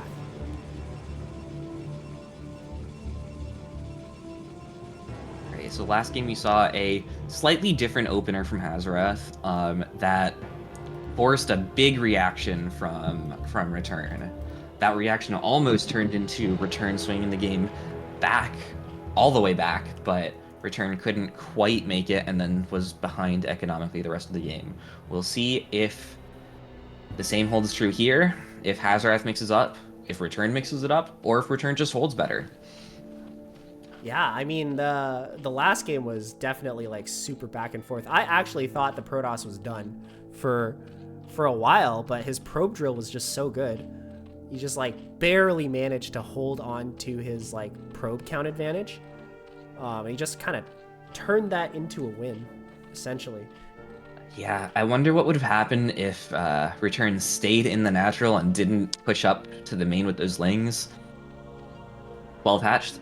Yeah, thank you, or if he Queen. just kept pumping lings instead of trying to go back into droning. Because I do think, yeah, if you kill the natural of the Protoss, you force them on one base, like, that puts Protoss in such a disadvantageous state that it makes, like, the amount of lings you make, worth it. Oh, All right, Forge first versus Hatch first. We're gonna see a cannon, rush. Let's go. All right, pull the boys. Instant pull on the boys. Third pylon. Oh, how'd that drone get in here? All right, this is, ooh. The pylon's canceled. We have our first cannon started. But the probe is dead. Nope, second probe here. Always, always have second probe as, if you're cannon rushing. Looks like he tried to jump over the geyser with that cannon. Failed. So that cannon's not going to do anything. Return's trying to jump a drone over. Oh, we try to jump the probe over too, using Return's drones. It almost works. But unfortunately, I think this cannon is dead on arrival. It gets one shot off. And now we got 6 slings out. This was a pretty expensive commitment. Honestly, by both players. However, a good chunk of Return's commitment can go and attack across the map now. This cannon will be done in time because Return has to clean up this pylon so the rest of the drones can get through and go back to mining. Overall, this was kind of a disaster for Protoss, actually. We built 3 pylons and tried to build 2 cannons. We canceled one of them. Like, that's like a Nexus, at least, worth of minerals that we spent on this cannon rush. Mm-hmm. And so the Nexus isn't done. The gateway's barely started. Here's the second gateway before gas that we were talking about earlier. Mm-hmm. But Protoss is even workers, which is not where we want to be. Yeah, and on top of that, forced to build the 2 cannons because we forced the Lings out of Zerg, but we didn't actually force that many. There's only 6 Lings out on the map. Like, this is such a low commitment defense from Zerg against the cannon rush compared to the amount we committed to the cannon rush and to the defense of these Lings. This is looking really good for Protoss. For Zerg. Yeah, and we have the 2 gateways, Zerg, yeah. But we've seen the 2 gateways. I think Return's seen the 2 gateways. But the Lings are going to see any Zealots that pop out. There's going to be no surprises here. We already got the 4th hatch on the way. No lair, because the gas was so delayed. So that means that we're probably not going to have fast mutas to counter the heightened Zealot aggression. But even without that, instead we're just going to have a stronger economy and more larva for Lings. No workers on gas yet. That's probably just yeah, there they go. And getting a quick second gas. Mm-hmm. All right, the 3 Zealots have now started to move out. Hazorath really likes this build, actually. Like, this feels like one of those builds you do as a mix-up, but kind of seems like Hazorath this is like standard bread and butter for him. It is what he did against me, the one game we played. All right, we've got 12 Lings out, which could deal with these Zealots if they all come at the same time, but there's another 2 Zealots on the way. And so you will need more Zerglings. Well, we gotta be careful with these drones. We don't want to lose another one for nothing. Ooh, these Zealots are getting isolated and surrounded. They're not able to trade cost effectively at all, and they're not able to group up. Yeah, everything's kind of coming up Zerg this game. Yeah, so we lost 5 Zerglings to kill 4 Zealots. In no world is that good. Absolutely not. We did not force nearly as many Lings as we did last game as well. So overall, everything is looking good for Zerg. Everything is an improvement. Everything is better. So it would be really demoralizing if Zerg lost this game. Yeah, for sure. Still no lair from Zerg. And it looks like on the other side we're going Sairless. There's Okay. a Citadel. There's no Stargate. Yeah. And there's some more gateways. So, you know, traditionally, Sairless is very good against late layer builds. Because mutas, you want mutas to deal with the the zealots. Yeah, this makes sense. Instead, we're gonna otherwise you need like 2 Sunkens at each base at least, or at least at each entrance.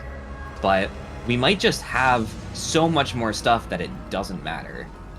Like this is a lot of Hydras. Yeah, we're going. They don't into have this, range yet, but with these cannons are close to the wall, so they can absolutely kill the cannons. These zealots can't deal with this yet. I don't know if Return's gonna go for the bust just yet. It looks like he's gonna try and poke at the wall. I am shocked that they can do that without range. Yeah, the gateway's fat, man. Like, it's so fat. It's so big. But I do like this Hydra attack idea from Return. I think it's very smart to do this after this sort of economic advantage you get from the early game here. Even against Sairless, it might just mathematically not be enough to defend this. Return's up 10 supply, 15 supply. Oh, we might and get most those of that is workers. We might get those initial Hydra surrounded, but we do pull back in time, and these zealots are forced to pull back as well. So this is the timing that Protoss is supposed to hit. Normally with Sairless, right? Oh, had to do a bit of a pause. But this is the timing that Protoss is normally supposed to hit with Zealot, right?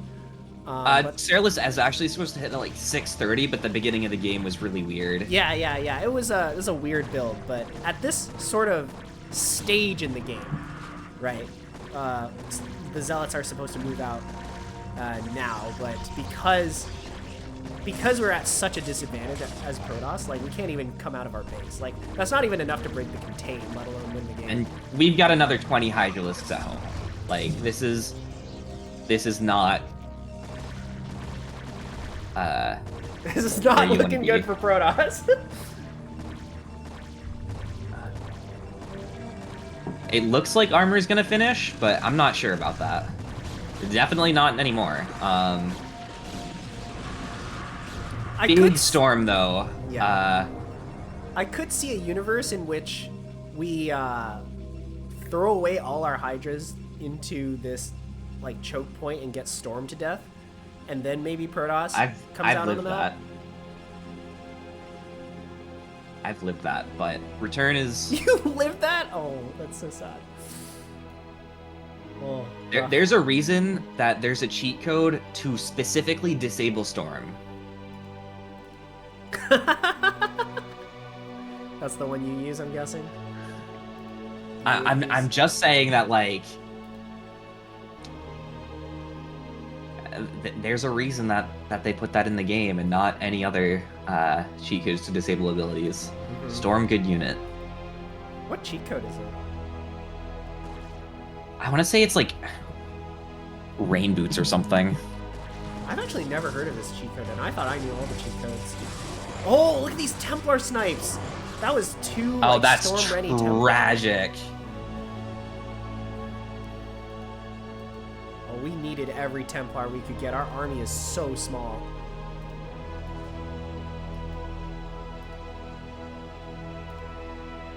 Ash Return showing us the good micro. Look at that. Yeah, Return is just an all-around solid player. Also a pretty sought-after Zerg coach, as I understand it. Well, understandably so, right? He's macroing like a beast here. Look at the amount of Hydras that are on the map. I think he plans to just like A move to victory here. If he can do a decent job of dodging storms and making sure like they don't take too much damage, he can just like win here and now. 5 storms. That is a lot of There's storms, one. but this is an amazing concave. The 5 storms might not be enough here. The Zerg or 2 of the Protoss storms is a little just bit out got of position. sniped. That's GG. absolutely We're game. done. Yeah, we were out of position and we didn't have like we got the storm sniped. If those earlier Templar made it, I think something could have been there. But Yeah, good job, Ash, for the comeback. We're gonna go into game number 3. all right. At time of when this game was played, which was like default time, I think the score was 10 to 9, I think, or 10 to 8. There were like a couple games left, and any of them would have been the decider for the quarterfinals. So the pressure was on That's in game so 3 for our bottom right white Protoss player Hazorath. If he loses this game, we lose the playoffs. If like 3 other people lost their games, we also lose the playoffs though. So like I'm guessing they're all happening at the same time. Something similar Yes. happened to our team this week as well, where yeah, there's like 5 different matches were being played at default time, including my match. But yeah. Anyways, on the top left-hand side, our Zerg player who tied up the series 1-1, it is Ash Return. By the way, I played like in last week I played like a sick TVT game 1, and then game 2 and 3 I lost in the stupidest way possible. Oh, I'm so embarrassed. That was in front of like 10 people watching as well. that's rough. I don't know what that's like. I'm undefeated. God damn. All right, boy. Were you a little flexing here? My team, however, Oh, I was not there in enough. the weeks that You're- mattered. Couldn't... I wasn't there in the quarterfinals, so Oh, they didn't put you in? I wasn't supposed to like be available. I had a I was supposed to like go to a funeral, but I got the flu and just okay. like had to cancel everything. It was rough. Tier 1 win. Hopefully not next season. Yeah, hopefully never. For me, I don't want to be tier 1. Well, I do want to be good enough. I do want to be good, but I feel like, I don't know, tier 1 players are just so much better than me. If I actually get tier 1, I'm just gonna spend all of CPL losing. I spent the start of this season. Oh, here we go again, by the way. Yeah, it's Hatch first again. Cannon Rush again.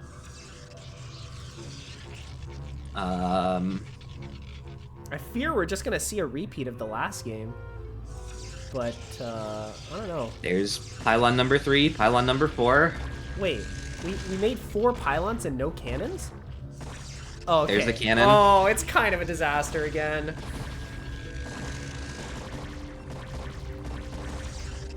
Ooh, cannon number 2.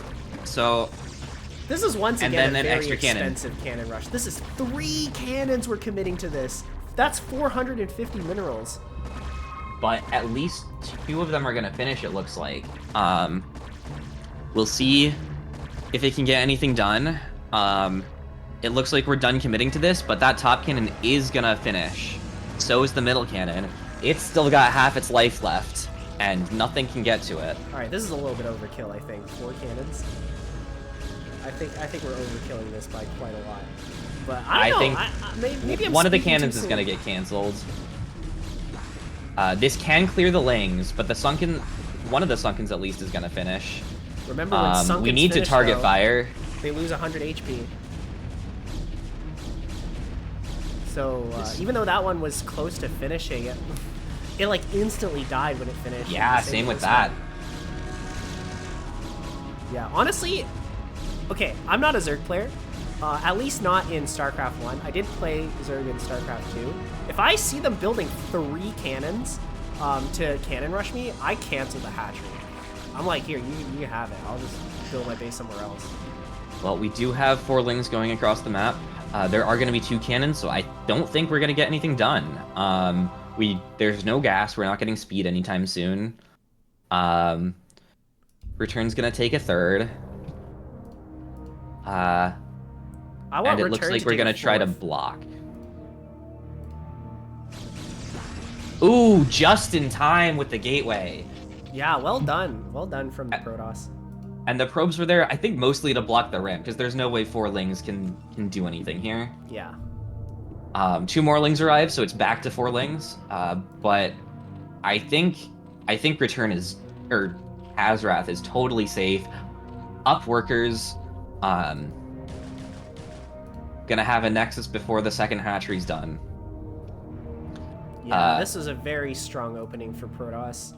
I fear that as Zerg, like, we overcommitted way too hard to the defense that we were never going to win. Like, 4 cannons is an insane number of cannons. Like, I think that if we just canceled the hatchery and moved our drones back, or, like, that actually might have been, like, I would say it's at least even for Zerg, right? I feel like the problem's the possibility of Protoss, like, just building a robo. Oh, really? Like going for what? Like Reavers? Oh yeah, I guess they can just shuttle them between the third and the third and the main. Is that what you mean? Or just like, I don't know, a slow Reaver and a couple Zealots. I don't know shit. I leave if I get to this point. So yeah, I mean, I don't know anything either. I'm a tier below these guys, and I also play neither of their races. So I'm just like speculating. But even like a cannon contain makes it really hard to bring lings back and forth between your bases, for instance. Like if you send a zealot to the main and lings from the third can't get there because of the cannons, or vice versa, that seems rough. And it looks like Hazorath is going for I would be surprised if he didn't go for Star. Oh no, he is going Sairless. Well, I guess no, Sairless makes sense because we have to go Hydralisks. Return has to go Hydralisks. It seems like Sairless is Hazorath's other favorite build. Yeah, I mean, it is notoriously good against like Zergs below B rank, really. Anybody who like blindly follows the Jayun guides and doesn't make mutas. Alright, so these lings will clean up these zealots. A third zealot will show up, but depends on control, really. If the third zealot can link up, then Oh, the micro. The zealots get away. 5 kills on that injured zealot. Yeah, this is rough for Zerg, and only 1 Hydra out here. It's just gonna get picked off. Please run away! What is this like? Okay, that was kind of sick. Speed's about to finish, so now the Hydra can kill, you know, infinity zealots. This Hydra, however, will not. Oh, you spoke too soon. It was a slippery Hydra. 3 health on that Hydra. Wow. Can they kill these zealots before the zealots kill the hatchery, though? Oh. Great control by both players here. This is crazy. We're spending so much time, larva, money, and energy just trying to clear these zealots away from our third base. I mean, Hazorath is about to get +1. Speed's almost done, but is only building zealots 2 at a time right now. Needs more to really hit the Sairless power spike. On the other hand, this base has no drones. This base has 3 drones. Like, yeah. I would argue that even though Protoss is the one going Sairless, Zerg is way more all-in. Like, oh yeah, Sairless is not all-in by Protoss by any means. Oh, it isn't? I guess it is just like a timing attack, right? Yeah. It's basically gambling that Zerg won't have mutas or won't be able to react well. But even if it doesn't, like, you follow up with Stargate or Archons. So this is what I think is a wrong move. These cannons weren't actually in range of the ramp, so you could effectively leave this alone. I honestly think Return just leaves here. After that. Yeah. Well, we actually really needed those units. Yeah, and like Hazorath's moving across with 9 zealots, 10 zealots. We have 6 hydralisks with a few more on the way. It's so Zover. It's Jover. Yeah, it's a kind of pylon rough. there. It's a rough final game. For friendship. This is not how you want it to end. His escape key fell off. He was microing so hard.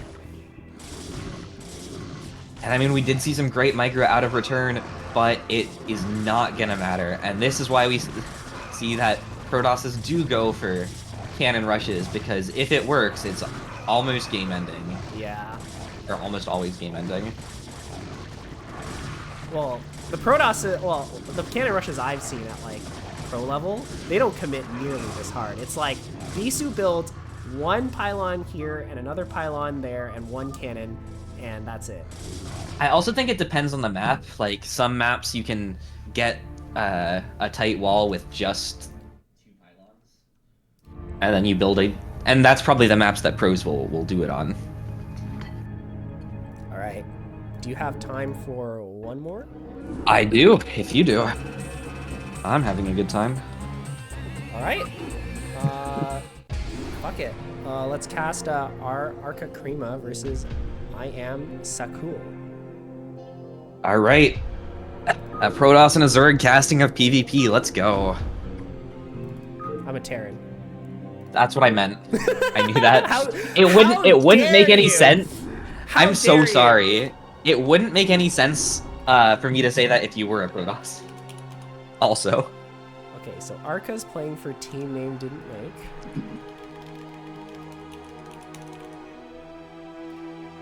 Also, I totally misremembered. I think I watched Champion's game live and not Hazorath's. I thought that Hazorath lost that series.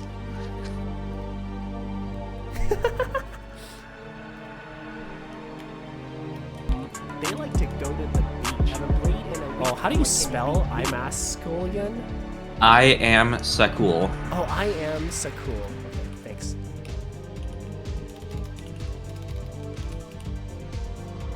Alright, PvP on Eclipse. Alright, time for some gateways, some Dragoons, Get in here. maybe some Reavers. Oh, right, shit.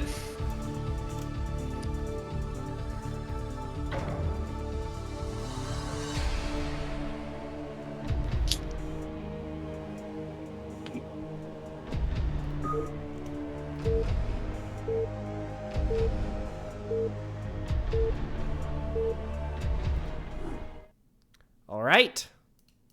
Spawning on the top right. As the dark gray Protoss, it is iamsacul. And in the bottom left, we have the yellow Protoss, ArcaCrema.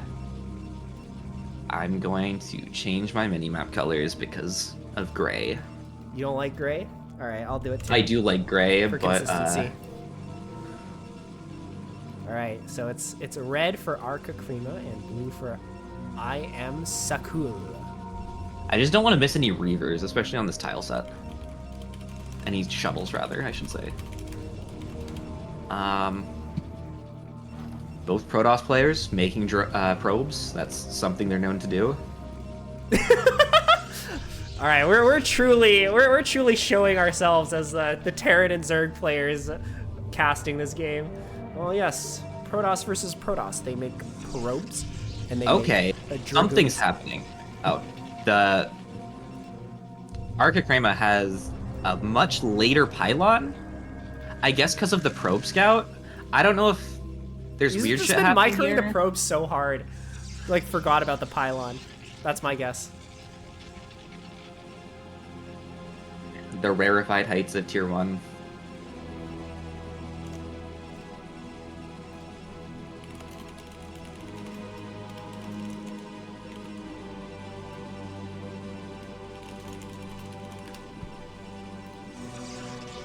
All right, we see a gateway going down. We see another gateway going down for ArcaCrema. Let's see if there's going to be a second gas. That's different. one. Oh, this just means we're going really fast goon, right? I probably shouldn't try to predict Protoss builds when I don't know Protoss builds, but you know what? I'm just going to say it. He's going to go Cybercore right now. Do it, do it, do it. Build it, build it.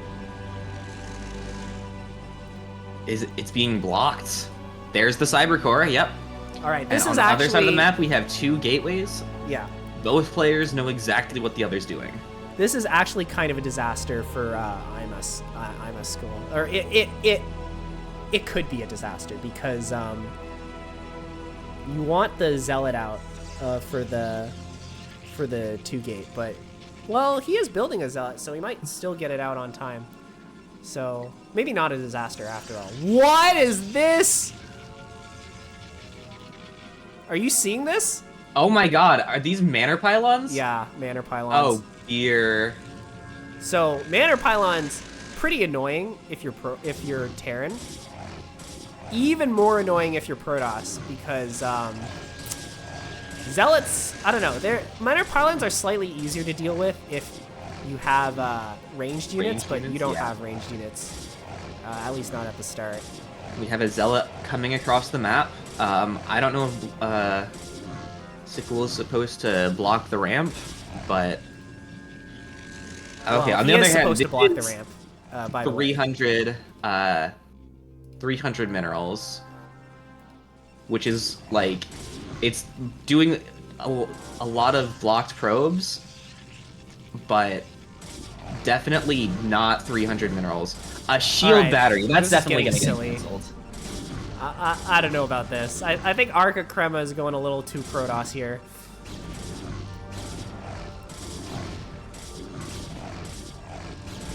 Okay. And the Zealot still has no kills. Wow. Some good probe micro while focusing the shield battery. Second Goon is out. This seems tough to deal with. I don't think there's Crema's probe in the base anymore. What? We just trapped the Zealot! Did you see that? The Zealot, like, walked into, like, this little corner here. Yeah, that was funny. We're still focusing the pylon. This is not good for red. ArcaCrema might have Protossed a little too close to the sun here. Okay, I think that's the first probe dead that I saw. Yeah. I'm not sure, but yeah. Red probe's going home. Zealot is still around. We do have an expansion from ArcaCrema. Yep. And he's going to build a cannon behind this, so this is his gamble, I guess, to follow up his initial gamble is he's going to try to eco his way out of this situation. Or greed his way out of it, more accurately. Oh, we can't be losing units, though. Alright, the Zealot does get out, so... Dude, have you ever... Okay. I still remember the first time I saw Artosis stream, like, a Protoss, himself as Protoss, and he got Manor Pyloned into, like, horror gates in his base. Oh, no! And I distinctly remember him saying, like, now I understand why Protosses play like that if this is what they do to each other. Like Artosis is getting what he deserves. It makes sense now. This is how Protosses play against each other. Of course they'll play like that against me when I'm Terran. I have no idea how hard this is to break 3 cannons, but It's not possible with 3 Dragoons. I'll tell you right now. Cannons shoot faster than Dragoons. 4 Dragoons and a Zealot. This Zealot has 8 kills?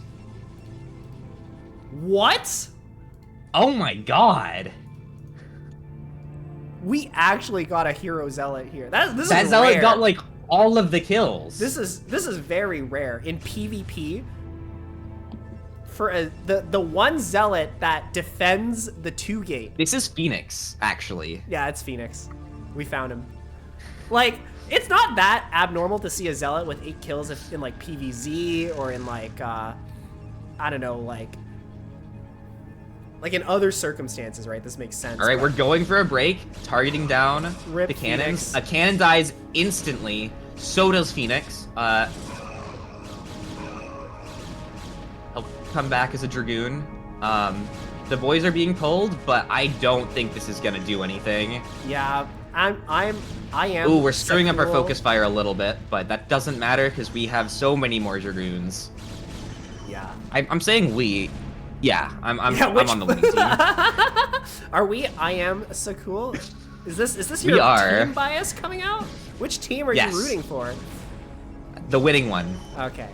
In this game, anyway. Luckily, it's not. I don't have to root against my race. Yeah, this. I'm this is not a over. Protoss player, but this game does look over.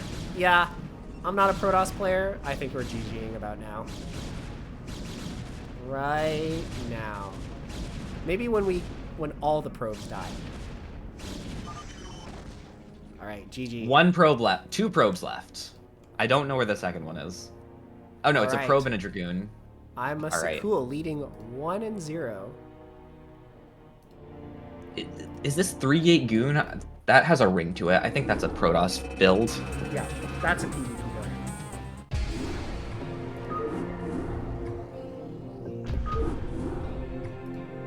Right. On to the next game.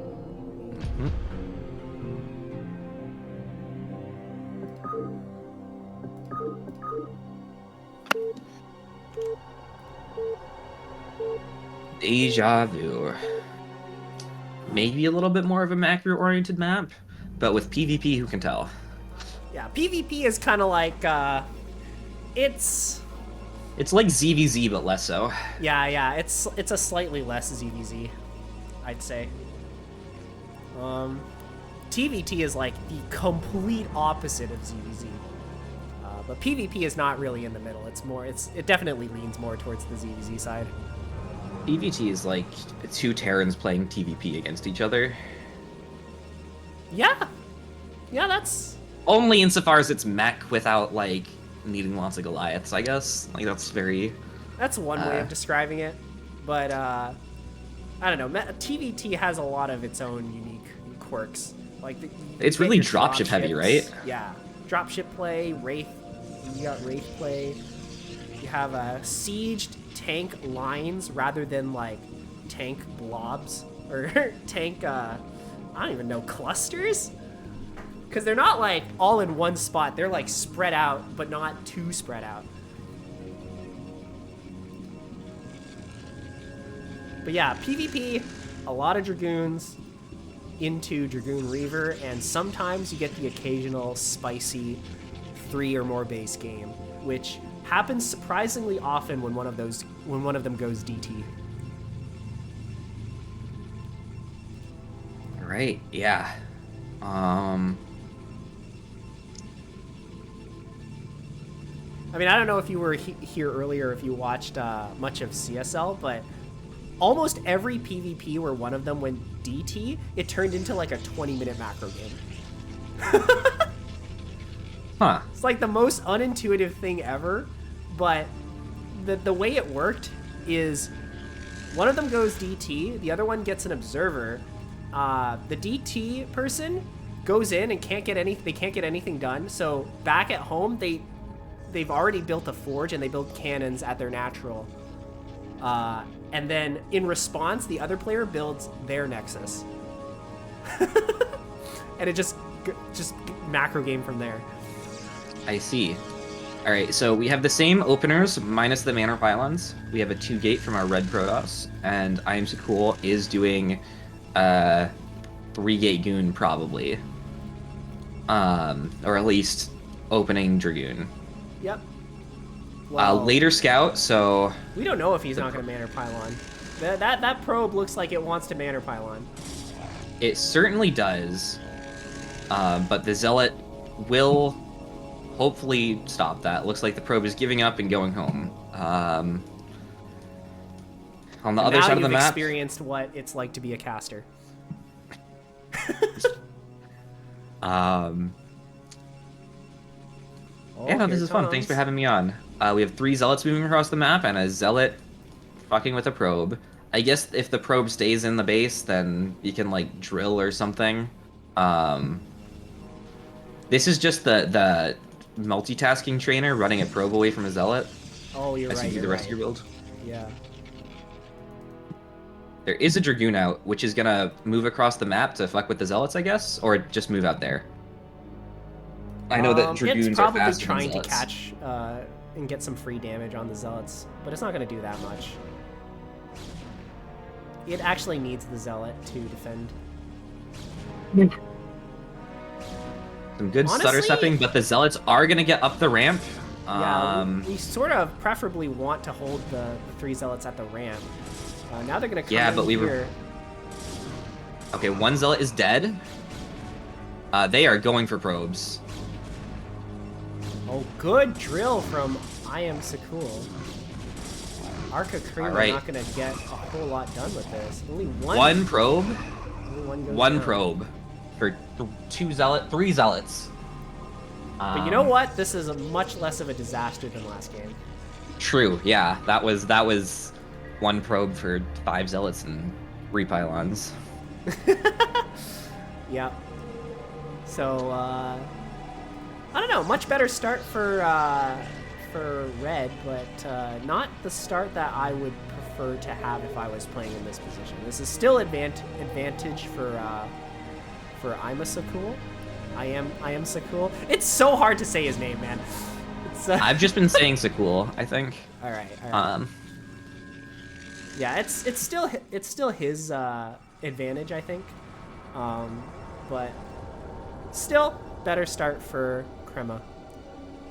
We have a 3rd gateway and Dragoon range coming up for Crema. iamsacul has all these finished and is getting a Robo Bay and a 2nd gateway. Has a reasonable number of goons. Isn't doing too much with them right now. Presumably is about to start a Robo facility. Yeah, I expect. Or no, a he has his Roto, his bay, robotics bay. Yeah. But hasn't started yet. It's gonna come up right now. Okay, that seems like it was late, but what do I know? It feels a little bit late, especially since the shuttle is already like done now. It builds really fast. What the heck? Like Okay, 1, shows how much I 2, know about Protoss. 3, like 5 seconds late. He built it. When the shuttle was like 2/3 of the way done. Yeah. I am Lucas. Oh. So it's. Oh. Oh, I am Lucas. Oh, but Lucas is backwards. Yeah. All right, that's silly. I don't know. I don't know about that one. All right, so Reaver's on its way. On the other side of the map, we just have a bunch of Dragoons and a Robo of our own. This time, the robotic support bay came out a lot earlier. But we're going Reaver on the other side too. It's just we're going 3-gate. Instead. Yeah. So that's There's identical worker counts and 1 more gateway for ArcaCrema. Yeah, I ArcaCrema's- think that the advantage is that way. Like the Reaver's gonna be a little later, but I don't think that matters unless like we're moving across the map. Yeah. Okay, I think, we got both another players gateway. they're trying to get to 3-gate, 1 Robo Reaver. It's just they're doing it sort of in different orders. But honestly, like they're still pretty even, right? Like, ArcaCrema looks like he has the much bigger army, and I think he's going to try and move out and put some pressure onto the blue Protoss. But if by the time he crosses the map, he won't have a much bigger army. Yeah. Like, he's gonna go up against 2 Reavers and a shuttle. If I am Lucas, if he has good enough Reaver micro, he can easily hold it. Yeah. Granted, ArcaCrema has his own 2 Reavers and a shuttle. Well, but the supplies are identical. yeah. He has like- 1 Reaver in the shuttle. What? Hello?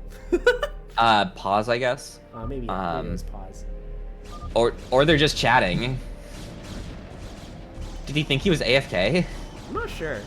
Okay, big fight going on here. Looks like a Reaver's gonna get picked off. That's not good. But the micro's crazy. Oh my god, ArcaCrema actually pulling out ahead. GG already called. All right, wow. That one singular fight just decided everything in an instant. yeah, that felt pretty easy peasy. So I just want to glance at the supplies at the end of that fight while you load up the next game. Except I can't do that because I'm not hosting the replay. Never mind. But yeah, that was brutal. I remember the surprise. At the start of the fight they were. I was just curious like if there's anything left over at the end because it did look like the game was over. 356 APM for iamsacul. Oh, he tried so hard there to micro the Reaver, or the 2 Reavers in the shuttle. But yeah, I think he had Dragoon speed advantage- on his shuttle, and then ArcaCrema didn't. Yeah. But Well, I think Yeah. if I am Lucas, if he like stayed home instead, like I feel like he sort of got surprised with that engagement in the middle of the map, and that definitely doesn't help when you have 2 like extremely fragile units that you need to micro, or else you die. yeah, and there was typing going on. Oh yeah, I don't know. He might have also been in the middle of a sentence. That's also. But he did possible. get the first, like, ArcaCrema's first Reaper died first. Yeah. I think that It if we died had, pretty fast. I think it got 1 shot off, right? yeah, I don't know. I feel like Reaver Micro could have saved the fight. Especially since iamsacul had Shuttle Micro. But regardless, going into Game 3 on... Is this Polypoid? This is Vermeer. It's Vermeer. Yeah. Right. Thanks for reminding me. I need to update the map name. It still says Eclipse. It says Vermeer now. All right. All right. In our top right, we have our red Protoss ArcaCrema. In the bottom left, we have our blue Protoss iamsacul. Oh, that is so funny. He's on the bottom right. Do you know how many times I made that mistake while trying to cast BSL of all things? Did I say bottom right twice? You said bottom left. I said bottom left. You did say bottom left. But yeah, I do that every time. Every single time I say it wrong. I mean, I don't know if you were watching earlier, but Vermin was talking about how when you cast, you automatically lose like 20 to 30 IQ points. I was, yeah. Oh my god. Is ArcaCrema gonna do it again?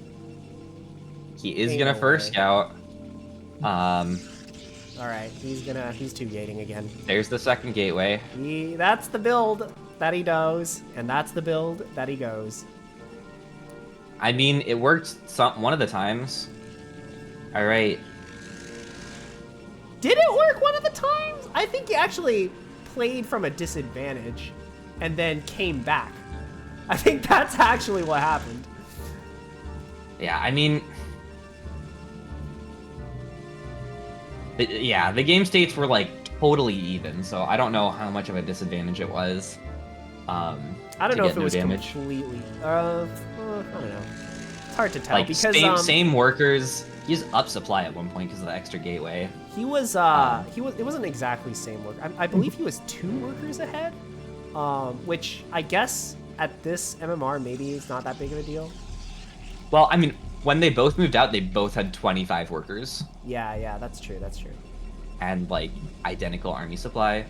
Technically, I think ArcaCrema had more army supply because iamsacul had an observer, actually. Yeah, I think iamsacul had more tech in his army. So he had an observer, he had 2 reavers in a shuttle instead of 1. But it just so happened that that fight was so chaotic that like the first reaver died immediately, and then it just like kind of went downhill from there. Yeah, I know he had speed on his shuttle. I thought they both had 2 reavers, but I could be wrong. All right, we have the 3 zealots moving across. This feels... No scout in the base, so we're gonna have... Are we gonna have the Dragoon out in time? Hell? Are you seeing this? Oh, we got a proxy, presumably proxy robo. Yeah, 1 zealot is not gonna hold against 3. The goon's out though.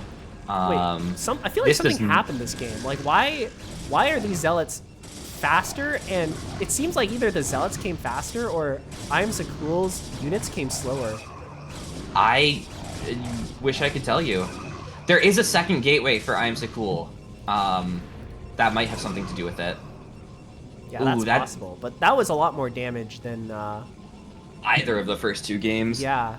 iamsacul is down 4 workers.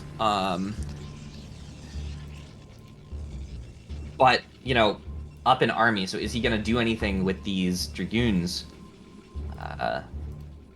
Probably not. It's DTs, by the way. It's hidden citadel. Ah. Well, last game. Is that a misclick? I'm seeing air upgrade from the red cybercore. That's got to be a misclick. He got supply blocked. Oh, I see. I see. So that's why you didn't have any units. Okay, and ArcaCrema had 1 reaver in the last game. Thanks, chat. Chat will always point out what we missed. Don't worry. I'm not used to having a chat. I just like say chat kind of generically. Oh, I do that too. It's the world's first Twitch has 4th person ruined my pronoun. I'll like talk to like my normie friends and I'll be like, "What's up, chat? Chat, is this Riz?" And they're like, "Who are you talking? What are you talking about?"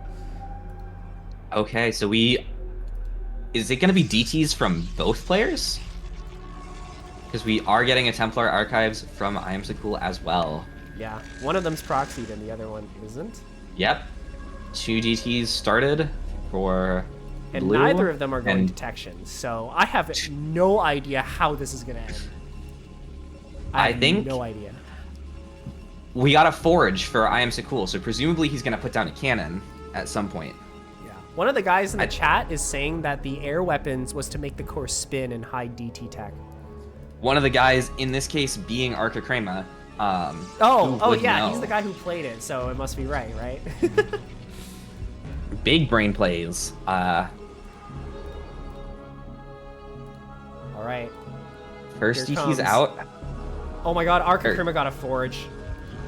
They both got forges, okay. And cannons. Okay, I guess this is going to be a macro game.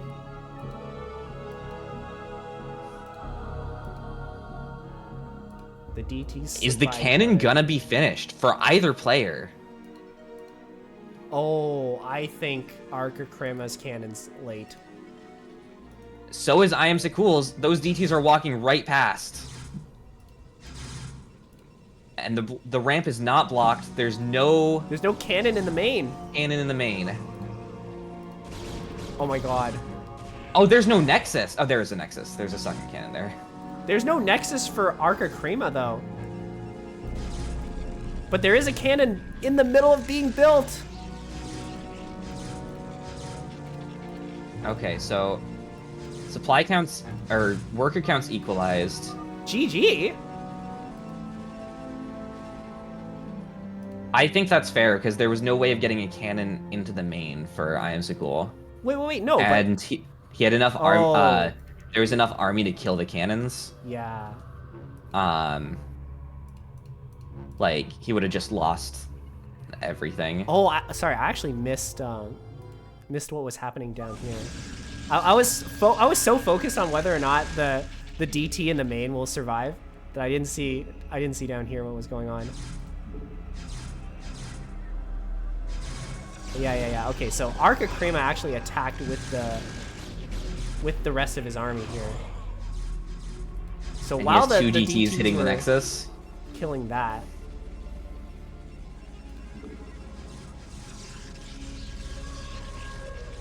And he brings more army down to kill the Oh, okay. photon cannon, but it doesn't matter. Never mind. I didn't think miss that much.